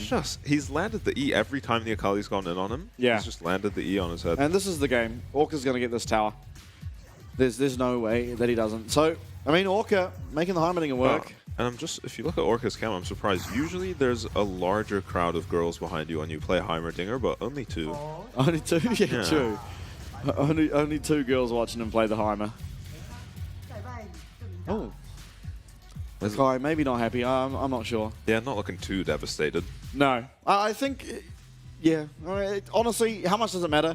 I mean, last series we saw blue side picked both times. This series now, red side is the pick. It really seems like it just comes down to what each team prefer rather than trying to deny a side from the other team. Have to mention, though, the top teams are preferring the blue side. Yeah. And I think it's mainly because their top laner is less worried about the counter pick. Like a lot of the top teams are just blinding Aatrox, blinding Udyr, blinding whoever. Cassante. Oh, and it is going to be so cool once again. I wasn't sure, but we are going to have so cool in today yet again. Yep. I mean, honestly, his first game Sejuani performance wasn't reasonable. Yeah, he lost his confidence in that second game after missing a couple Sedge ults. Yeah, a couple of crucial ones that led Sword Art from absolutely yoinking away an MVP. Just the biggest yoink I've ever seen in my life. The 9-1 gory Maokai that gets caught out 3 times. I'll have that. All right. My bad. That's so cool on your screen, of course. Good of him. I mean, without him, the team wouldn't be able to play. He's coming up. He is actually the team's manager, I believe. But coming into play. Yeah, doing surprisingly well. Yeah, honestly, it was a reasonable performance. Game 2, of course, fell away a little bit. But honestly, it didn't feel like it was on him. The game was really up to Minji to win. He was 2-0 on the Orianna. Yeah. And a good matchup against the Karsa Azir. shut that down quick, though. Yeah, Karsa came and just turned that around. And his first game to be against Karsa. Yeah. As well. Oh, yeah. Doesn't make life. The biggest jungle name possibly ever from the region. Yeah. And it's like, yeah, that's rough. That is a big job, if ever I've seen a big job. See, Crascada on your screen. Once again, he's been having a pretty good split for himself. Couple of maybe questionable performances, but I mean the LeBlanc, everyone's had a questionable performance that's picked it. Yeah. That champ has just been omega terrible. Yeah, we haven't seen the AP LeBlanc at all yet. Yeah. It's had some success internationally. Probably a matchup dependent thing. But I think it's just a very tempting pick to go for the AD LeBlanc. It feels so good to play in lane. Yeah. And just easy to play. Kind Yeah, of a similar trap to what people were doing with the Varus. Wow, tied first in damage per minute as well as damage percentage for AD carries. He's had really good games for himself. His first two Varus games looked really good. His Lucian games have all looked really good. All with the lowest jungle proximity. Not bad. Who's the knight? So it's Prage, right? So he, it's Prage is that, because there's only 8 teams. Yeah. That whole thing. Yeah, Prage is the extra. There hasn't been another AD carry sub, has there? Pretty sure I don't think so. Yeah, it would be Prage. Yeah. So not needing his jungler still makes sense to pick the red side, honestly, when your jungler's not coming bot. Yeah. When you're on the blue side, you kind of want your jungler coming bot. It's a lot easier to gank that lane and play around a priority bot lane when you've got the blue side. Waka on your screen. At least for me personally, really looking at this guy to step up and show. Might have a cold or something though. Yeah. Saw him coughing, the mask on. Ashe instantly banned by J-Team. Usually don't see that banned on the blue side, but they're probably not prepared to first pick it, so fair enough. Absolutely. Minji's looked... When he's looked good on the Orianna, typically. Yep. Now, Lucian will be banned away from Tide. Makes a lot of sense. Tide, probably the champion he's looked best on. Now, Kalista once again... Tide's looked pretty good on the Varus too. Yeah, no, I was thinking that too, but honestly, are you that scared of the Varus? Maybe, but I don't know. The Varus is still... I've still got questions. It seems so polarized. It seems either useless or he's just topping damage. Yeah, that's pretty well put. So thinking about what's open, there is obviously the Varus, as you touched on. The Maokai banned away. Rel seems like the premier jungler left open. Zinzao maybe. Yeah, we could see a Rel first pick. Or just a Varus. We've seen 2 Sejuani games out of Sokol so far, so wouldn't be too surprised to see that happen again. Yeah, I don't know if it's first pick worthy though. Oh no, for sure not. Oh, we're taking Milio. So there is no Lucian, but we do have Milio. Yeah, that's interesting. That kind of telegraphs you're going for an Aphelios. Yeah, it does, right? I wonder... you can play the on-hit Varus with it too. We've seen that. Karma could be cool. It's a flex pick. It hides no one's the been willing to pick the Ezreal yet. Maybe Tide will be the one. Looks like he might. It should be very strong on this patch. He got a lot of buffs. Okay. All right, there's our first Ezreal. Yeah. Finally, we get it on the last game of the week. Second to last game or third to last game? Last series. Okay, so Karma locked in. It is a flex. It could be going into that mid lane for Crascada. It can be going into support for Orca. Now, admittedly, Ezreal Karma is a lane combo. It's very strong. Yeah, we've seen that a lot. Yeah. So you do suspect it's going to be in that support role, but again, it can swap out if they want it to. Here we go. We're going to get Waco's Aphelios yet again. Yeah. This time paired with the Milio. Yeah. He's looked solid on the Aphelios. It's just J-Team haven't been playing team fights super coordinated to really set up the Aphelios to do anything in these fights. We'll see if they can, pull off a good front-to-back team fight and enable Wako to get something done. Rel will be locked in now. Looking towards bans, Sokol's Sejuani will be taken off the table. What are we thinking next? Nocturne, perhaps? I mean, we see the Vi ban, but do we really think Nocturne into Ezreal? Probably not. No, yeah, it seems a bit suspicious. So Corki ban is an answer to his ear. Maybe Nico's the next ban here for J-Team. Yeah, Nico or Akali. I guess it depends what you're worried about. Yeah. Poppy is going to be that last ban. Actually, that makes a lot of sense. Obviously, right now, the only deny it has is on that crash down. But Poppy is just a really sort of easy to plug and play jungler. It ganks really well, really early on. It's team fighters, pretty straightforward. You want to deny the dash, want to deny and engage. Yeah, SoCool's going to have to bring something more aggressive out this game with the Maokai Sedge and Poppy banned out. Yeah, I mean... So they're maybe trying to put the heat on him. What do we think here? Let me just cast my mind back to junglers that exist in League of Legends. Honestly, one thing, I mean, you could possibly consider is Udyr. Jarvan, he's pretty... Yeah, Jarvan's always sort of a jungler that sticks around. Xin Zhao as well, honestly, he's been a jungler for Yonks, and he's not exactly the hardest. But I do think he'd probably prefer to be on something more tank engage reliant, something that he can sort of get his abilities off. Yeah, I really like the Taliyah pick, not just because it's another unique pick for Cruscada. It is very threatening on the Aphelios. It's a nice lane into his ear, as we've seen when Maple played it. What if, okay, this is not going to happen, but can you imagine, right? We've got all these ideas about the draft. Yeah. Rel just ends up support, Karma ends up top, and Taliyah's just in mid. And so then just these two flexes are just like, oh, we were wrong. It's possible. It is in theory. I mean, even Taliyah could be jungle, and then we just have nothing correct. Honestly, the Karma buffs that came out recently were mostly for her AP ratios, so support Karma more or less unchanged. And Jarvan will be the lock-in. So definitely a team fighter. I guess the problem you have is it's kind of hard to look for flag and drag when the Taliyah exists. And more so, you can't ever really lock down this Ezreal as Jarvan. Yeah. It will be Lakai playing the Cassante, and it looks like Taco fancies himself a game of the Aatrox. See if he can keep up. Yeah, he's got Gwen as an option too, but we've seen this Aatrox just completely take over games. Yeah, and you already have a lot of AP damage, right? Ezreal does a little bit, Karma does a lot, Taliyah does a lot. So you don't really want the Gwen here. It feels like if you pick the Gwen, Hollow Radiance and Chaotic Recurn kind of shut down your comp. So will be the Aatrox forcing Lakai to build some armor. Yeah, and, I like it. It's a hard lane. It's not the easiest lane for the Cassante because ultimately he actually has very high mana costs. It got changed, I think, preseason. Or no, it wasn't a preseason, but like end of last season.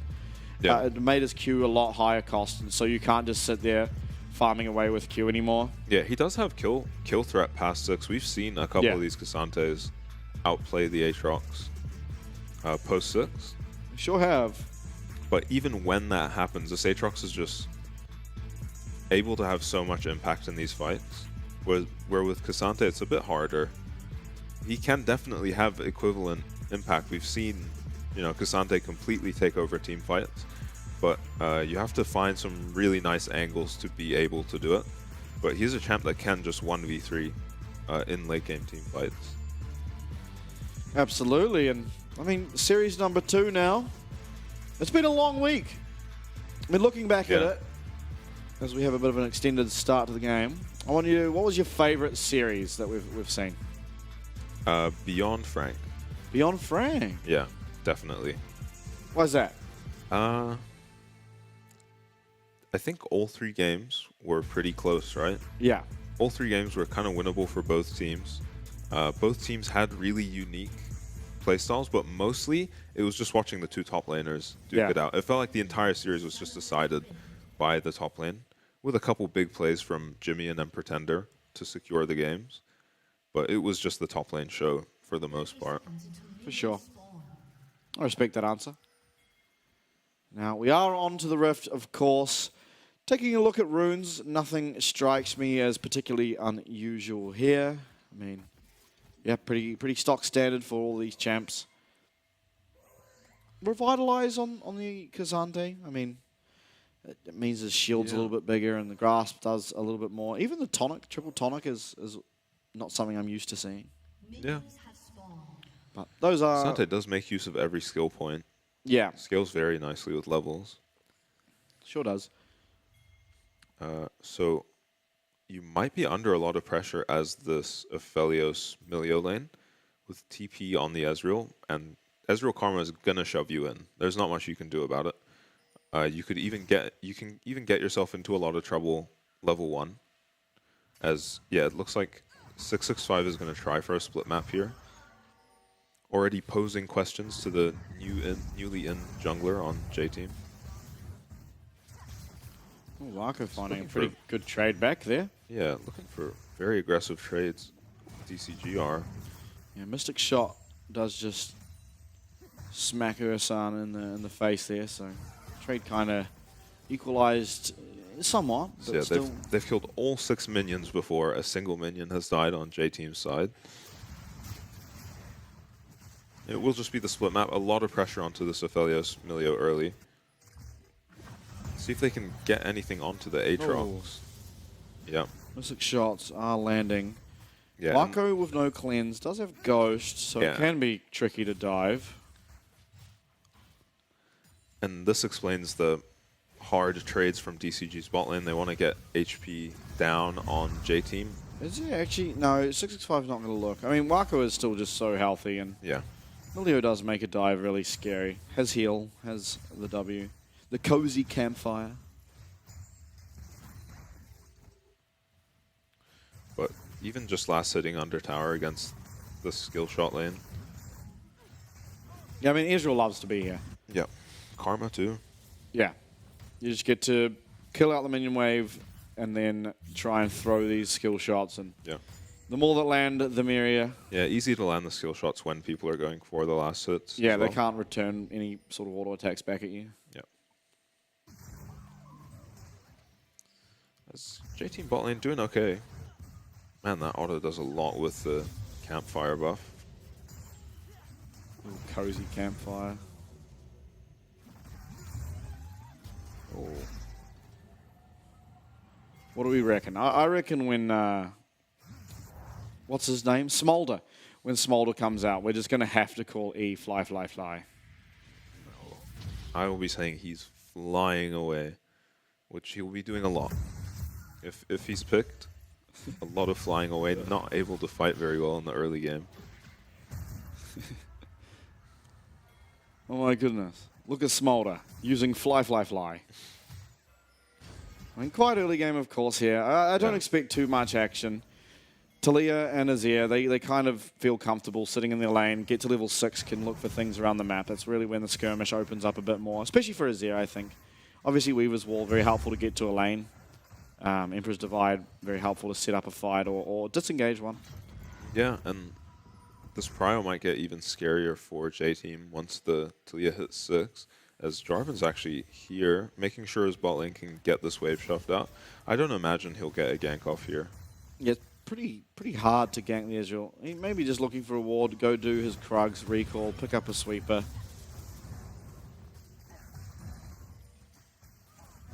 I mean, the top side as well. I mean, everything's really pretty even. One camp lead at the moment for 665, so you could say Jig Gap. Everything, yeah, extremely even. All right, it's time. First blood. First blood this game will be going over to Criscada. Criscada. Yeah. Congratulations. All right. It's going to be Void Grub's Rel is so good at doing these. My first blood, I think somehow it's going to be one of the top laners, and now it's a 50-50 on which one I choose. All right. I think I'll go... Oh, this is so hard. So much on the line. Yeah. Maybe Lakai. I think I'm going Lakai. I wanted to say Taco for so long, but I've also seen what a Bramble vs Cassante can do. Yeah. Yeah, if anyone's getting the kill early, it probably is the Cassante, to be honest. Yeah, unless there's like a dive or something. But even then, it feels so scary to dive that champ. Yeah. That will be my guess. Excited for the Tier Luna on the Talia. I can't remember what we saw Maple build. On Talia? It was tier. It was Tier? Seraph's. What did he go second? Seraph's or the Andres, maybe? I can't remember second item, but it was Seraph's first. Okay.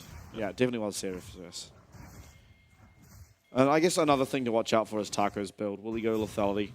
It seems like it might be the stronger. Yeah, I think so.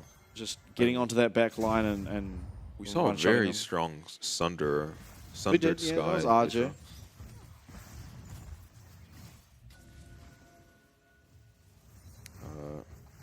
As DCG are kind of looking around mid, very scary to dive this this Azir. Yeah, no lane feels particularly diveable. Yeah. I mean, I feel like for a lane to be diveable, there has to be some massive mismatch in tempo that allows either Cascada or Minji to leave lane without losing too much. I mean, Talia can get shoved pretty easily and just ulti down to bot. So Cool is nowhere near. Maybe they don't know where he is though. As DCG's bot lane look like they just want to freeze. Oh, maybe something mid. Minji's fine. He should have a soldier available.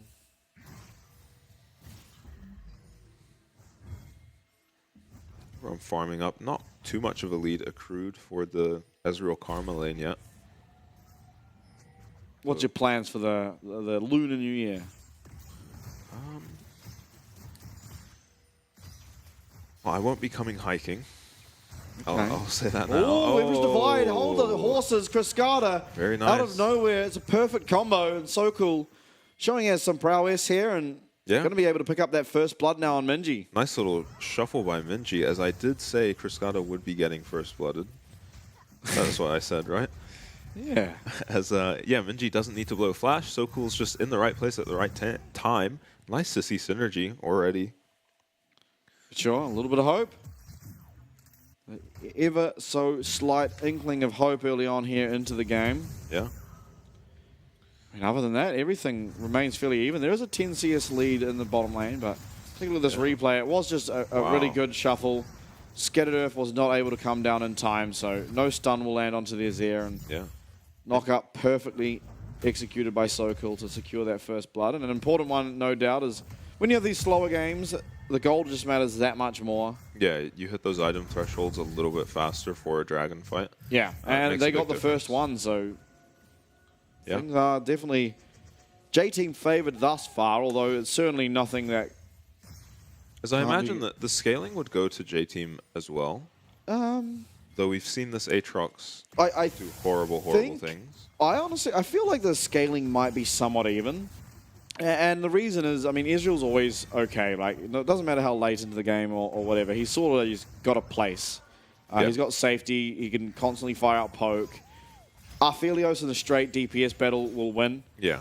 And the same can kind of be said about Azir versus Talia. Talia has a different sort of scaling where she is able to just find a W. Yeah, you throw out the pebbles. If you land a W, the seismic shove onto a carry, they pretty much just get immediately destroyed. And then I'd actually say that 665 is favored in the jungle. I think Jarvan falls off fairly heavy, whereas the Raul will always just be this mega tank. Void Grubs. This is going to be... We might see a fight. Magnustorm comes through. Taco pops that World Ender. It is going to be at least one of these Void Grubs picked up for the side of J-Team. And Emperor's Divide comes out onto Cascada. So Cool going to be able to use that flag and drive. Secures one more kill. And J-Team, they are not going to go down without a fight as Lakai finds himself a quick 2 kills there. It's 3 for 0. It's the Void Grubs also picked up for J-Team as they get themselves a nice early lead. Yeah, as J-Team from slightly behind, I mean, take the lead over completely. Minji is looking possessed on the Azir as Wako takes a rough trade. This is Cascada. There is flash available here for Wako. Nice turret's going to deny a lot of those pebbles. Wako, he's diving, keeps his health just enough to not go down, and that was teleport used out of Cascada. They tried for something. Good for J-Team. We'll see what happens here. I couldn't really make much sense of this fight apart from this amazing engage from Minji. The fight, it's looking bad for J-Team on the front line, but then Minji flashes onto 2 on the back line as DCG, by the way, brought 4, and so did J-Team. Yeah. So nothing to point out there. Ezreal didn't have TP. In some of those situations, Ezreal might have TP and be able to show up. Yeah, important. I mean, and then Wako surviving on the bot side also crucial. Honestly, Minji was looking like a man possessed in the previous series too. He was just camped out of his mind by Karsa in the mid lane. I don't think we've seen that many mid ganks total so far this split as in that one game. Dragon, second Dragon, of course. I mean, looking at summoners, DCG are not doing too well. Of course, it's the same here for J-Team, but you do feel like J-Team have a little bit more safety. Of course, flag and drag, low cooldown, 665 though, he's going to get knocked up by Sid at Flag and Drag as SoCool just continues to find more damage. But as I was saying, I mean, item spikes are there now for J-Team. Minji with that Nashes. Yeah, I mean, we're waiting on Wako items though. We are, yeah. And Essence Reaver is completed for Tide, so if DCG are going to try and find a win, it has to come really through this Israel. 665 really not wanting to give up position on this Dragon right now. Gets engaged on by SoCool. Yeah, he's going to be put into that Cataclysm. Wako is low. Wow. Tide is landing everything, but with 665 now down, it should just be this Dragon picked up. This is a bit concerning if you're DCG, because we see one of two kinds of games out of 665. It seems like he's either 10-1 or he's 0-10, and is trending towards the latter, as he's just not respecting the enemy team being stronger in this moment at all. You know, they have mid prio, they even have bot prio, and I mean, he gets away with it once, but the second time he's just wandering around the Dragon by himself, gets picked off. Jarvan, whenever you don't have flash, is going to be pretty happy ulting you, and Aphelios had his green gun up and has plenty of range to follow up. Absolutely. They can pick themselves up a second Dragon. I mean, it seems weird DCG are trying so hard to contest. You have Talia and Israel both trying to stack up their tier and get to that item. Seraph's completion as well as Miramana are going to be big spikes for both champs. And so right now when you are against Sundered Sky, Nash's, even though Israel, yes, he's got his essence, so he is technically stronger than the Aphelios, everyone else is weaker. So, I mean, curious decision making, I would say, but ultimately J-Team capitalizing on it, capitalizing well, and they do find themselves very comfortably now in the lead. 2K, roughly. 1.5, I suppose. Yeah, I'm mostly concerned with the top lane items right now. Maybe Taco's going to finish up his... No, he doesn't finish up his Profane Hydra. But he is... he's up some CS. Yeah, and he is looking like he's going lethality. So yeah, I like that. That's based in real, and if he finds his way onto Wako or Yurisan, they are not going to be lasting all that long. If recent Aatrox performances are anything to go off. Yeah, he's going to need to put some work in this game. Yep, he is, and unfortunately Lakai being at that Dragon has already done so. Oh no, that was actually, sorry, that was from the Void Grubs. Yeah, it was a Void Grub fight. I mean, I don't know when you're going to look to fight as DCG. I guess it's just as soon as you finish these tier items. Yeah, one is done. 2 carries. Hasn't been upgraded yet, but it is completed. So you do have that additional sort of damage that comes through from your mana. Yeah. It is slightly low, though. You get more per mana once you do upgrade it fully. With the bonus effect as well, of course. That shield being ultra important on these immobile control mages. I wonder if it'll be fully stacked by the Dragon fight. I don't think Ezreal's going to have his Miramana for the Dragon hasn't backed in a long time, but yeah, he hasn't really had a massive amount of gold either. He does go back now. He gets his Corford Warhammer. Yeah, he stays a little bit ahead of the Aphelios, but he's not really spiked yet. Yeah. I mean, the Aphelios and the Israel, you'd say, are comparable in terms of their abilities in this next team fight. Yeah, the Aphelios does have Emilio buffing him up, though. Yeah, but the Tide has more access to just poking away at people, so kind of evens itself out. Yeah. Now, SoCool in the area, of course. Bot lanes have rotated mid.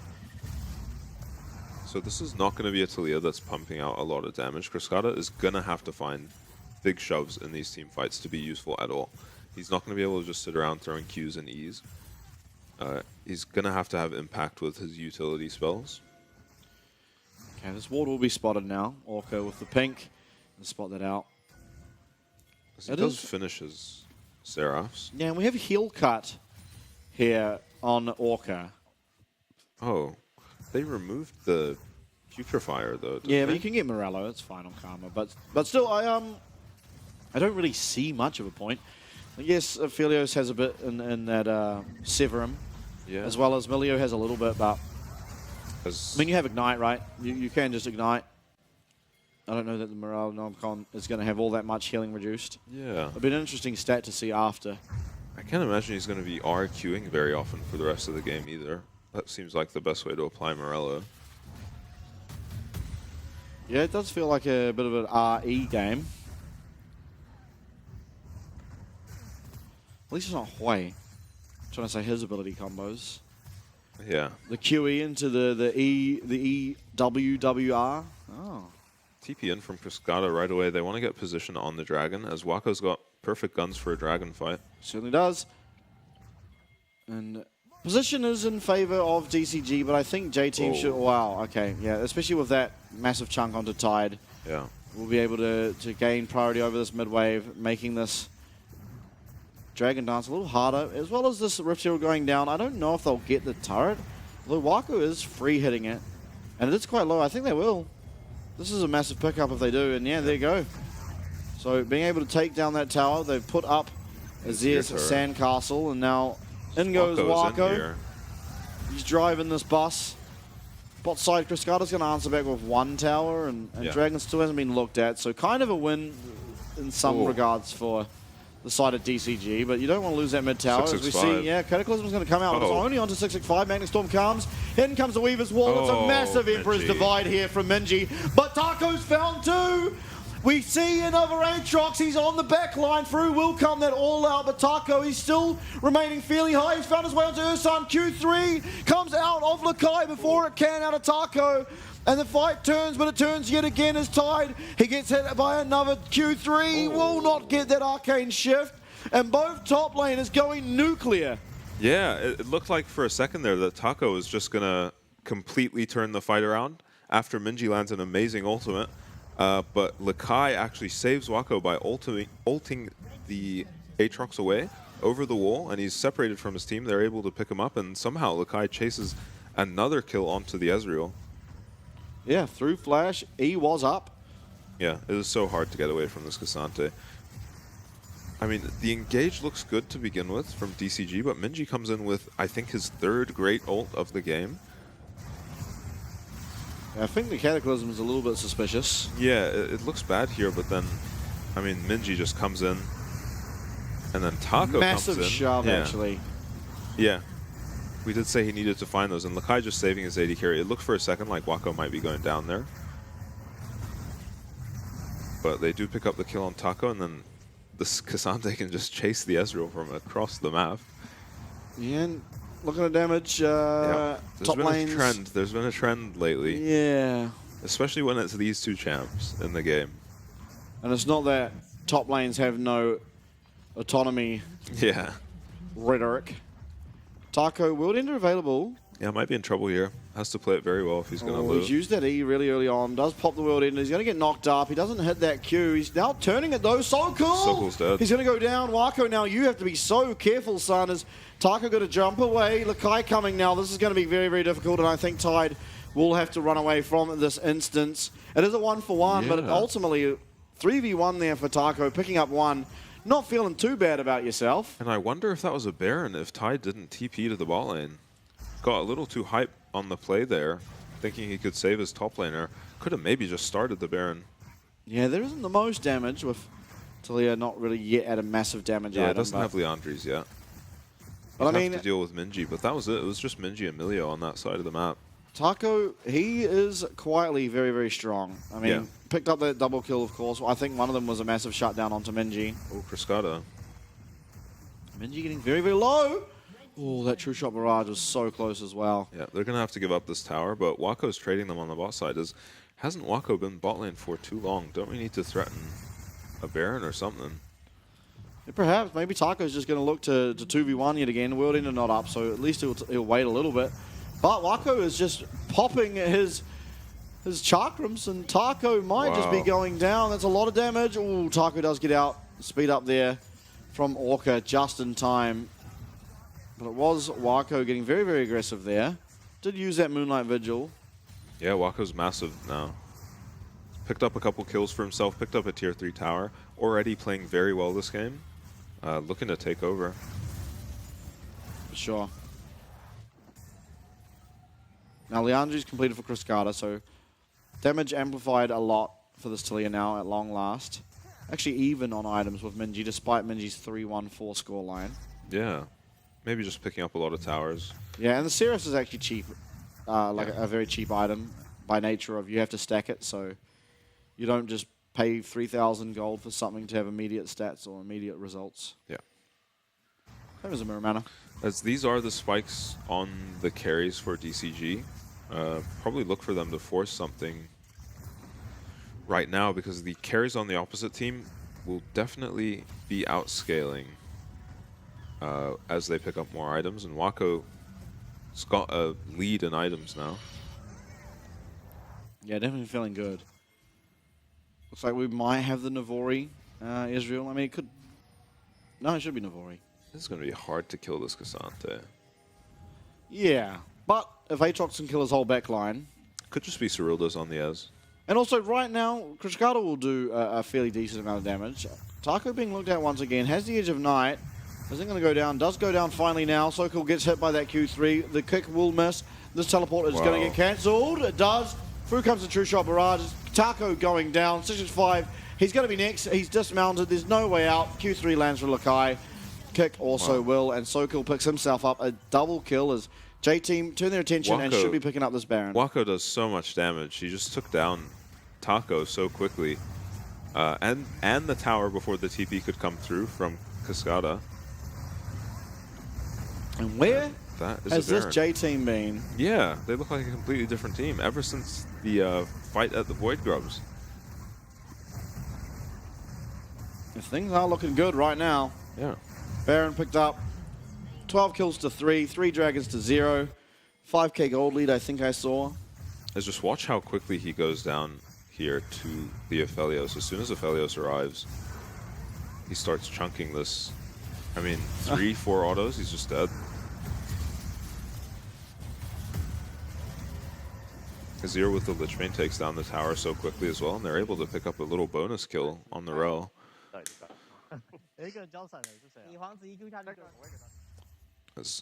Don't have to worry about Wako with his cold, I guess.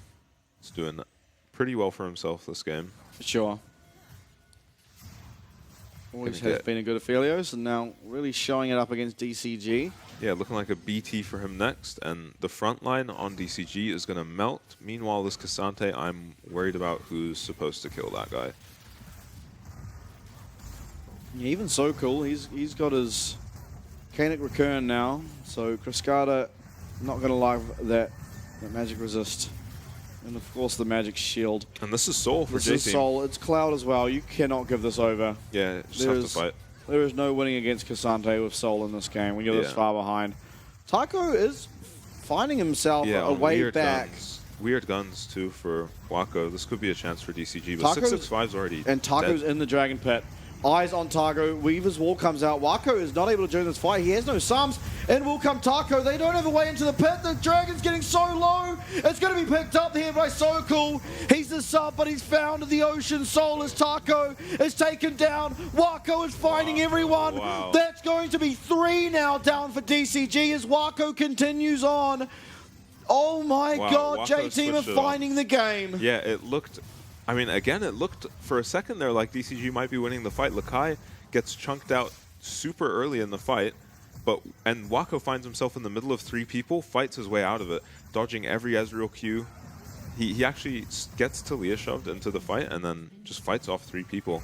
Soul now for J-Team should be in a very good position to close this game. I think we're at the point of the game now where you're on the side of DCG thinking about next one. Yeah. Yeah. I don't think there's really a way in anymore. I thought Taco, he had the perfect flank. Yeah, watch Wako this fight though. I mean, Lakai gets super chunked early on. He's actually walled off at the beginning of the fight, and that's why Lakai manages to take so much damage. He actually misses the Aphelios ulti. And then he just finds himself in the middle of 3 people, just dodges everything, kills the Ezreal, and his team's able to follow up, and he just walks out on 1 HP. As it kind of never looked like DCG had anything going this game. Tide quietly putting out a lot of damage, as was Cascada, but yeah.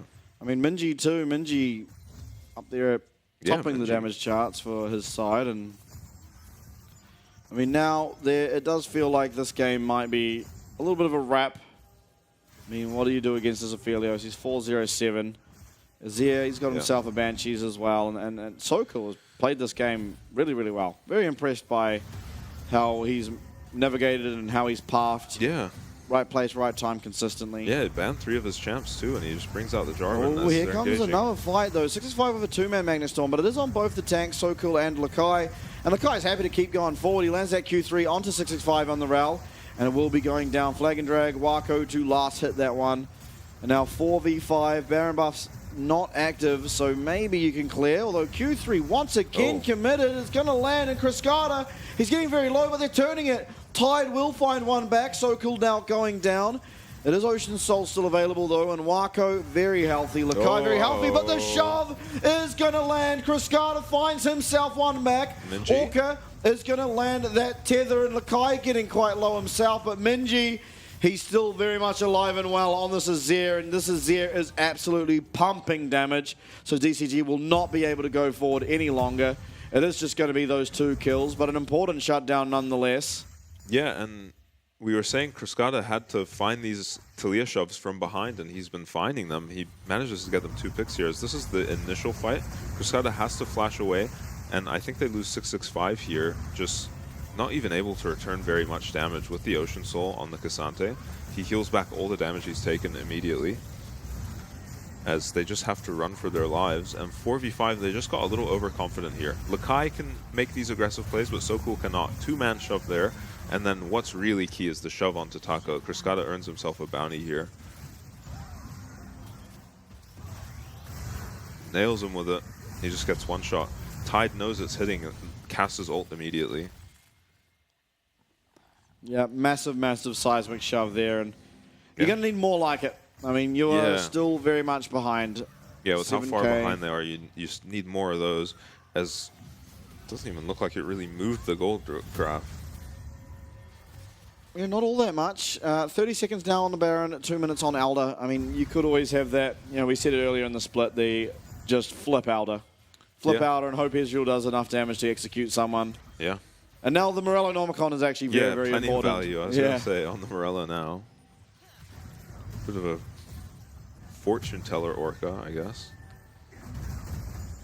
Has the sled, though, that feels horrendous. Very bizarre. As Ursan, he's not with his team. He's going to have to flash away. World is going to be committed, though, as Minji teleports on in. Sand Soldier's doing a lot of damage to Taco. Tide, he's returning a lot to Sokol on the other side. Lakai trying to look for this Israel. 3-man Aphelios. Yeah, it's going to land, but isn't going to ultimately result in too much. Tide still trying to chip away at the health bars, but again, this Ocean Soul means that it doesn't really matter. You auto attack a minion, it's going to heal up very, very well. Yeah, and they're back all back up to full HP. DCG, I'm surprised they didn't lose a member there. Good on them for somehow scrambling away from that fight, as they're on the Elder. I don't know if they kill it fast enough. It looks to me like they do. Baron got stopped. Orca's trying to delay. It's getting very, very low. I think J-Team have made a mistake. It's going to be that Elder. And now it's time. DCG are on the hunt. World Ender's going to be up so soon for Taco. He flashes forward. He finds the Q1 onto Wako, who immediately flashes away.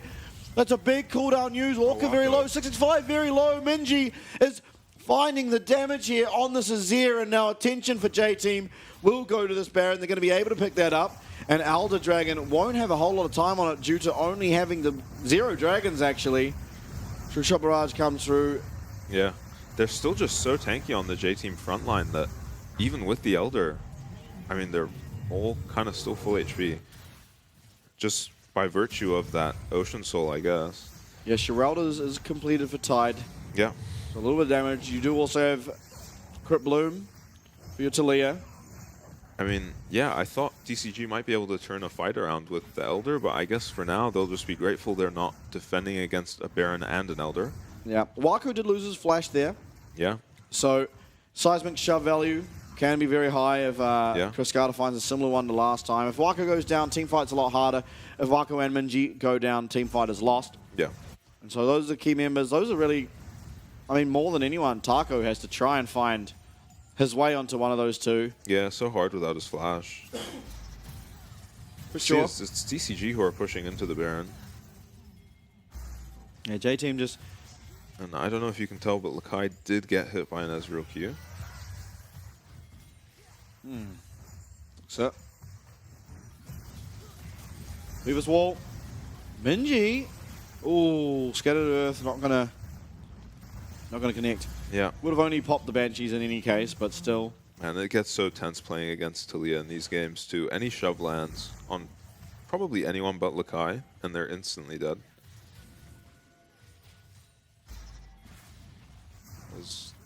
I mean, J-Team are going to lose most of their Baron. DCG just trading Elder for it. You don't see that too often. Yeah. I mean, DCG getting what they can, really, and considering the cards dealt. This Elder will be running out very, very shortly.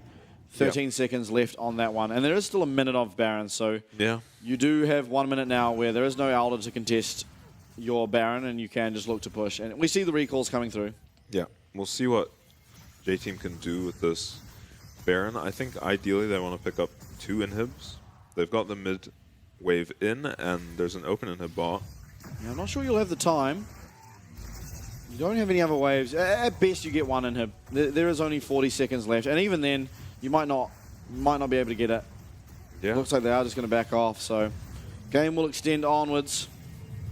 Here we go. This one's, I think we're in for the long haul on this one. Yeah. DCG have won a game like this before. Yeah, and it was against Hextech Soul, which arguably is stronger, probably the strongest. Yeah.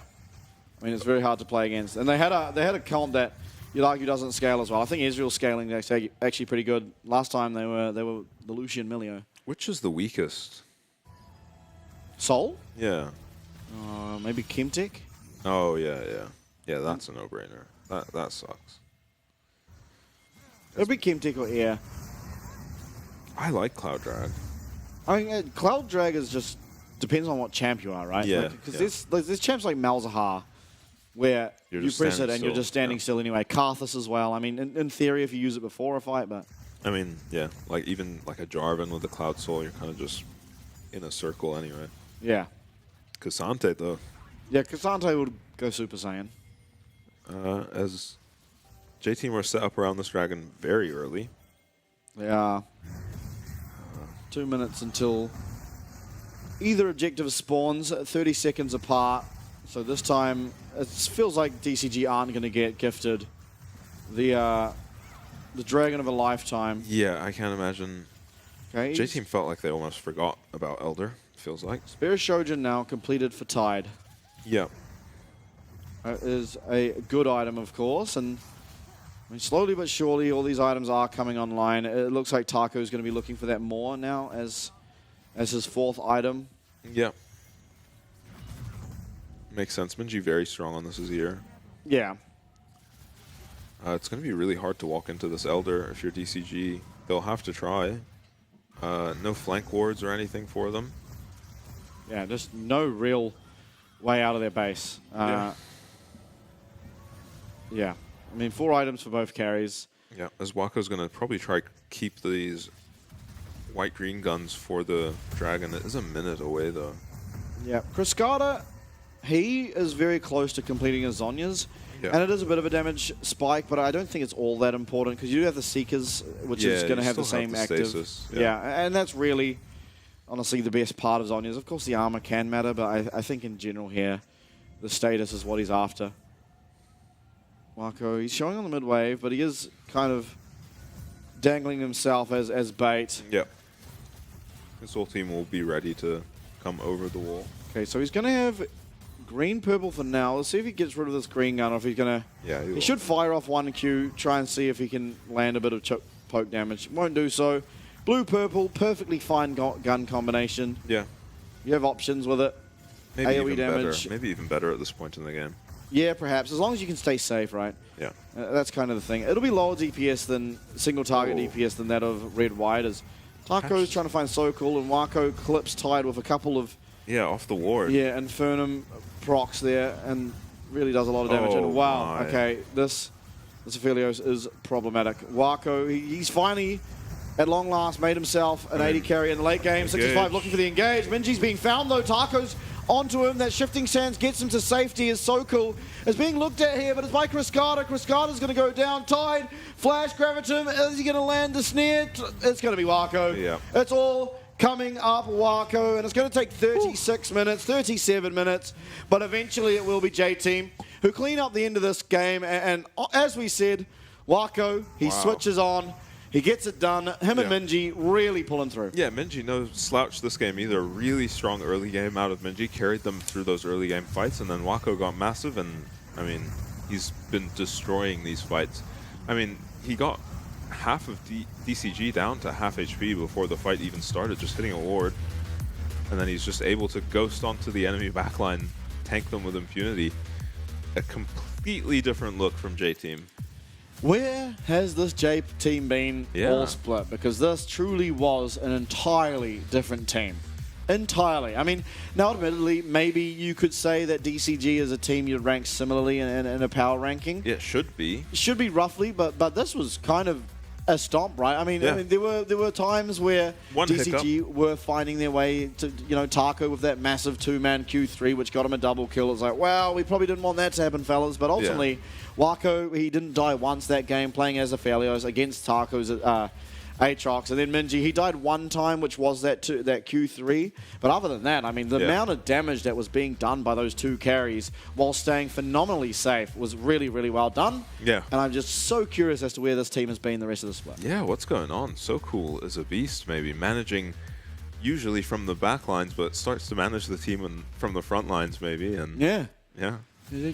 Gets him looks in, good gets on the it Jarvan. done. They really thought they could target him this game too. They took out Sejuani, Maokai, Poppy, looking like maybe they're banning easy tank champs, let's be honest. That's what they were looking for. He was maybe trying to get a safe tank champ to play and have some impact, and finds it on the Jarvan. That's a good game. I mean, safe to say he's outperformed his counterpart 0-7-5 on the rel. Yeah. Rough game, but we kind of saw it coming. Yeah, when it was 0-2-0, it was like, oh boy. You kind of see it coming. He's only got two types of games in him, 6-6-5. Yeah. And they don't go 6-6 and 5. No. It's very polarized. These scores tend to be. Cruscada also, he had some good team fights, but usually we see him kind of leading the team, having stronger early games, and taking over games occasionally. Yeah. And maybe the Ezreal pick. There were a lot of. I mean, the Ezreal Karma lane kind of failed. Yeah, for sure. Or DCG. Didn't really achieve anything, right? And Marco just free scaled into 4-item Aphelios. Yeah, with Ezreal into the hyper carry ADCs, especially when they've got an Enchanter, you're on a clock. Yes. Because a lot of the time, late game, your Qs aren't even hitting through the shield. Yeah, absolutely. That Melio's putting on the Aphelios, and Aphelios can just running at you with impunity. You don't have the DPS to deal with them, so it would have been a lot stronger on the blue side, honestly.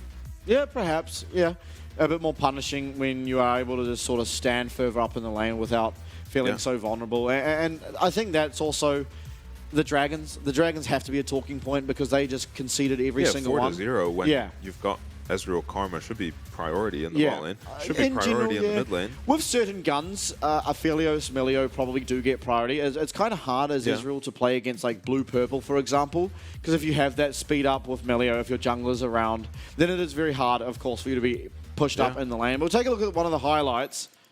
This one. This is the Q3. This is the one time that DCG felt like maybe. Yeah, this fight just swung back and forwards with Minji landing a great ult, and then Cruscada landing a great shove, and then Taco landing a great ult, and then Lakai finally probably ending the fight with a great ultimate onto Taco to peel Wako. And somehow, I cannot believe he kills Ezreal here. I cannot believe you find an Ezreal here somehow. Yeah, Flash and E, I believe, were available. That's why he flashed towards the wall. And I wonder if Taco meant to shoot the purple ult. Because if that was a purple ult onto the Karma, he gets a kill there, too. But, I mean, a pretty amazing game from Wako. Even that gank he avoided early game. Yeah. Played the lane well. Played a very hard lane well. Yeah, dodged a lot of ganks and, I mean, did what he needed to in team fights. Yeah, and look at that damage. I mean, it speaks for itself, really. When you're out-damaging Ezreal, it's a pretty good game as an AD carry, because Ezreal, another champ with a lot of artificial damage, where you are just hitting someone that doesn't matter, especially against Ocean Soul. Yeah, Aphelios has to commit very hard for a lot of his damage, so Not able to always, do that of course, safely. but yeah, for the most part. And yeah, it depends on the gun combo, right? yeah, for sure. And I mean, says it there, of course, a lot of this damage. I mean, you did have kind of 2 tanks and then 2 hyper carry champs with Emilio, and so the damage sort of says that. Yeah, and you need your carries to have those kinds of performances when you pick those comps, so that's going to be good confidence for J-Team that, you know, we can put everything on our carries and they will be able to carry the game.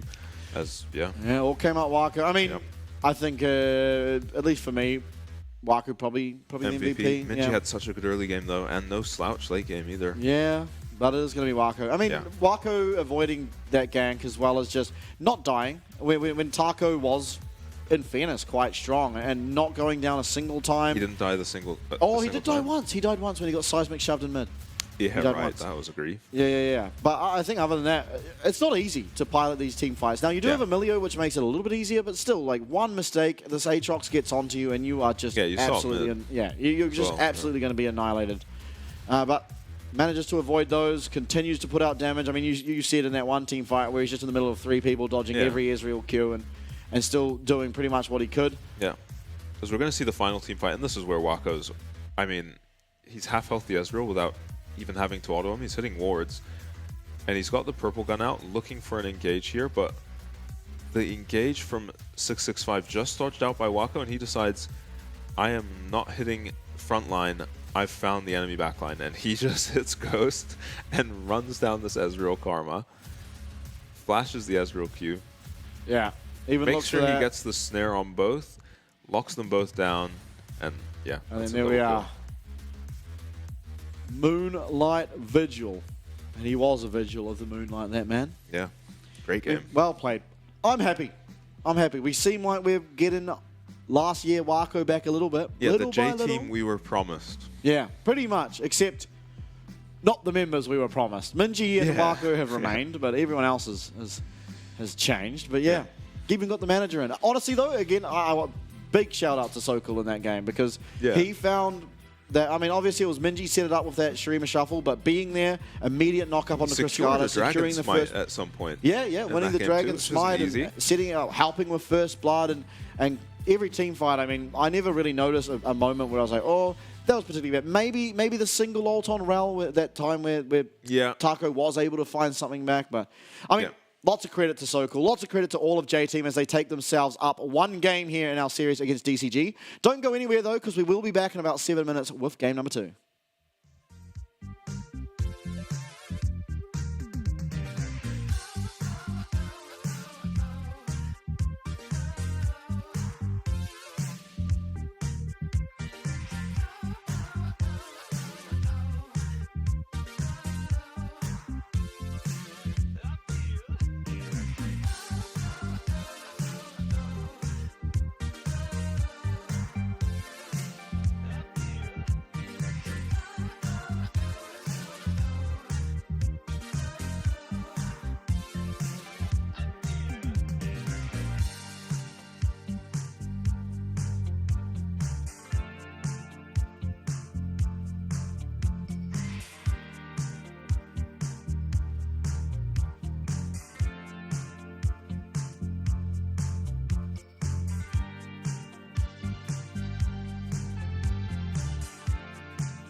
Dangerous games. We're playing dangerous games.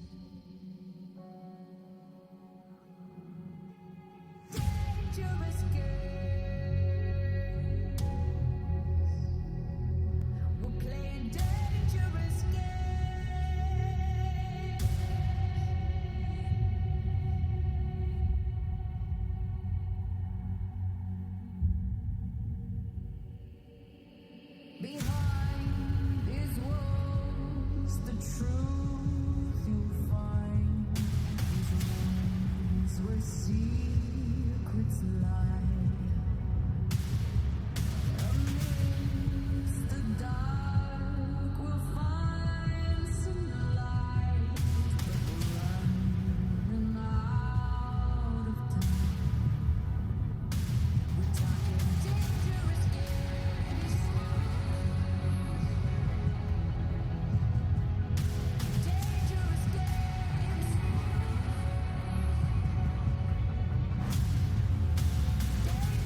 Dangerous games.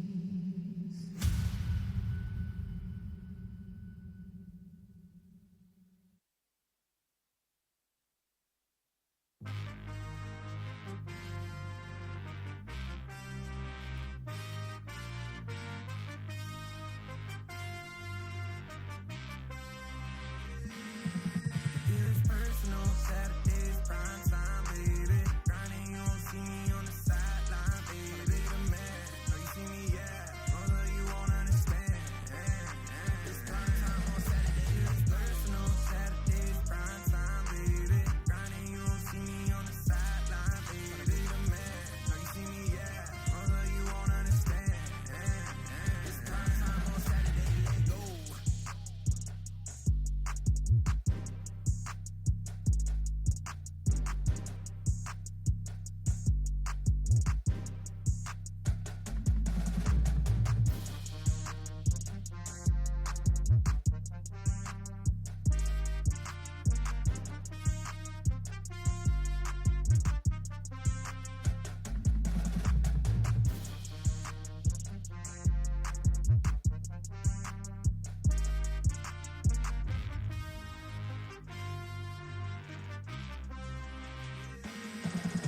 It's personal, Saturdays, prime time, baby. Grinding, you won't see me on the sideline, baby. The man, know you see me, yeah. Although you won't understand. It's prime time on Saturdays. It's personal, Saturdays, prime time, baby. Grinding, you won't see me on the sideline, baby. The man, know you see me, yeah. Although you won't understand. It's prime time on Saturdays. Let go.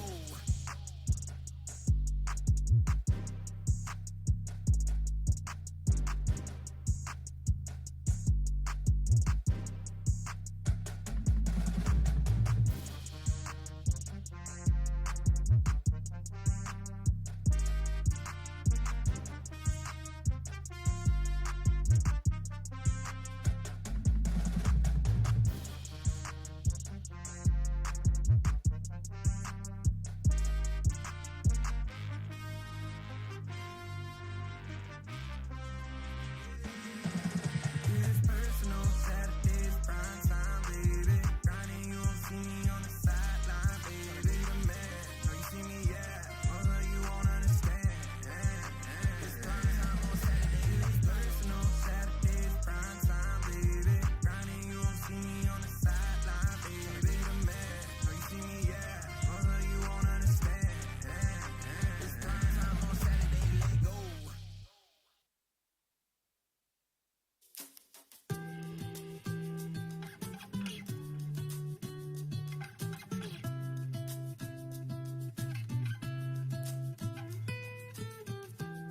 You got me off the ground,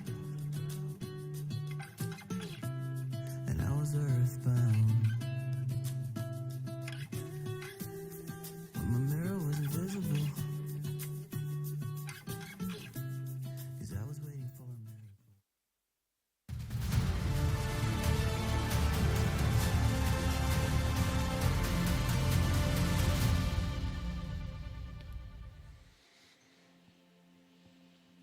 Wako is back. So are we. Yeah. Wako, though, crazy. Yeah. Minji as well. Minji's back too. J-Team, we are so on now. Yeah, J-Team solo carried the earth. They yeah. have a Minji. slim chance of making top 4, Yeah.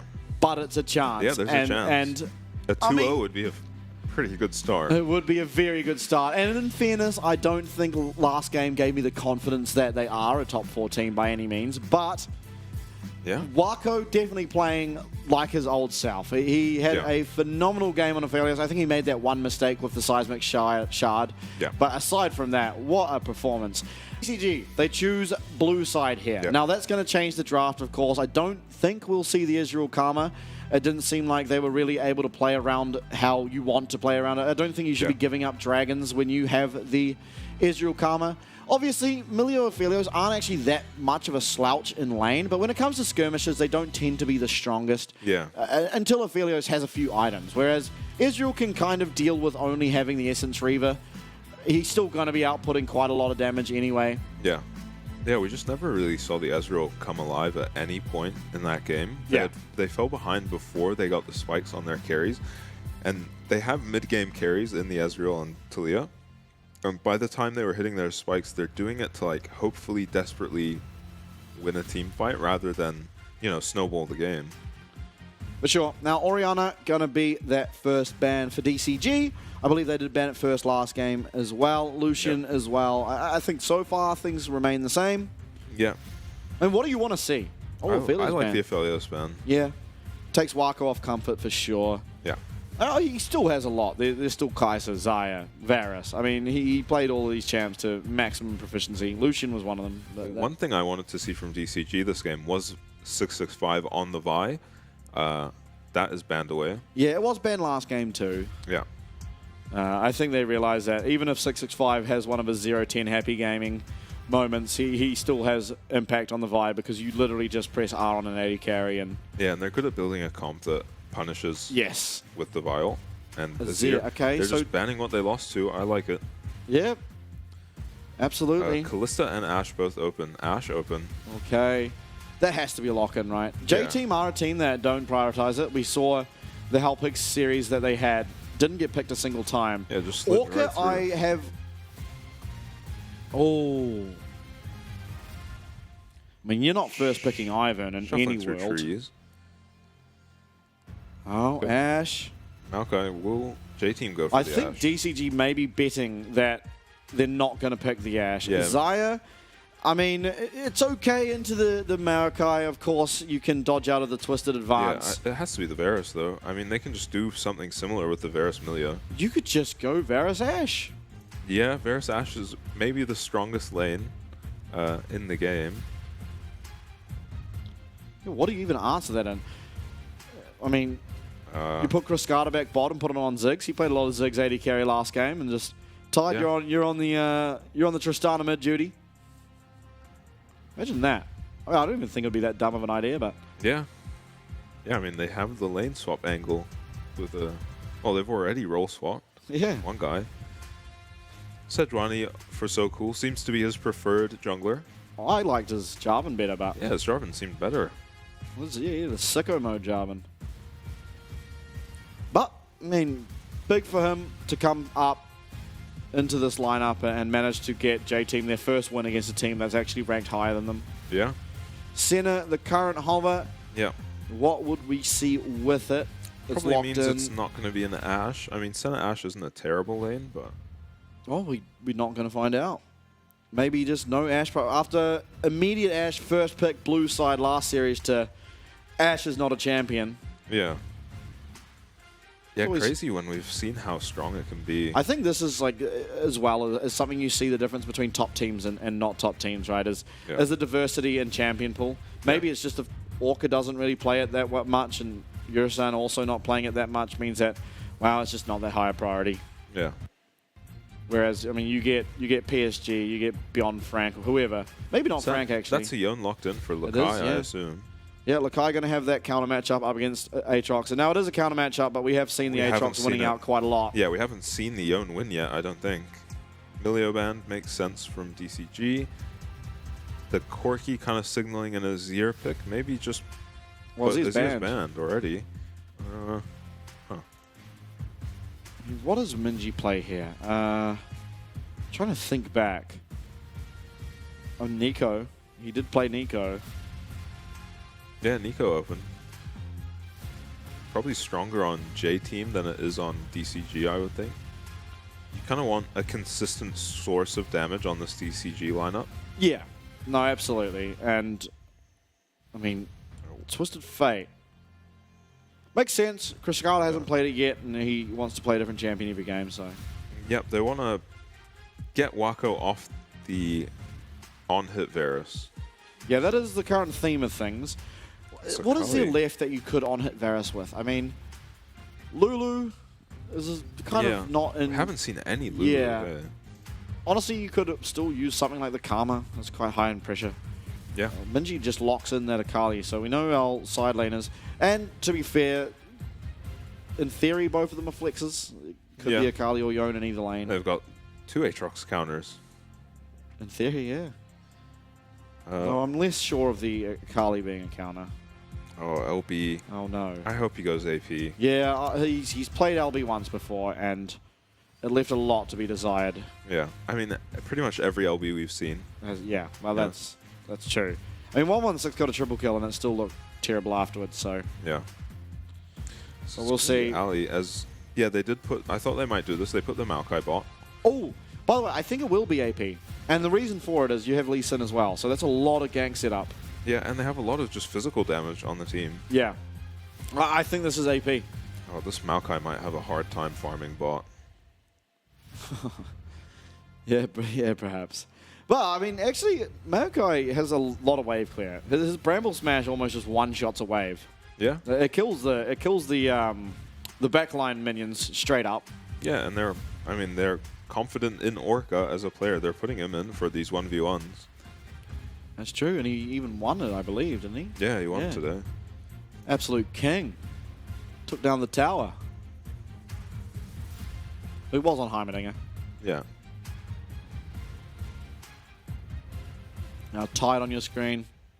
Looking for redemption for last game. Yeah, rough game last game. He never really got off the ground on the Ezreal. Now he's trying to get off the ground on the center. Admittedly, it's kind of easier to do damage as center sometimes. Well, maybe not easier. We've seen some lackluster centers so far, though. Very low damage output. Yeah. But it has been the weaker teams playing the center. Yeah. And I think here we have what I, at least in my purview, is a fairly evenly matched sort of nameplates on Rift. Yeah. I don't think, especially after game one, I think I had DCG as favorites. Yeah, me too, definitely. But after what I saw game one, and seeing that it actually genuinely looks like Wako's always been performing fine this entire split, but he had a true Wako sort of performance last game. Yeah. I heard the center hooves. I believe we have High Noon center. Yeah. I heard them. If I'm wrong, I'm going to be deeply upset. Oh, Cascada's AP. Based. Yeah, God bless. I think it makes so much sense. You have 665 on the Lee Sin. It just only makes sense to go with that AP LeBlanc. Yeah. Really good gank setup. The Akali. Really good gank setup. Really high burst. Yeah, Hail of Blades on the Varus. You will go lethality. So DCG got what they wanted out of the draft here, getting Wako off of, some hyper carry right click. Yeah, and of course Orca with teleport here. Cleanse on Wako. He should honestly, both bot lanes I feel should be fairly safe. I don't. This is a game where I don't actually think the junglers should spend all that much time there. Maybe you could make the argument that 6-5 can. If you can get that cleanse out, then yes, there's absolutely an angle. I know exactly where So Cool is going, and it is top lane. You have Yone with Sejuani into the Aatrox. He could be in a lot of trouble, Taco. That's what you'd love to think. He is starting bot side, so yeah, promising. Unless he's splitting the map, we'll see if 665 actually decides to split the map. Might be a good way to protect his Aatrox. Now let's see how this lane goes. I mean, Wako definitely one of the stronger Varuses in the scene, and you're kind of seeing that here. Knows how to trade. Not willing to throw the hook on the Maokai. Yeah, I don't know what spell he started yet. Oh, he doesn't have hook. He has W on Nautilus. That will make it harder to throw out the hook. Yeah. But level 2 will be coming first for J-Team by a landslide. And they must know he has no hook at this point, but it is coming. Yeah, one more minion. That's all it takes. I think 2 more because it's ranged. Oh, yeah. That 1 melee. Yeah, DCG doing okay here. Oh. Tide gets himself a soul at the cost of some of his HP, but Senna has such a low HP pool. She just heals back up so quickly with a couple Qs. Yeah. And fleet footwork procs. Okay. So far doing okay.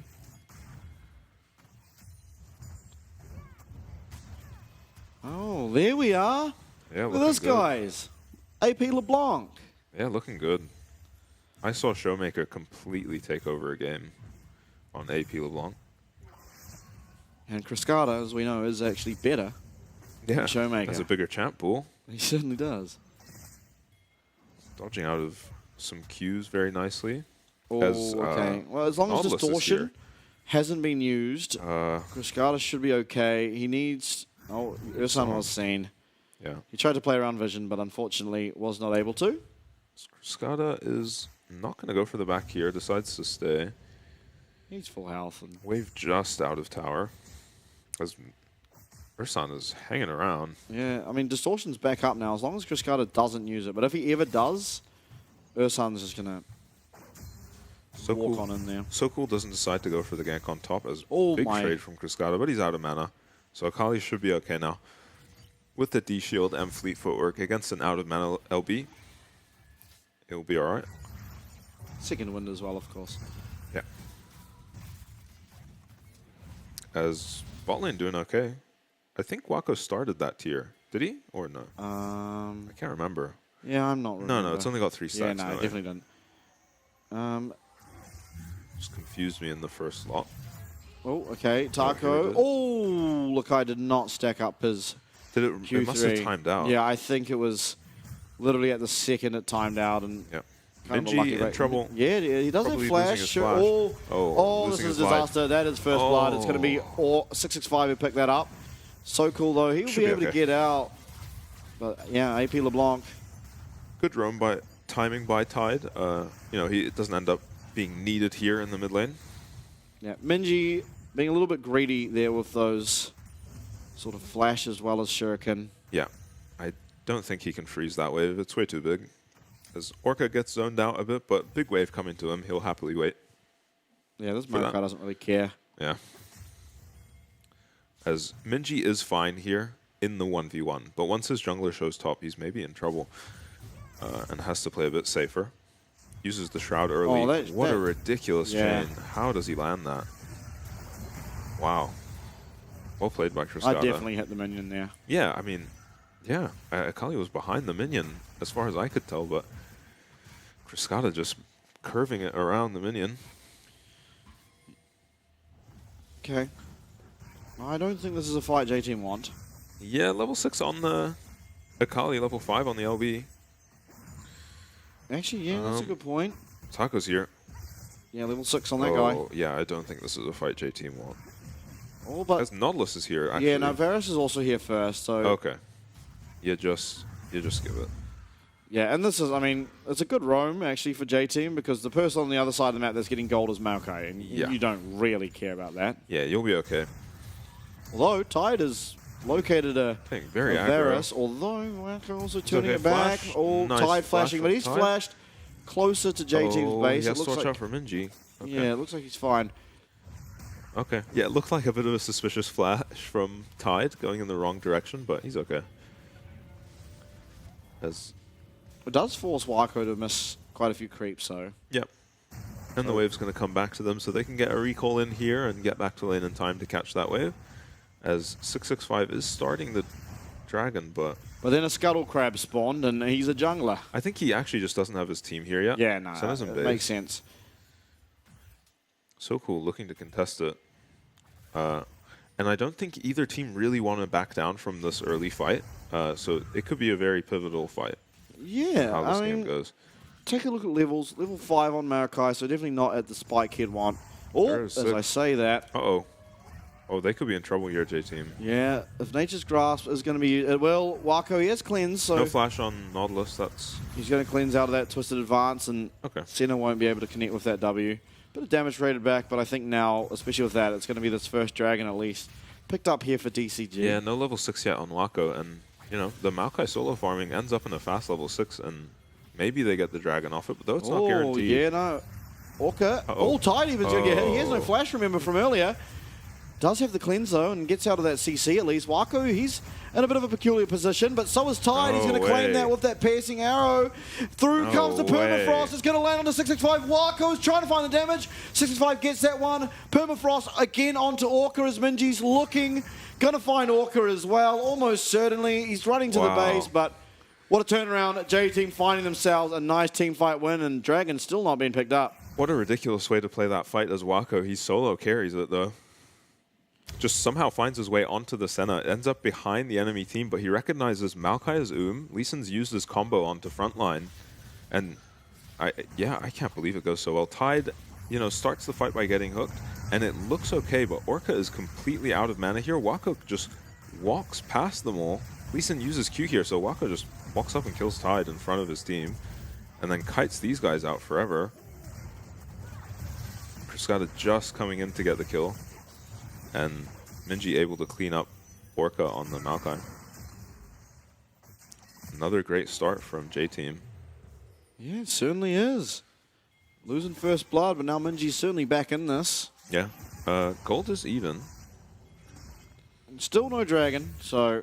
Oh, they couldn't do the drag. Fair enough, with your AD dead. Sedge Nautilus not going to do that too quickly. As against DCG on the drag. Yeah, and Maokai in a much better position here. Yeah, Nautilus is 5 and so is Senna. We'll just go over. Yeah. Wako no flash, no cleanse. Just means you probably never are going to take the fight now. Yeah, you'd have to play pretty well, and maybe you'd have to kill off Tide before Wako goes down to truly stand a chance. But I think both teams ultimately are fairly okay to let the first dragon go to either team and look for the team and look for the next one, because Minji wants to get to first item, of course, and have lots of threat onto that center. And So Cool could be caught out here. 665 finds him, but Zaatrox is in base. It might just be a little flip for the smite. Oh, it was So So Cool wins it. And I guess I should have mentioned, I kind of glossed over it, but J-Team actually picking well around the Sejuani this time. 2 melee solo laners, both of which are really good at skirmishing. It's kind of where Sejuani thrives. Yep. And so we are going to see it now. Melee support too. Yeah, exactly. So there is a lot of sort of permafrost setup. This hook onto the Maokai. Yeah, sizable trade. Cascada, though, he's going to trade back, and now Dredgeline is available, so level 6. Here's the Maokai ult. Yeah, Wako trying to zone off the LeBlanc of all people, and a massive engage 3-man Bramble Smash, but it might just be that Orca goes down first. It's a massive fate sealed coming through from Lakai there on the own. Wako as well, he's finding the damage. Cleanse comes out, Tide is stunned up, but Cascada, he's looking, he's going to get him. He goes back to the distortion. In comes the shield, and it's going to be J-Team. They pick up 4. Wow, another team fight that starts out so well for DCG, but then the carries on J-Team are playing so well in these team fights that they're able to turn these fights around. I think that fight started with a 3-man Maokai root into a Senna ulti, chunks everyone to half HP. Even a 3-man Maokai Q. Yeah, but somehow J-Team are just able to turn the fight around. Yeah, and maybe not enough follow-up. Yeah, Taku not quite there in time. I think it's just the positioning from these carries. 3 people were caught in that engage. Minji was one of them. I mean, that looks like such a ridiculous start to a fight. Because Wako, again, just positioning perfectly. Oh.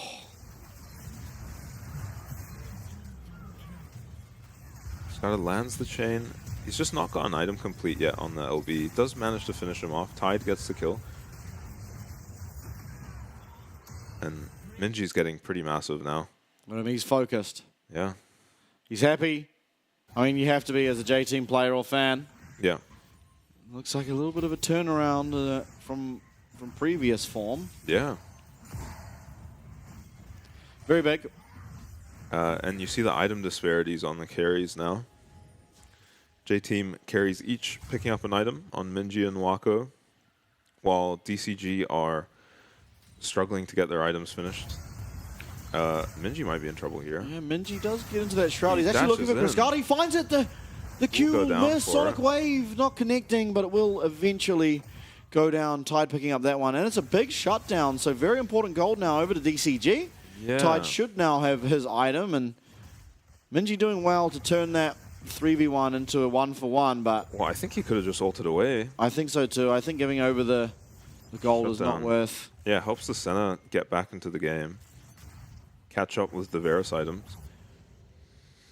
Storm Surge, first item for Cascada. Did get nerfed on patch 14.2, so we'll see how much impact it has. It doesn't feel like the most impactful item in the game anymore, but...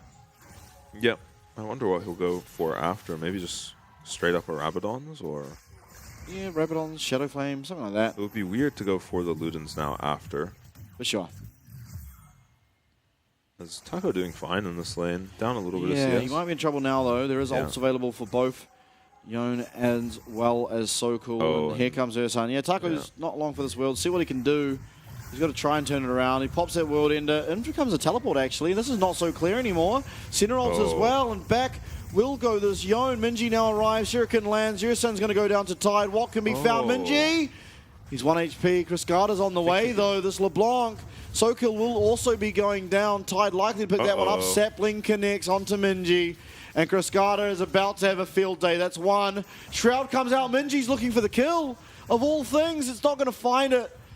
And a heroic effort from Taco, as well as really good awareness out of Orca. And I don't know if they were expecting that to be a Maokai that comes out of the teleport. Yeah. I certainly wasn't. Once it was a Maokai, the fight looks completely different. I thought it was Cascada coming out of the TP, and I was worried about him dying too under the turret. Wako, though. Wako look for an ult? I doubt it. He's looking aggressive. He's going to have to look for something. Flash and cleanse up. He cleanses too early. He's dead. Oh, yeah. We've seen a couple overconfident moves from Wako. Does get punished this time. Yeah, and it should be Dragon's second one of the game as well now.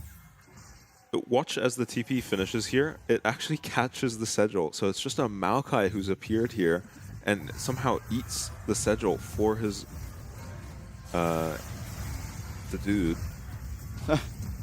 Yeah, it's just... And I don't think anyone was expecting a Maokai there. As soon as the Maokai arrives, this fight completely turns around. And really good job by DCG just to clean this up. Yeah, once Cascada's here, I mean, I don't know how you're supposed to get out. Actually, gets the ult off, but nice flash from Orca, making sure they get the Akali. Yeah, we've got a... Suddenly, Tide's got a 400 gold shutdown. Yeah, we've got a game on our hands here. Yeah, 10 kills apiece. Small gold lead. 15 minutes in, 20 kills. Yeah, small gold lead. There's some real League of Legends going on. I think a lot of people here putting in an honest shift. Yeah. Lakai, he's not going to have a good time up against this LeBlanc. Once LB's ult is back up, he might just die. So Cool is watching him. So it's maybe Cascada who has to play it safe, be careful. Yeah, if there is a distortion forward... Oh, they're just going to pop that Rift Shield. Can DCG respond to this, either in mid or by rotating? Okay, he's doing a donut. It's J-Team who are first to rotate. We spin those. The knockout. Oh, no, Cascada getting greedy. He goes back to the distortion. In comes 665. He will not connect with that Dragon's Rage. Wait a second. Yeah, this tower will go down. So Cool getting out with that Arctic Assault. And now Lakai's joining back. In comes the Nature's Grasp. It's going to be Wako who pops out of that Rift Herald. And it's an absolute disaster. Slaughter around the Rift here, going towards J-Team. That depth charge going to try and get Ursan out. It looks like it will. Yeah, I wonder if Wako actually meant to get into the Rift Herald there. Because he immediately just rams it into the wall, realizing he doesn't want to be in there. And it's another kill picked up for the Senna. And Cascada looked like he was in so much trouble there. But the jump back to his W and the fight completely changes. So Cool trying to finish off the tower. As I don't even know what is happening here. I can't believe he gets hit by this, but I guess it was all part of his plan. Flashes out of the Yon ult, jumps back to a W that I didn't even know he had down. And yeah, So Cool tries to finish off the tower. Does manage to, but he gets so chunked that the turnaround is so easy. What a Maokai ult angle. Wako bails out of the Rift Herald, but gets caught in the Maokai ult. I wonder if when the Rift Shield knockup came in, if Lakai had immediately pushed used W, yeah. or immediately used ult. If he had immediately used ult and then followed up with the Q3. I'm thinking what happened to LB is she pushed W as the Rift Herald hitter because there was a W for him to jump back to, and I never saw him use the first part. Yeah. So I don't think they were expecting the W to be there. Minji. Versus Taco. Minji's still very strong. Not strong enough to take out this Aatrox after popping that world into those. So it is just an exchange of ults here. Yeah. But I like the productivity out of Minji. Feels like, nice sidestep. He's dead. Dragon's Rage, Flash, going to be finished off there with that Resonating Strike. Cascada, though, is getting very, very low as Lakai comes in. Fate Seal will connect, but it's only onto Orca. But on the backside, it's going to be Ursan who finds Cascada some way, somehow, and it's going to be the shutdown there going over to this Nautilus eventually. What an absolute fiesta we have on our hands here. 2K gold lead in favor of DCG as well as the two Dragons means they are feeling pretty good about themselves. Yeah, as far as I can tell, it's anyone's game though. Oh Wako. my god, and Lakai finds it too, man. There's 3 now, and Lakai's going to be able to go back. Resonating Stride available. Orca using that Bramble Smash to just try and get Lakai away. Minji now arriving in the fight. Does not have ult, of course. Bramble Smash misses Minji! Whoa. Oh my god, he's only just going to miss out on the damage there. Unfortunately, the massive center shutdown goes on to Ursan on the Nautilus. You would have loved the Yone to get that, but kill's a kill. At the end of the day, you do take him out. Bunch of flashes blown on both sides. As, I mean, we said 665 has 2 kinds of games in him, and it looks like we're getting the pop-off game this time.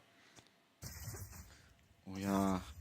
As Goldgraph up and down. As Tide is just way too aggressive here. Yeah, he's in no man's land. Nice hook from Ursan, and Yone just isn't able to reactivate his E in time to get the kill. And I'm amazed Orca doesn't go down here, but I mean... Oh. Cascada, he's on the wrong side of the map. Don't blame the observers. No one knows what's going on. Yeah, no, I absolutely do not. Minji with a nice, perfect execution, but missing that Shuriken means he's very, very low on damage with Cascada. He's going to go down eventually. Storm Surge being the thing that picks that one up, and now we've got another 4v4, or even 4v5 as Wako finally comes down to the play. Dragon spawning. Wow. No Cascada. Teleport available, though. 27 seconds is what they have to hold on for. Minji, no teleport. This is going to be a 4v4 with Sokil very low. J-Team looking at mid-wave. Yeah, they are. Wako's going to get that pushed in. He's now coming down. Level 11 now. Chain of Corruption will be upgraded. And Lakai, he's found himself somewhat of a flank. Taco's trying to mark it. Yosan taking a lot of damage. And this Dragon is slowly going down. Minji is coming back. He's very, very close. 5 seconds on the teleporters. Lakai, he's going to get absolutely annihilated. 65 picking up yet another kill in this one. It's going to be the 3rd Dragon now. Gifted over to DCG. Wow, 665 is looking like a monster on this Lee Sin. I think it was actually Taco who found him initially with the EQ. And then 665 able to follow up, ulti him. And, I mean, one-shot the Yone. Oh boy. My god. This might be the craziest game we've had thus far. Yeah. Unfortunately, hard for Wako to get anything done in this game so far. I think he was 3-1 at one point, maybe 3-2, but he's just died since. Oh, well, we have another fight. Yep. Sejuani ult goes wide. Center ult also going to be used there. Oh, Sani, we've got to be careful. This LeBlanc certainly does do damage. Minji, though, he's looking for him. Ooh. Minji is massive. 7 kills. We are just fighting. Yeah, I don't think either team is thinking about cooldowns, objectives, anything but they see a hero, get 5 people here, let's fight. Now, Minji building towards his 3rd Hextech Alternator item would be the Shadow Flame. Be very surprised to see a Rise in Focus, let's say that. Orca quietly kind of massive on this Maokai. Oh, yeah. 11 assists, up a level on Wako. It's the first time we've seen one of these Senna plus support lanes where the support is actually keeping up in the game. You know, usually they're too happy just going down 40, 50 CS and just being about as strong as a support would be anyway. But you're really getting the benefit of having a Senna lane here where you've got a much stronger, tankier support champ. 2 items completed on him. Minji, you have to dodge out this chain. Oh, the Infernal Dragon helping out with that. Shuriken gets him to safety, as well as, of course, Urasan showing up. Taco on the other side, though. Teleport once again coming through, and now JT are running. This time it is Cascada. Always got to wonder. Oh, Fate Seal lands onto Taco. It's going to be Lakai. Is he going to be able to have the damage? Yes, he does. Now Cascada's got to be careful. Shield bow is propped, and Cascada turns it around. Oh, is it going to go back? Oh, my god, the distortion. So cool. He tried so hard. Orca, though, should be able to help out, and Cascada gets himself a double kill. And weren't they just fighting top? Yeah. In fact, Cascada was. You see the dangers of diving onto the Aatrox. He just tanks up that dive very easily. It looked like he overcommit a bit and got himself CC'd up in one shot. But somehow Cascada playing out of his mind, just able to turn that around. And Orca somehow there also. Flash onto Wako. Cleanses early, but W also misses. That's going to be the center ult. Oh, dearie me. Oh. Okay, gets a chunk off, but Tide just heals that up happily with Q. Wow. Yeah, that's both sums still dying. Really, really bad news if you're a Varus on J-Team. I think that's just about Wako's like 4th consecutive death without a KP. having a hard time keeping up with the pace of this game right now. I mean, he looks a lot more comfortable when he's got like an enchanter support and the game's being played around him. When it's a fiesta like this, he's having trouble. Tide seems to be doing better at just following his team around and being there for the plays. I mean, him and me both. This is... Yeah. Oh, yeah, I can't really blame him. Now, Cascada working towards either a Crypt Bloom or a Lich Bane. You can't really tell as of yet, of course. I can't believe Cascada is 6-4. It looks like he's doing so much better than that this game. Yeah, he's for been sure. performing so well. And I have to say, this AP LeBlanc is looking... It looks so good. 200 times better. Compared to AD LeBlanc. Imagine if there was just an AD LeBlanc proccing Static Shiv for like 200 damage in these fights, like a couple times. That is just not getting the same work done as Cascada's been able to do on this APLB. Yeah, not even close. Minji going to be looked at. He's actually down a the level. Uh-oh, chain lands. That's really bad news if you are an Akali. Big chunk, yeah. Well, back to base you go. No teleport available. And I do think this is a bit of a questionable Void Staff from Cascada. Yeah, only really affecting Nautilus and Sedge. Yeah, can't imagine he's going to be the one responsible for killing those guys. But then again, who is? Never hurts to have a Void Staff anyway, or a Crypt Bloom. Cascada looking very aggressively, zoning 2 at the moment while they go on the Sedge. All hook lands, but that is 2 tanks versus an entire team. Let's quickly back out there if you're J-Team. Lakai as well as Taco, they're both down here. Lakai actually quietly got himself a XP lead. Yeah. And now this is Dragon Soul. It's the Infernal It's Dragon. Soul. Wow. If DCG get this, it will be Soul. Everyone is here. Ursan. Ursan gets really hard chunked early. Sokol, though, he finds that nice stun onto 665. 665 does get out, and now Sokol is a bit in no man's land. Ursan's going to use that hook to try and find something. Minji is kind of in the back line. He's going to be able to find 665. And now J-Team, they've got 3 alive. They have to try and do something to disallow any of this dragon to be done, but it's going to be Lakai's. Oh, maybe if he went back. Yeah, Wako, he's flashed on. Taco's going to be able to find this. It's going to be easy as that. God. That's the Aatrox we're used to seeing. Just on a helpless Varus. Lethality Varus can't turn around and do anything to him. I mean, the hero of that fight, believe it or not, was Orca. He was able to just, look at his HP still, he was able to just walk face first into the enemy team, and no one can kill him. Minji tried to get around him and get onto Tide and finish off 665, but Taco actually finds Minji in his Shroud with a few of his Q knockups. And Minji isn't able to get much done but finish 665 off on a massive Akali. Now, game is very much more difficult for J-Team. So they find a massive chunk onto Ursan, and that is enough for Orca to immediately pull the trigger. As 665 does a really good job of tanking 3 ultimates and getting out. And then here, Maokai just gets hooked and just walks into the enemy team. He's tanking everything. Taco gets a 900 gold shutdown onto the Lee Sin, but from here, it's so hard to escape this Aatrox once the fight is lost. I mean, he even turns around to make sure his team is okay and still manages to chase these kills. Yeah. Wako is not having much fun this game. No. Started off well, and ever since we've tried to go for 2 kills a minute, it's looked worse and worse for this Lethality Varus. Your cooldowns are not up enough. You don't have the safety of Senna. Yeah. Yeah, Senna feels better just, sitting back, getting a big ulti off, healing up her team, maybe landing a snare. Lethality Varus doesn't feel too bad in these kinds of games as long as, I don't know, there's some semblance of... Minji? Taco's actually level 16, by the way. Oh, yeah, but Minji's just kind of was winning. Not anymore. Yeah. That's an Infernal Soul as well. Is going to make that very one-sided. Cascada kills him. Very, very dead. As in this kind of game, maybe an Infernal Soul just ends it immediately. With how much these teams are fighting, how high damage both the comps are. Yeah. I don't know what you're going to do about this Cascada. Yeah, it should be Baron now. Jumping around. Picked up by DCG, you'd have to think. Taco teleporting back in, picking up that Sundered Sky. He's very, very strong. There's not really much. Maybe Sokol can look for a steal. I mean, it'd be heroic if he manages to get it. Sejuani and a Dream. Yeah, but now Taco, he's going to disallow it, as well as that Maokai ult. I didn't even see Ursan died. He died insta. Yeah.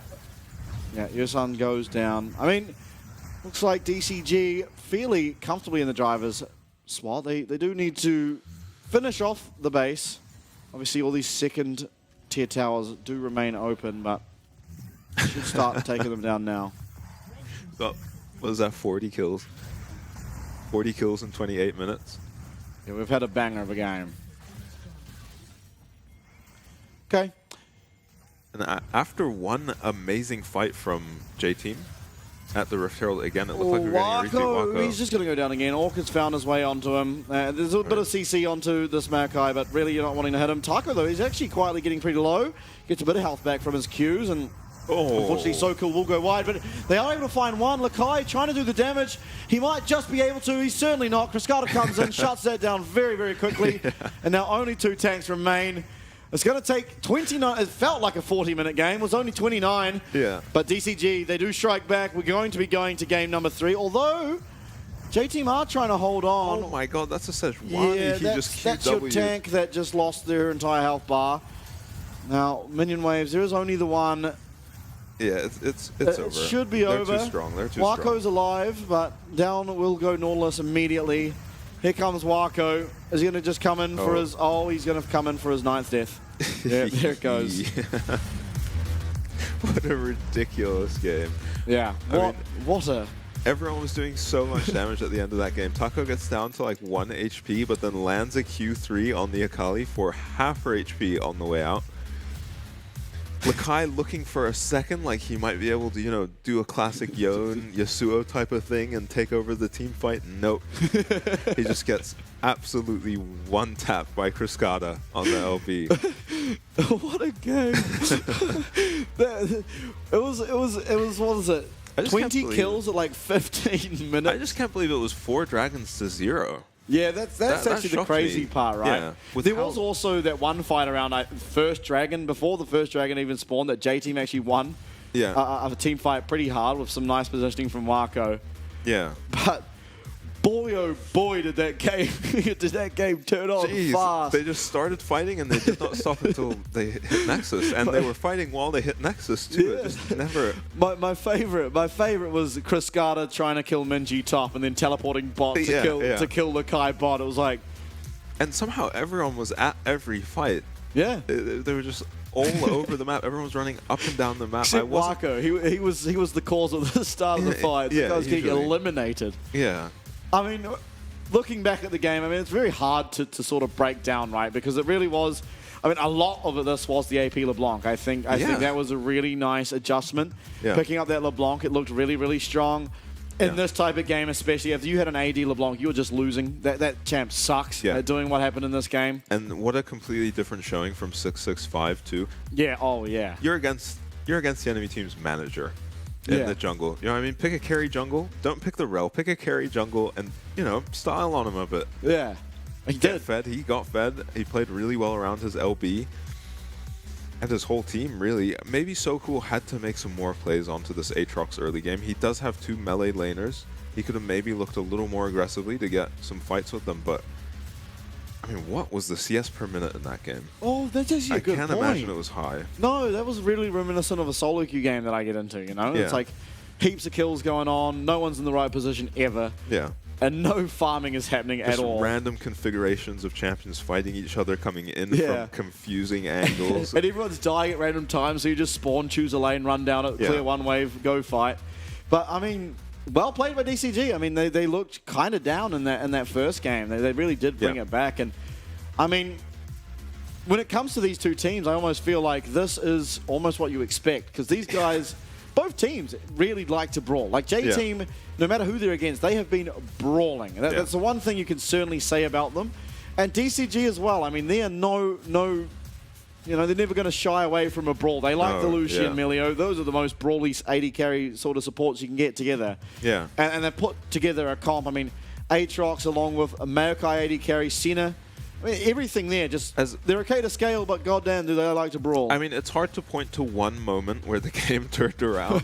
Maybe it was here as, LeBlanc gets her W interrupted, and they don't realize there's a W back here. I didn't either. There's a W and an R back. Oh, yeah, because, true, she used it afterwards. But somehow Cryscata is just out clean here. Wako gets in the Rift Herald and just gets owned for it.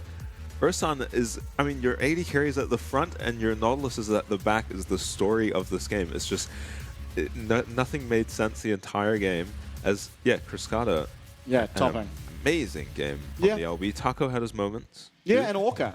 Orca massive. Tied 6-6-5. I mean, they all played great. Yeah, that dive top where Orca comes into the teleport, blocks a Sejuani ult just by pure coincidence. Yeah. I don't even know, maybe... I think it was an intentional ulti. Yeah, because when we watched the replay, it wasn't aimed at the LB. It was actually aimed at... Oh, it was aimed at the guy, in the TP spot, who's supposed to be a LeBlanc. Yeah. But it was actually a Maokai, which is hilarious. It's all smoke and mirrors. I wasn't expecting a Maokai there It's all just smoke and mirrors. I think the one point where this game really turned around for me was maybe Minji going in 1v3. Yeah, getting a kill, 1v3, very nice. Hands a massive shutdown to Tide, and Tide is able to run with that until he's like at one point up to a 700 gold shutdown. Yeah. Does kind of grief it away to the Yurison got 2 massive shutdowns in that same play. I don't like the Yone.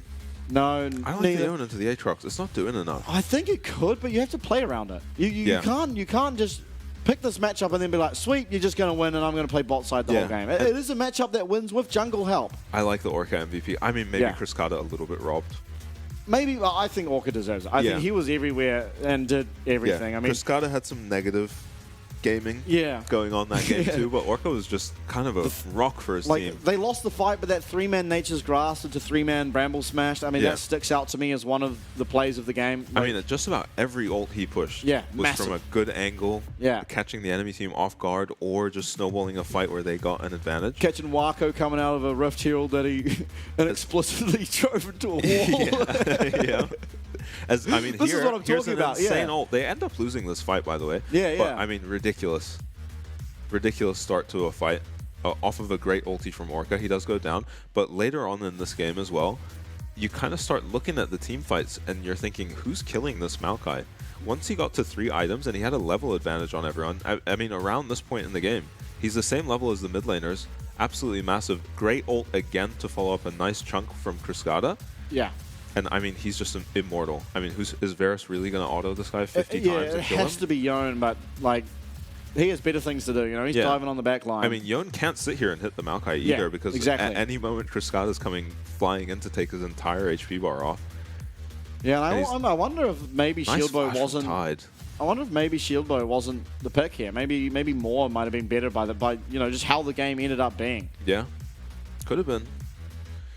You know how I asked you favorite series so far? Yeah. This is mine. Yeah, this might be. Like the game one was whatever. That's my favorite game. Yeah, no doubt. That was awesome. That was some real League of Legends right there. That is the kind of game you'll go home, play a solo queue game, replicate it 100% times. Yeah. Like everything that happened in that game, I've seen happen in my games, and that's just the beauty of it. Yeah. It's just unreal. I mean, the fact DCG managed to win, obviously big props to them. And it does force us now to Game 3. Yeah. And so now, I mean, obviously DCG, they're contending for that top 4 spot. J-Team, they have to get a win here pretty much to be able to achieve that. And so all is now really on the line. We're going to go to our final break of the week, of course. But when we are back, game number 3, it aims to be an absolute thriller between DCG and J-Team.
Drawn to a conclusion. It's a final lie. No turning back. Erasing all the confusion. We can't pretend. No time for goodbyes. So look in my eyes. I hope that we can still be friends. But this is where the story ends.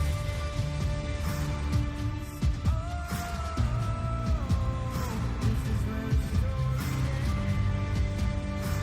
ends. This is where the story ends. Don't know how to comprehend. It's something that we can't prevent.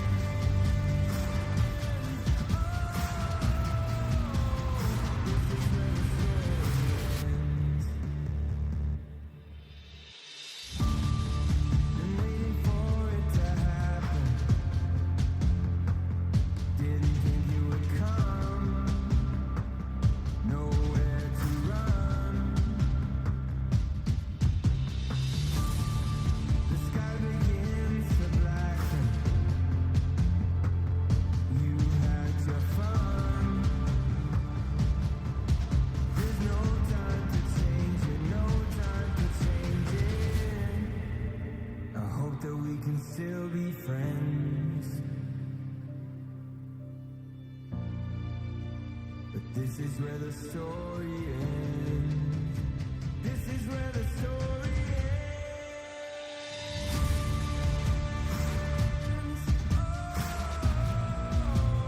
This is where the story ends. This is where the story ends. Don't know how to comprehend. It's something that we can't prevent.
Now, I am always excited to see these games in the PCS, but by God, I've never been as excited as I am right now, because that was probably my all-time favorite game that I've casted over the past 2 years, and so I'm hoping that we get an exact replica of that. Yeah, I'm hoping that no one's too discouraged. Wako had a bit of a rough game there, so hopefully he comes back kicking in game 2, is a little more confident. He hovered the Xayah for a moment. We were talking about this. He hovered the Xayah for a moment in that draft, but then switched off to the Varus, which is the, you know, the meta appropriate pick. But I think for how these games have been playing out and how he's been playing, the Xayah would have definitely been a lot better in that last game.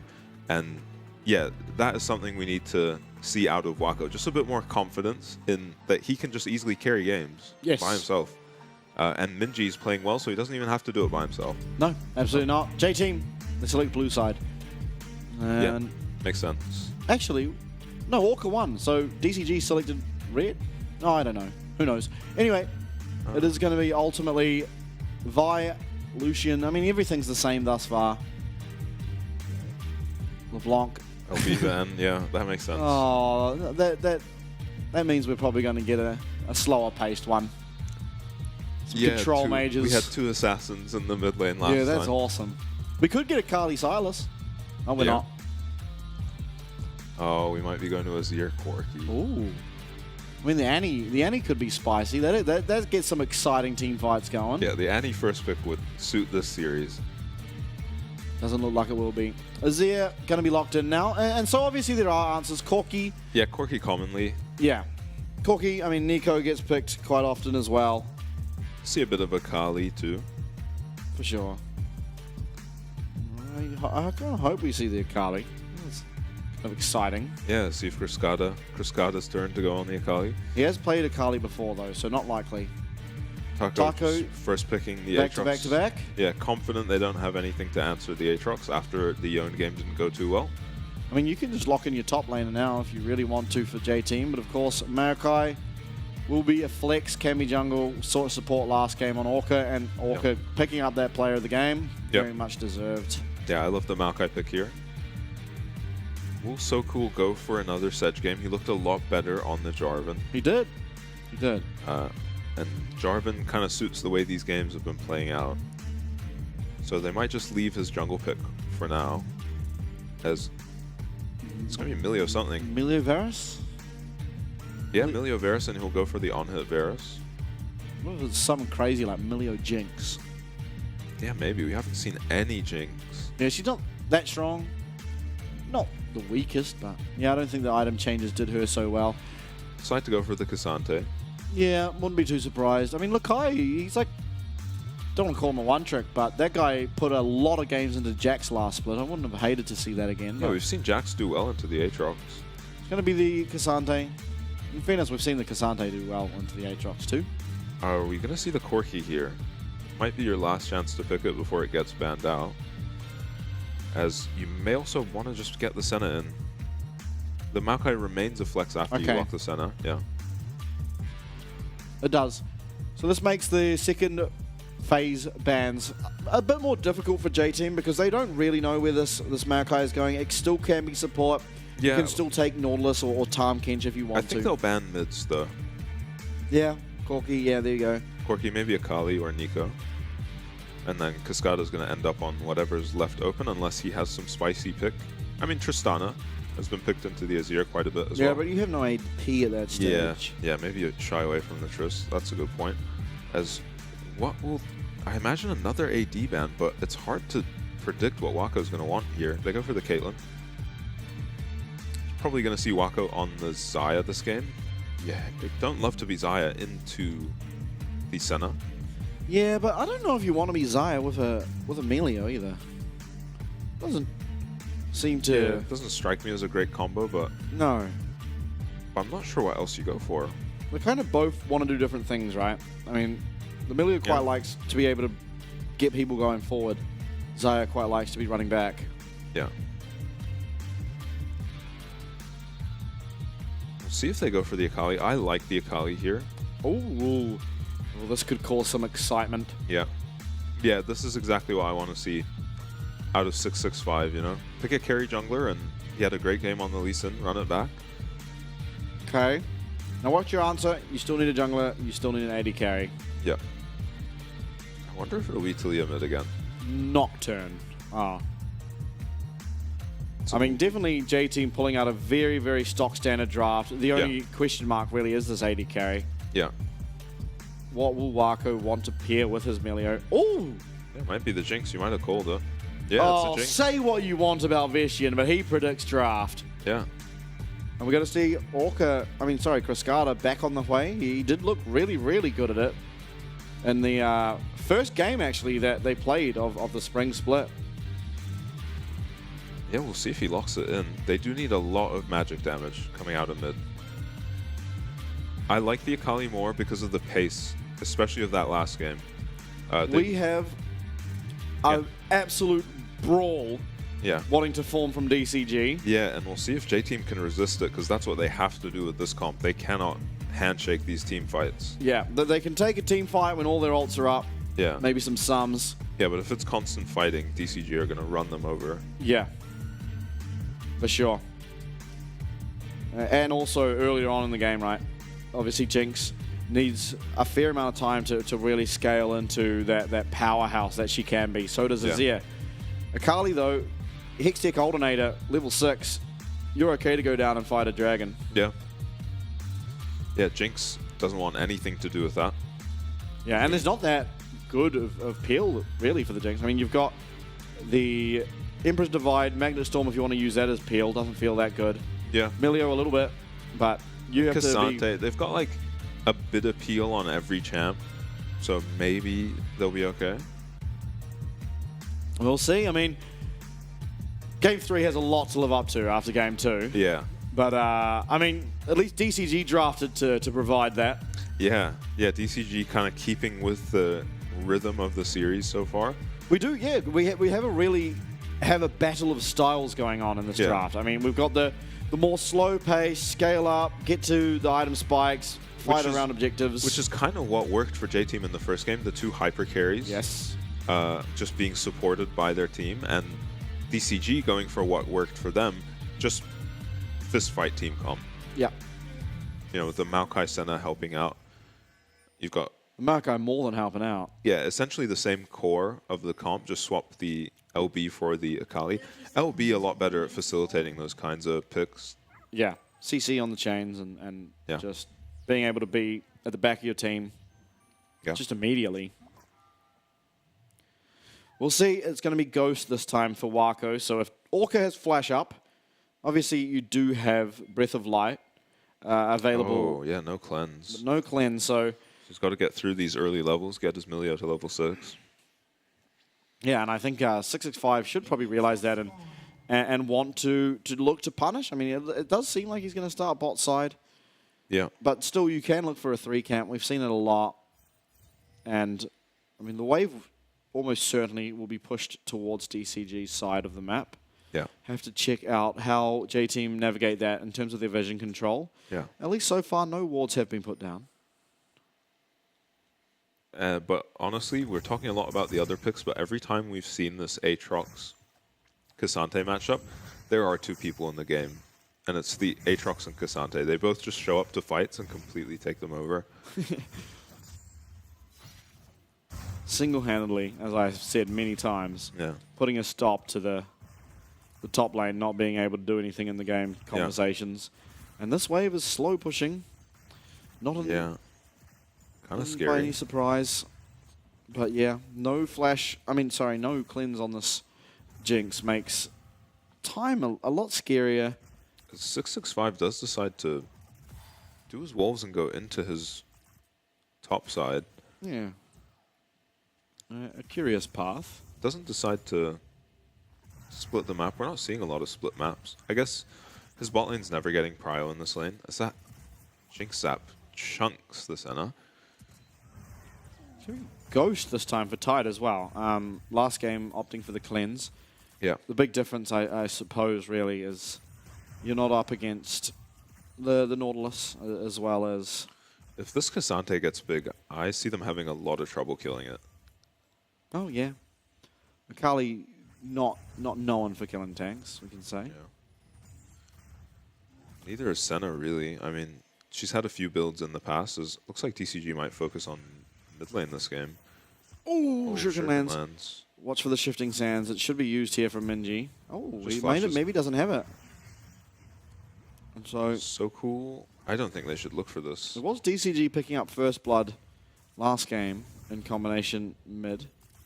But of course, LeBlanc having a much better time setting up ganks than Akali. Yeah. Chain landing, followed up by Sonic Wave Resonating Strike, is a lot of immediate damage. Yeah, as J-Team's bot lane's really putting the heat on DCG. Yeah, it's akin to last game. It's really, once some items come online, that Orca will become really, really hard to deal with. Yeah.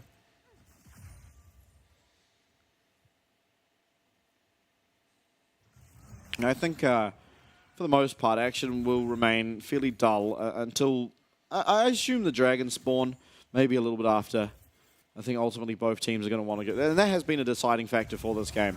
Flash As Wako, yeah, that's the effect of no cleanse. He is going to get jumped on. Ghost. Does pop the Ghost. He loses it, and he's actually finding a lot of damage back, but 665 lands that Sonic Wave onto Yurasang, going to pop that heal. And the slow from Tide means that the play should fizzle out. Wow, Wako doesn't even have to flash there. Yeah, it's going to cost Ghost, but... And heal, I suppose.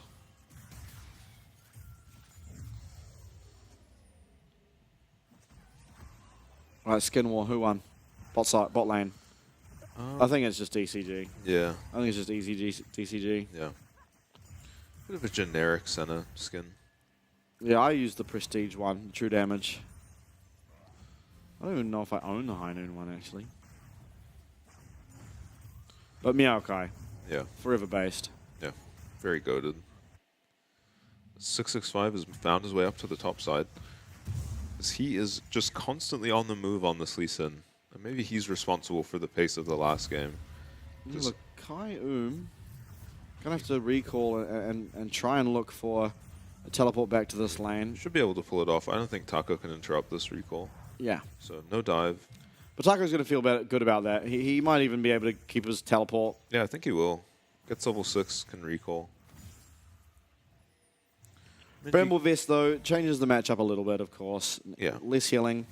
Once you are level 6, you actually do get a bit of kill pressure.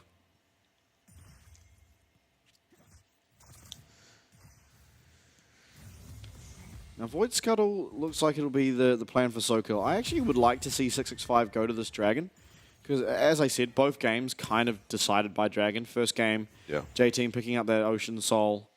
Left DCG really struggling for answers. Yeah, but they're here for the Void Grubs. They might mostly be dead. It's time. Yeah, as J-Team can pretty happily get off this if they want to. Yeah, 665 should be able to get this one. Oh, he doesn't. He doesn't actually have Smite. Okay. So, yeah. Crashdown comes out, and ultimately, nothing becomes. It is just 3 Void Grubs picked up there. Yeah, DCG all rotate, and J-Team get the Krugs and get out. And Wako's loving it. Yeah, not as willing to fight as they were last game. A bit smarter. It's on the roll. Yeah, Sonic Wave connects, Resonating Strike. Also, a lot of damage very, very quick. They're going to be collapsing onto him. Cassante decides not to. Yeah, I think you're seeing a very different approach from J-Team here. I think that was an angle where they could collapse on the sleeve, but they just want none of the shenanigans from last game. Yeah, and you don't need it, right? You do happily scale into this game. Yeah, you've got Jinx opposite is there. comps. Very, very powerful. Yeah, but DCG are going to have to facilitate. If J-Team aren't willing to handshake these fights like they were last game, they're going to have to facilitate these early Dragons and Rift Heralds with good vision control. And so far, vision control on the side of J-Team. Yeah, it is a little hard, right? Because Azir will always have priority over this mid-wave. And so as that's the case, it's hard for you as 665 to try and walk forward looking for vision. Obviously, if it does come down to a skirmish, Akali should be favored. But it's not very easy to find. And you kind of want to have Nature's Grasp available. It's such a team fight shifting ultimate. Level 6 on Wako. Level 4 on Milio. He's done a lot of roaming, so his level 6 is going to be delayed. Wako won't have that cleanse available to him. So Cool, still level 5, might run into trouble here. Uh-oh. Steals it away. That's pretty good. No camps up for So Cool. He's not going to be able to get to level 6 as there's a fight in the bot lane. Ooh, Wako being looked at. Nice kick there. Oh, very nice. Flame Chompers as well going down. Not going to be able to follow anymore. And Wako keeps both of his summoners. I think DCG should hit this dragon. I definitely agree. They're not going to though. Uh-oh, we've seen this before. It's going to be the flash. Taco has to flash. Uh-oh. Ooh. As you just... I'm amazed every time by how long this Cassante ult lasts. And you're just in danger the whole time. Yeah, this Mama's only son fighting to the death. Oh. Wako trades a bit of damage back. Okay, we did it. Dragon going over to DCG. No surprises there. Rel gets very delayed on her level 6. So will Milio. Gold exactly even. Yeah. Who do you reckon gets first blood? I'll go with 665. Yeah. I'm thinking Chris Carter. Yeah, it was between him and 665 for me. Yeah, for me it's between Wako, Chris Carter, and 665. Just the executes. Yeah, true, on the Jinx ult. Yeah. Oh, they all have executes. Yeah, good point. Taco doing fine in CS despite the bad trade. Wow, Sokol's still not level 6. Yeah. He is extremely late.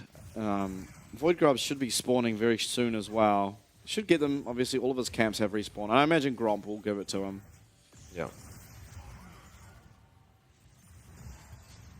Well, what a miserable time it is laning into Azir as Akali at this point of the game. Yeah. Yeah, not able to do too much until she gets herself into a side lane or some skirmish. Hopefully So Cool hitting level 6 here. He's 2 levels down at the moment. It should be here. There we go. Yeah.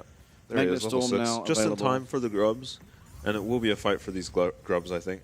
Yeah. Level 6 on the center too. I think ultimately if DCG can just get 2, they don't really care. Maokai has TP here.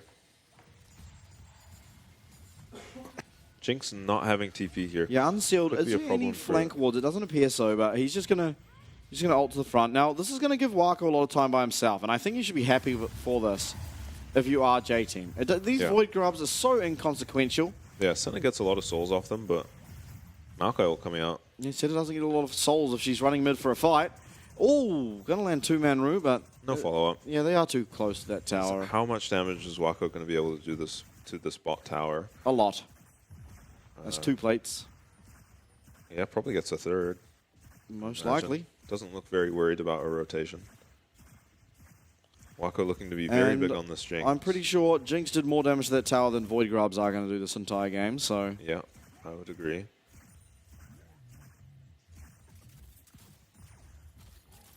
I think the Void Grubs are, in general, a bit of a bait.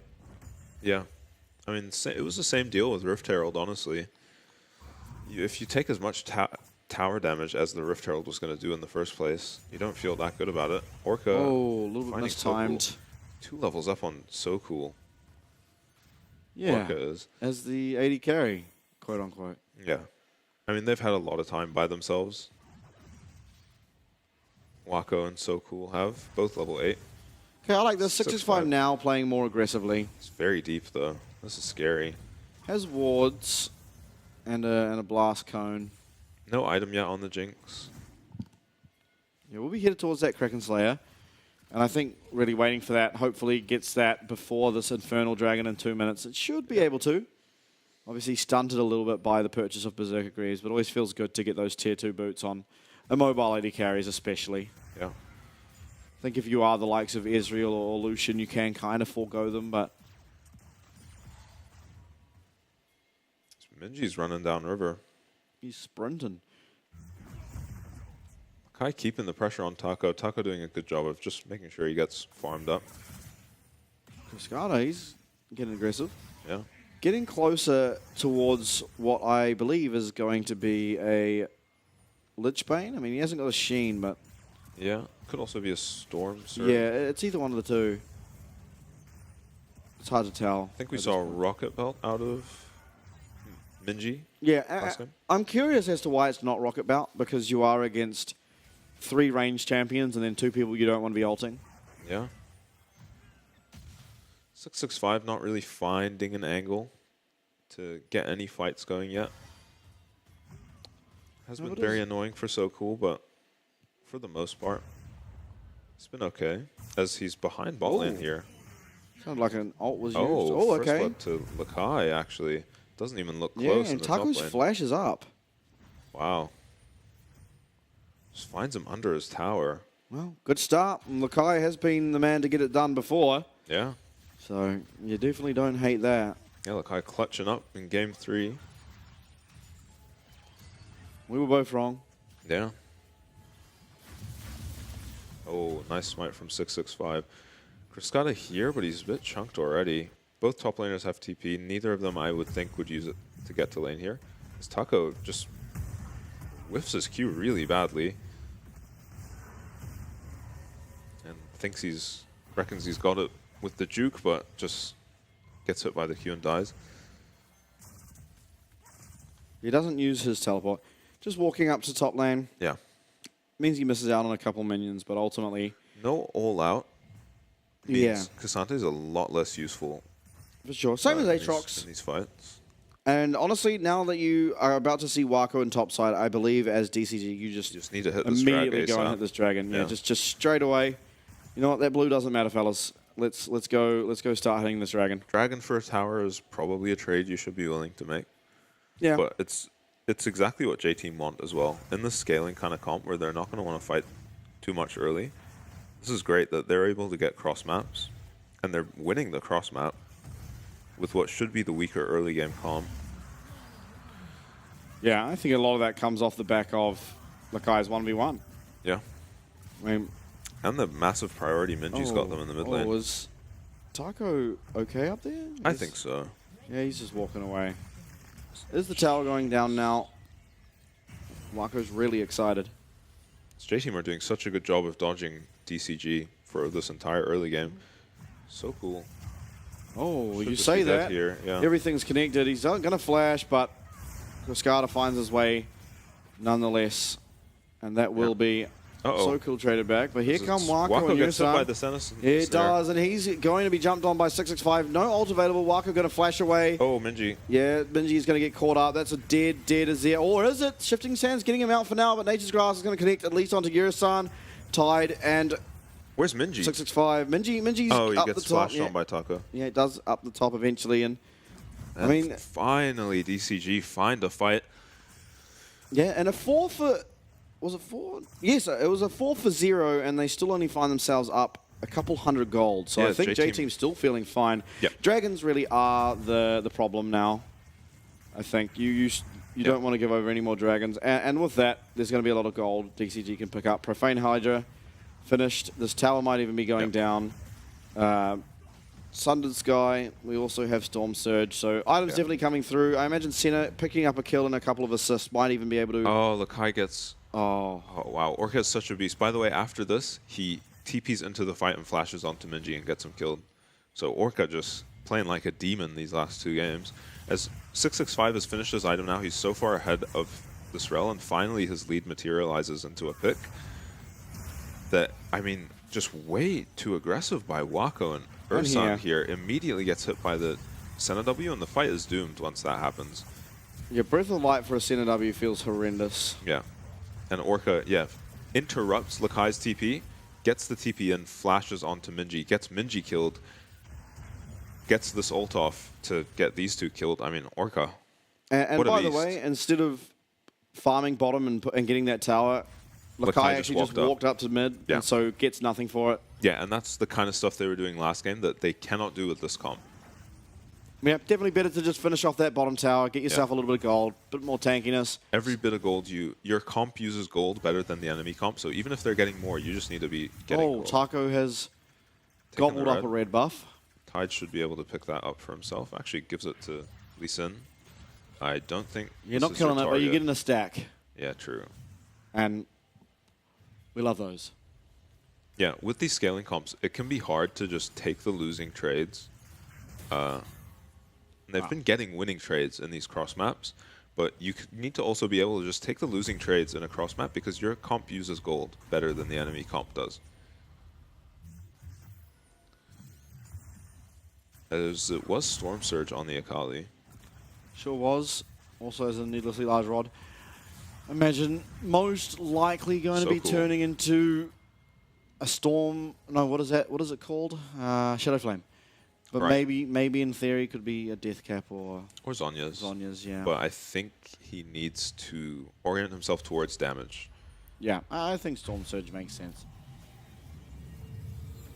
Powered recall for Minji. Skada is looking for something. As 665 Wako, he's got no sums. No what flash. a play from 665. He finds that 80 carry. Wow, Kriskada. And Kriskada just annihilates Wako. He's down again. Minji, he's going to get that Empress Divide out. He's going to get that Shurima Shuffle, but another Q connect. 665 on an absolute tear.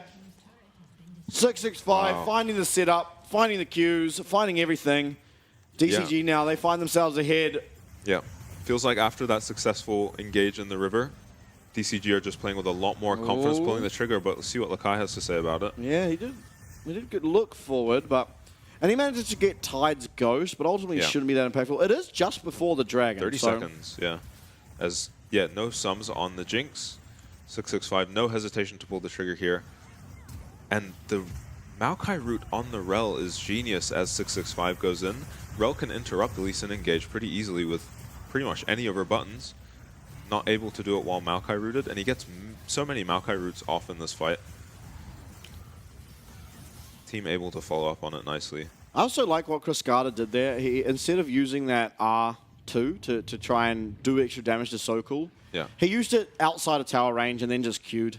Yeah. It just minimizes risk. You've got to shut down, so instead of risking going under tower, getting queued up and dying, going down to potentially Minji, you just play safe. And if Sokol lives, you don't really care. Such a clean follow-up from Kriskada too. It looked like he was so far away, but because of the buffed up blast cones and Akali's mobility built in already, he's able to get onto the Jinx from so far away.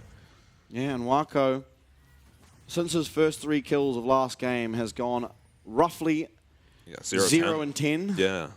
So is still very strong in this game right now, but he just has a very strong Akali to deal with now, and the Senna maybe matching him. Though, still worried about killing this Cassante, to be honest. He has full armor laning against the Akali for now. Yeah, so but it Akali's should be manageable. Akali's never going to kill him. In fact, quite the opposite. Might have to blow his ult just to get out here. Yeah, will do. Unless he horribly mistimes it. Yeah, okay. Scary. Oh, I love that ping. Spam pings on the Akali R. Guys, Akali does not have R. For about 20 seconds. Now, it was the third dragon, of course, picked up for DCG. So they won now off Sol. We've seen there's a win con there now.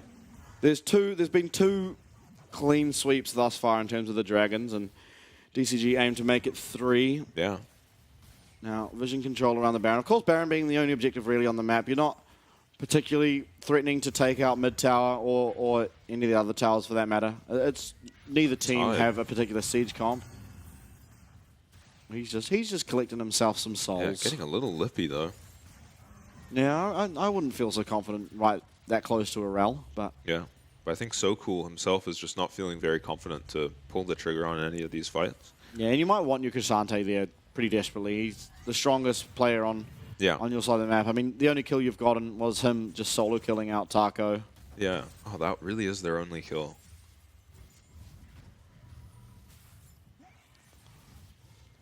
He also got his top tower. I mean, Wako got the gold for that. IE for Wako. So he's actually strong. He genuinely is strong. Maybe he'd want to get one more item before really feeling like you are that late game Jinx. I want to see Taco matching the Cassante unless he just dies. Because at the very least, if Taco's there, Cassante can't actually TP in front of him. So you can actually just kind of force a weird stalemate where neither of you can TP. Because you can both interrupt each other's TPs. But what if Kriskada just lets him and just shurikens into the fight? Oh, saves his TP. Yeah. I didn't actually think about that. I don't think I've ever seen that in a pro game. I've seen it in solo queue before. Yeah. It's a disastrous effect usually. Yeah, usually you're like, oh, look at this, I've done it, and then you end up behind the tower. Yeah. Ah. Ying onto the tank in the middle of the enemy team. Now, Shadow Flame completed, of course, for Cascada. Wako's job continuing to get harder and harder. Yeah. Constant threat of Lee Sin. He does have sums right now. But I mean, just look at the threats that he's got to deal with. Akali, Aatrox, Lee Sin, Maokai. Follow up. He's rooted. Yeah, here he goes, rooted. He's not going to have that cleanse. He does have that Breath of Life. Akali. And through will come Cascada. He's going to find Wako all alone here. He does dodge out of that perfect execution, but he's rooted up by the Nature's Grasp. Wow. Orca finding it. Lakai's in the back, though. He's 1v3. We've seen Casante's manage it before. Cascada lands the Shuriken, though, and Minji's able to get the kill. Massive blast cone. Tide's going to go down. Lakai, he is ready to go massive. He gets rid of that spell shield from Taco as Lakai is still in that all-out mode. Two-man knock-up. He might not be done yet. Yusan, so cool around to support this tank. We've got two tanks. We've got one support, and it's the two tanks that are trying to do it under their tower. Everyone's getting so low. Lakai is finding every single Q3. Taco is so low. Oh my God, he lands another. That's a shutdown. 665 looking movement coming out. Another Natofu strike, but 665 might just have it now. Crashdown comes through, though. Q3 is going to land onto 2 and unstoppable. He's going to keep going. 665 eventually is able to take down Sokol, but Lakai, even if he doesn't win, he is my player of the game because that was heroic. Oh my God, doing almost 7,000 damage on Lakai. He's on like 200 HP for most of that fight, and they just cannot kill him. I thought with just the 3 tanks up, he might just walk into them with Emilio behind him, as Emilio actually out-damaging Wako in that fight. I mean, rough for him to stay alive. Whew. And boy, oh boy. Yeah. Yeah, this Cassante is a massive problem. As Wako gets rooted again by Tide, just always finding him. Flashing from Orca onto him. And then, I mean, you think the worst of it is over, but Cascada's only just gotten here. Look how fast Cascada is. Just gets hit by another great Maokai ult from Orca, and Cascada looked like he had escaped Lakai here and made some Take me to the Dragon play. Soul fight. I don't want this replay. Gets one shot. Okay, sweet. Lakai, he's very, very strong. Oh, Orca's actually very Orca low. might be dead. Nice was an advance to dodge out of that third Q. Orca's dead. He's going to go down. Wako, he's got that. He's got excited. Cascada now arriving.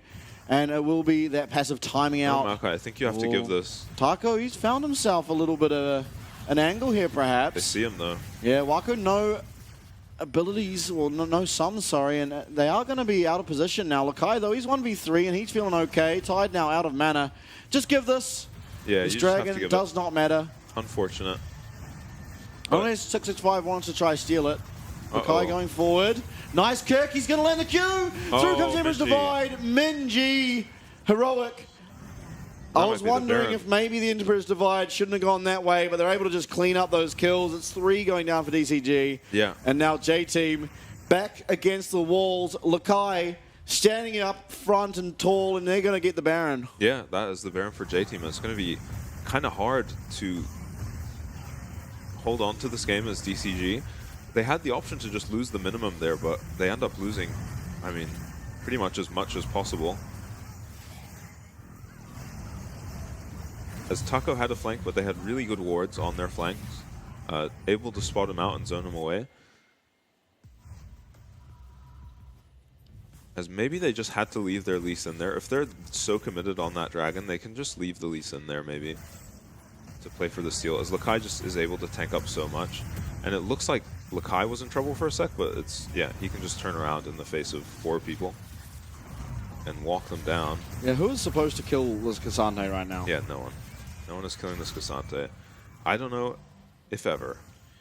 Yeah, this is, we're in one of those games where you cannot look for front to backs. You have to send in your Akali from some obscure angle. Yeah. Look for Wako. You've got Maokai, you've got Akali, you've got Aatrox. Everyone can come in from wherever. Yeah. And look for Wako, kill him, maybe kill off the Azir too if you can. And if you manage to do that, then obviously we saw the Cassante 1v3 before. Eventually it won't be as easy. Yeah.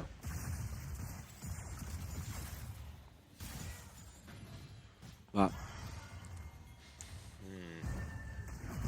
I mean, a lot of outers for J-Team to take, a lot of gold just sitting around on the map.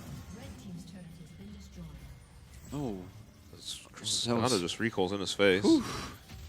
Not very many flank wards as Taco's on a bit of a mission. Yeah, he's going the road less traveled. There are wards pretty much everywhere, but that big blast cone can cause havoc.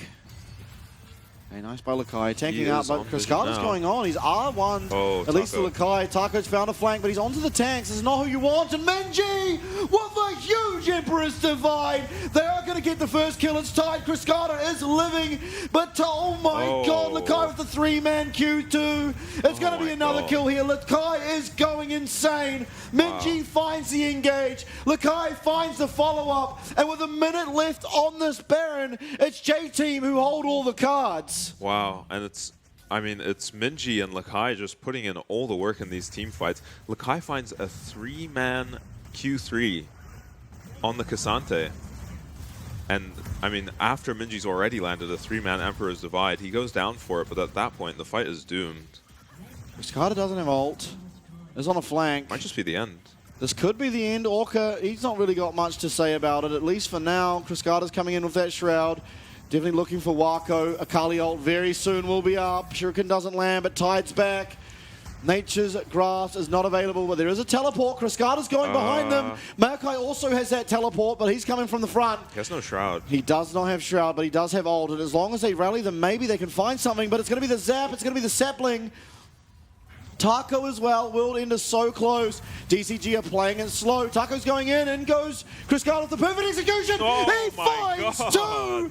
There's only the tanks remaining. Minji's going to arrive though. 665. Minji. Can they find it? It's a massive Emperor's Divide. Taco is so low. Tide is down. Oh my god, Lakai and Minji, they're doing it all. Orca 665. Tide is not going to have anything to say. 665 has to do everything now. It's going to be Lakai maybe looking for that teleport back. Minji does not have his. 665 is going to recall. Lakai does have teleport. We've got 20 seconds now on Tide. And I think they're not going for it. My god. Cascada finds 2 on the backline, just one-shots the entire backline, but Lakai is just a monster in these fights. Minji finds another great ult, but it's all Lakai. I mean, he can borderline 1v5 this game, as this looks very sketchy for Cascada. That he manages to turn this into a double kill is kind of ridiculous. Minji is running from base desperately. He just ults into them. Finds 2 instantly, does go down for it, but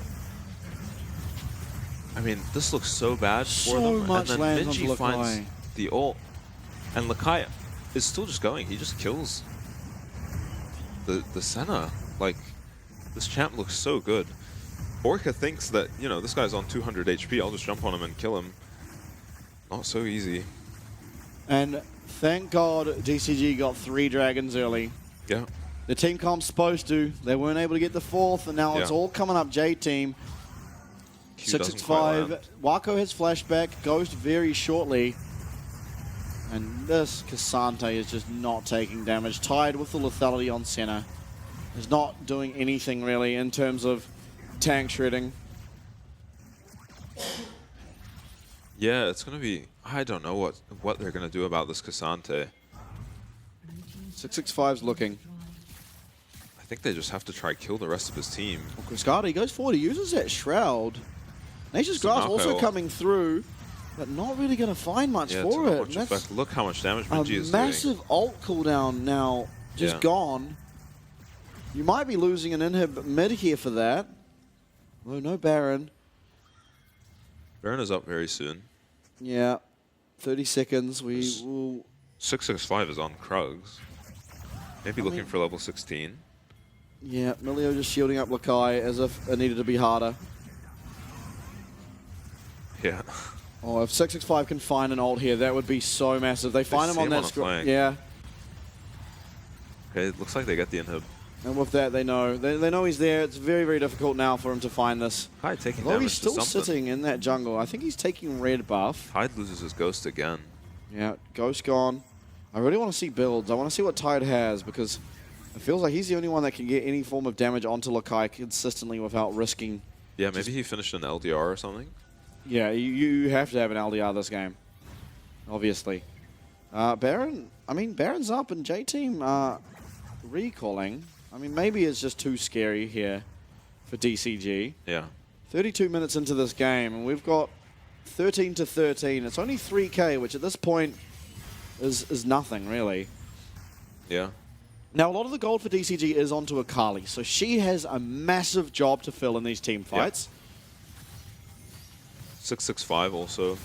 He has to find a kick or these fights are unwinnable. Yeah. Okay. You have to kill these carries We're fast. looking for Lakai.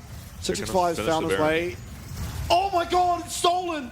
665 gets the Baron. Lakai's onto 2. All you have to do is survive. DCG just have to run, but Lakai's not going to let them. Taco now, he's going to have to commit his life. He does. Wako is so excited as teleports come in. Baron is available here. Wako tied. Oh my god, Orca's going to go down. There's 3 alive for DCG. They've got Baron. There's only 1 tower between J-Team and picking up the series win. In goes Cascada, but out he goes. The Emperor's divided. Wako picks up another kill. This is going to be the game. 665 steals the Baron. They commit to the fight, and J-Team take it in a thrilling best of 3. Cascada goes for the hero play at the end there. I think he had to try something, but the Emperor's Divide from Minji, again, has been clutch all game. But oh my god, Lakai.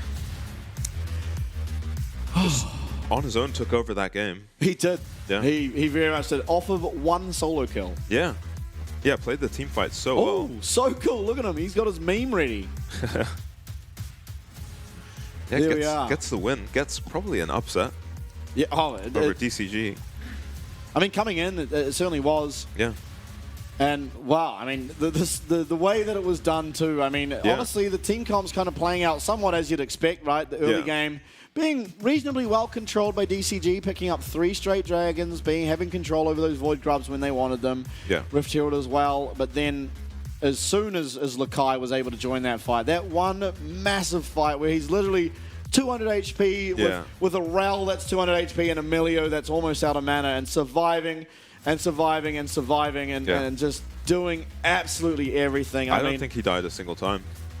I don't think so, no. I mean, in fact, I'm 100% certain he didn't. That guy was absolutely insane. I mean, and what a come up. I mean, Lakai was always a decent top laner, but this has been such a fantastic showing. Yeah. I mean, absolutely putting the entire side of DCG just in the dirt. Yeah, we said when this Cassante or Aatrox are in the game, it's usually all about the top laner, and Lakai proved that to be right. Minji had some great ults, but other than that, I mean, it felt like he could almost 1v5 on the Cassante.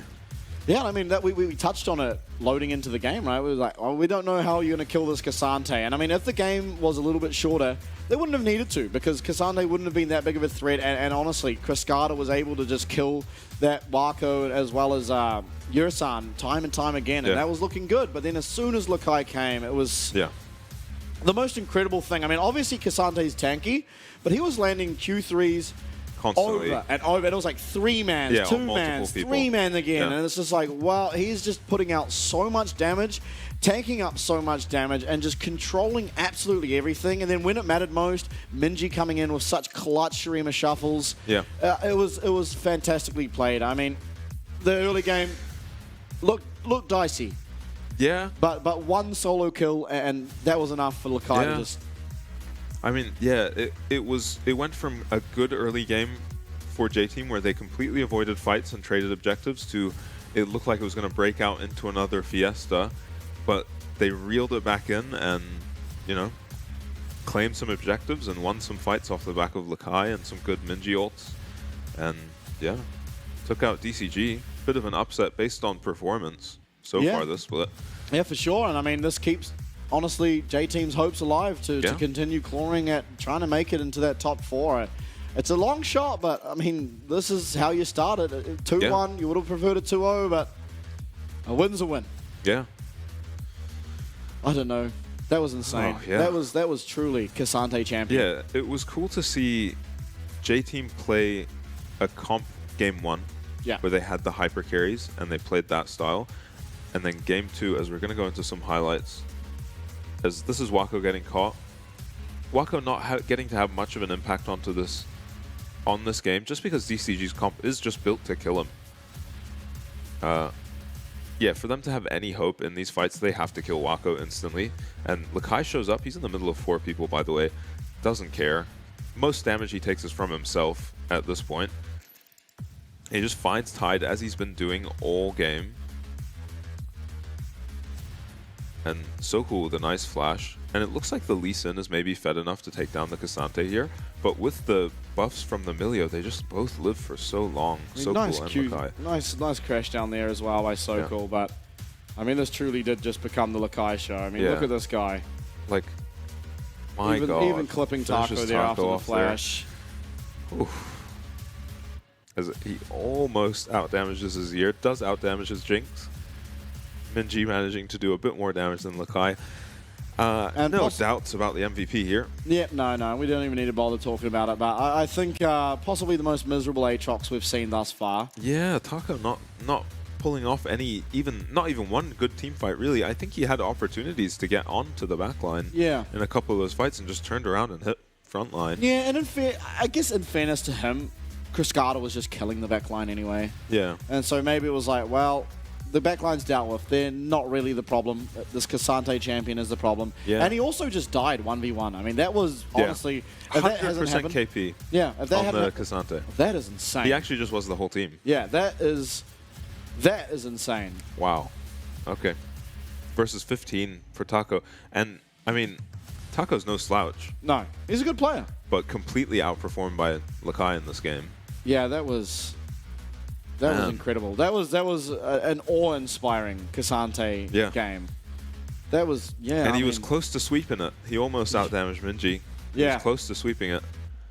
And that's a late game Azir that almost got outdamaged by this a full mega tank. Yeah, this full absolute tank, mega unkillable tank. Cassante, who also tripled the full damage Aatrox's damage done that game. 100% KP. That's phenomenal. Yeah. This might be the performance of the split. Yeah. I mean, I'm certain this is the performance of the split so far. Yeah. I mean, yeah, they had the better comp, but they almost didn't need it. No. With Lakai running around. I mean, yeah, this was kind of somewhat DCG favored, and then once again Lakai just living and living and living. I like the idea from DCG. Yeah, Cascada finds a really good angle. This fight quickly takes out 2. As Wako's actually half Even HP just at going the in on the fight. Lakai and finding 2, I was like, wow, that's confident. Yeah. Nice ult here, just dies. Maybe if he had lived, they could do something, but Minji arrives here and the fight completely turns around. Yeah. He ults 3 away, isolates the Cassante in the ult. middle of their Azir ult. Wow. This is unreal. Where has these guys been? Yeah, where has this J team been, right? I mean, we've seen some, good performances out of Lakai, but honestly, it was against Hellpig, so you kind of discounted it a little, like. But then, yeah, he goes up against DCG with a strong top laner in Taco and completely outperforms him. Yeah, I mean, completely is an understatement. I mean, that was unreal. I don't know who the interview will be with, but I really hope it's with Lakai. Yeah. Or maybe it's with someone else. And like, how'd you feel about Lakai's performance? Oh, yeah, pretty good. He did alright. He took a bit of damage. I mean, Wako had a great game 1, and Minji performed well in all 3 games. He did. Yeah. No, I agree with that. I think maybe you could argue that Minji was kind of the reason they lost game 2, just by getting caught out. Yeah, getting caught out, losing that big shutdown. But we are going to go to an interview. It is going to be with, of course, Patty, and it's going to be with So Cool. So please do enjoy. We'll be back right after. Let's have So Cool say hello to the fans first. 欢迎来到今天的赛后采访。今天来到赛后采访的是 JT 的打野选手 So Cool， 请 So Cool 先跟观众打声招呼吧。Hello， 各位观众朋友，大家好，我是打野兼助教 So Cool， 大家好。Congratulations on winning today with great gaming condition. How do you feel about the game you just played? 恭喜你们状态非常好的状况下赢下了今天的比赛，觉得你自己打得如何呢？我觉得我这边的表现实在是差强人意，但我觉得我队友很努力，在给我一个安心的感觉，所以我觉得我最感谢的就是队友，然后还最感谢的是Wako，因为毕竟Wako 承担压力，可能常人没法去体会。I actually don't think I played that well, but I'm really grateful for my teammates and also Wako. He's been carrying the team and all my other players. So I'm really happy to have my teammates with me to make this work. The last time you played in competition as player was in 2016. This year you came back to play as player under circumstances. Do you have any special feelings about this? 上一次作为选手出赛已经是2016年了，在今年阴错阳差之下，再一次以选手的身份上场，有什么特别的感触吗？我觉得这个感觉非常特别。我觉得应该这个 PCS 应该很少有人做教练，然后又可以重回赛场。那我真的是很谢谢今天的队友，再次感谢，对他们非常可以。对啊。I think it's a very special feeling. Not a lot of people can be the coach and come back as player, so I'm really grateful for my teammates to be able to carry me today on this competition. You looked very good on your Jarvan the Fourth today. Is Jarvan your best champion? Do you still train your own techniques daily as a coach? 你今天看起来发挥得非常好。嘉文4世是你的 main 角吗？平时训练选手之余，自己有常常在练习自己的身手吗？我其实在这前面的日子，我其实个人排位打的并不是非常多，因为主要是各个赛区的比赛都有陆陆续续在打的嘛，那当然时间可能不太够用。那我可以很肯定告诉对手，我只有这礼拜才开始积极的打排位跟训练赛。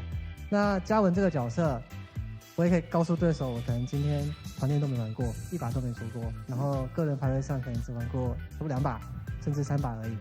但这个意思也不是告诉对手我有多厉害，我只是就是把这些事实告诉对方。对。So actually, I haven't played Jarvan that much recently because there's a lot of scrims going on and all the regions are playing. We have to train, so I didn't play that much Jarvan. Maybe just once or twice in solo queue. So this, I can tell the opponent that this is actually a very rare champion that I rarely use for competition and in scrims. With the things happening on JT recently, as JT's coach, do you have anything you want to say to fans? 最近 JT 队上出现一些风波，作为队上的教练，你有什么话想要对粉丝们说的吗？我知道大家对于最近的风波特别关注，但是我想每个人的立场都不太一样。那关于这个部分交给战队跟公司去做处理就好，我这边就不方便多做说明。对。I know everyone's very aware of what's happening with JT right now, but everyone on JT has their own perspective on things. So as a coach, I don't want to say that much. Just let the company and the team to make it through and just do well on the competition. Thank you so much for the interview and congratulations for a win today. 再次恭喜你们一个今天的比赛，也跟观众们拜个年吧。好，谢谢各位 PCS 的观众，然后也祝大家新年快乐，万事如意，这样。也感谢收扩选手来到今天的赛后采访。我们把镜头转回主播台的 Section 跟 Zod。 So cool, alluding to some behind-the-scenes drama there, hey? Thinking emoji. Yeah, an interesting response. Everyone has their own perspective, but able to overcome it at the end of the day. The series. They were. And, I mean, to go from coach to player, and honestly, doesn't play Jarvan, just ripped her out and looked like a space champ. Yeah, it looked pretty good. It did look very good. I mean, well played to J-Team, well played to Lakai, I think is the sentiment I want to share, because that was truly a performance. Yeah, 1v9 performance that we rarely get to see. Yeah, it's true. Usually there's a couple people involved, and I guess you could include Minji. Yeah, Marco having a quiet one, but just I don't even know what I witnessed. I mean, Game 2 already had me absolutely floored. Yeah. I was almost in hysterics watching that one, and then Game 3, it was like, this is even possible in League of Legends? Yeah. That was yeah. But what a week, eh? Yeah. What a week. What's your favorite series? Of the week? I think that one, I still think it's beyond... oh, that's unreal. Mine was J-Team DCG, which is on your screens now. 2-1, of course. My favorite game was Game 2 of DCG. I kind of like Game 3, but yeah. 2-0 for the first series, 2-1. J-Team picking up another win. Now, actually equal to DCG in terms of wins, but 3 down in game differential. So certainly are still at that 6th place spot and got a lot to do. I mean, just one more win, they'd pass them. But in terms of game differential, if all things remain the same in their win-loss, they would need, you know, a few extra wins in these best of 3s. Yeah. And now CFO, of course, with their 2-0 did equal up PSG. And so we have a tie there for 2nd. And I mean, I'm excited to see those guys. They're yet to face each other. Yeah, CFO still have to play PSG and Frank, right? Yep. Yeah. So I mean, a real opportunity for some moving and mixing in matches. On your screen, of course, upcoming matches. It is not next week. It'll be the week after, celebrating the Lunar New Year next week. So having the week off for the players to celebrate with their families. West Point versus J-Team and Beyond versus Halpigs. Yeah. J-Team looking to keep their momentum. I mean, they've got the perfect matchup to do so. There's yet to have a win, West Point. But of course, J-Team, they'd managed to only get 1 win. It was up against Halpigs, and now they really do have an opportunity to find their 3rd after today. So, I mean, big. Beyond as well, they've got an easier one for themselves, and I think that's important. They're currently at 4th, and obviously they're going to want to try and climb those rankings. They were at 1st for a while there, and now... yeah, they're definitely going to want to try and get up there, back fighting for that 1st, 2nd spot. Yep. Yeah, good luck to them. My favorite team. This guy's a fraud, man.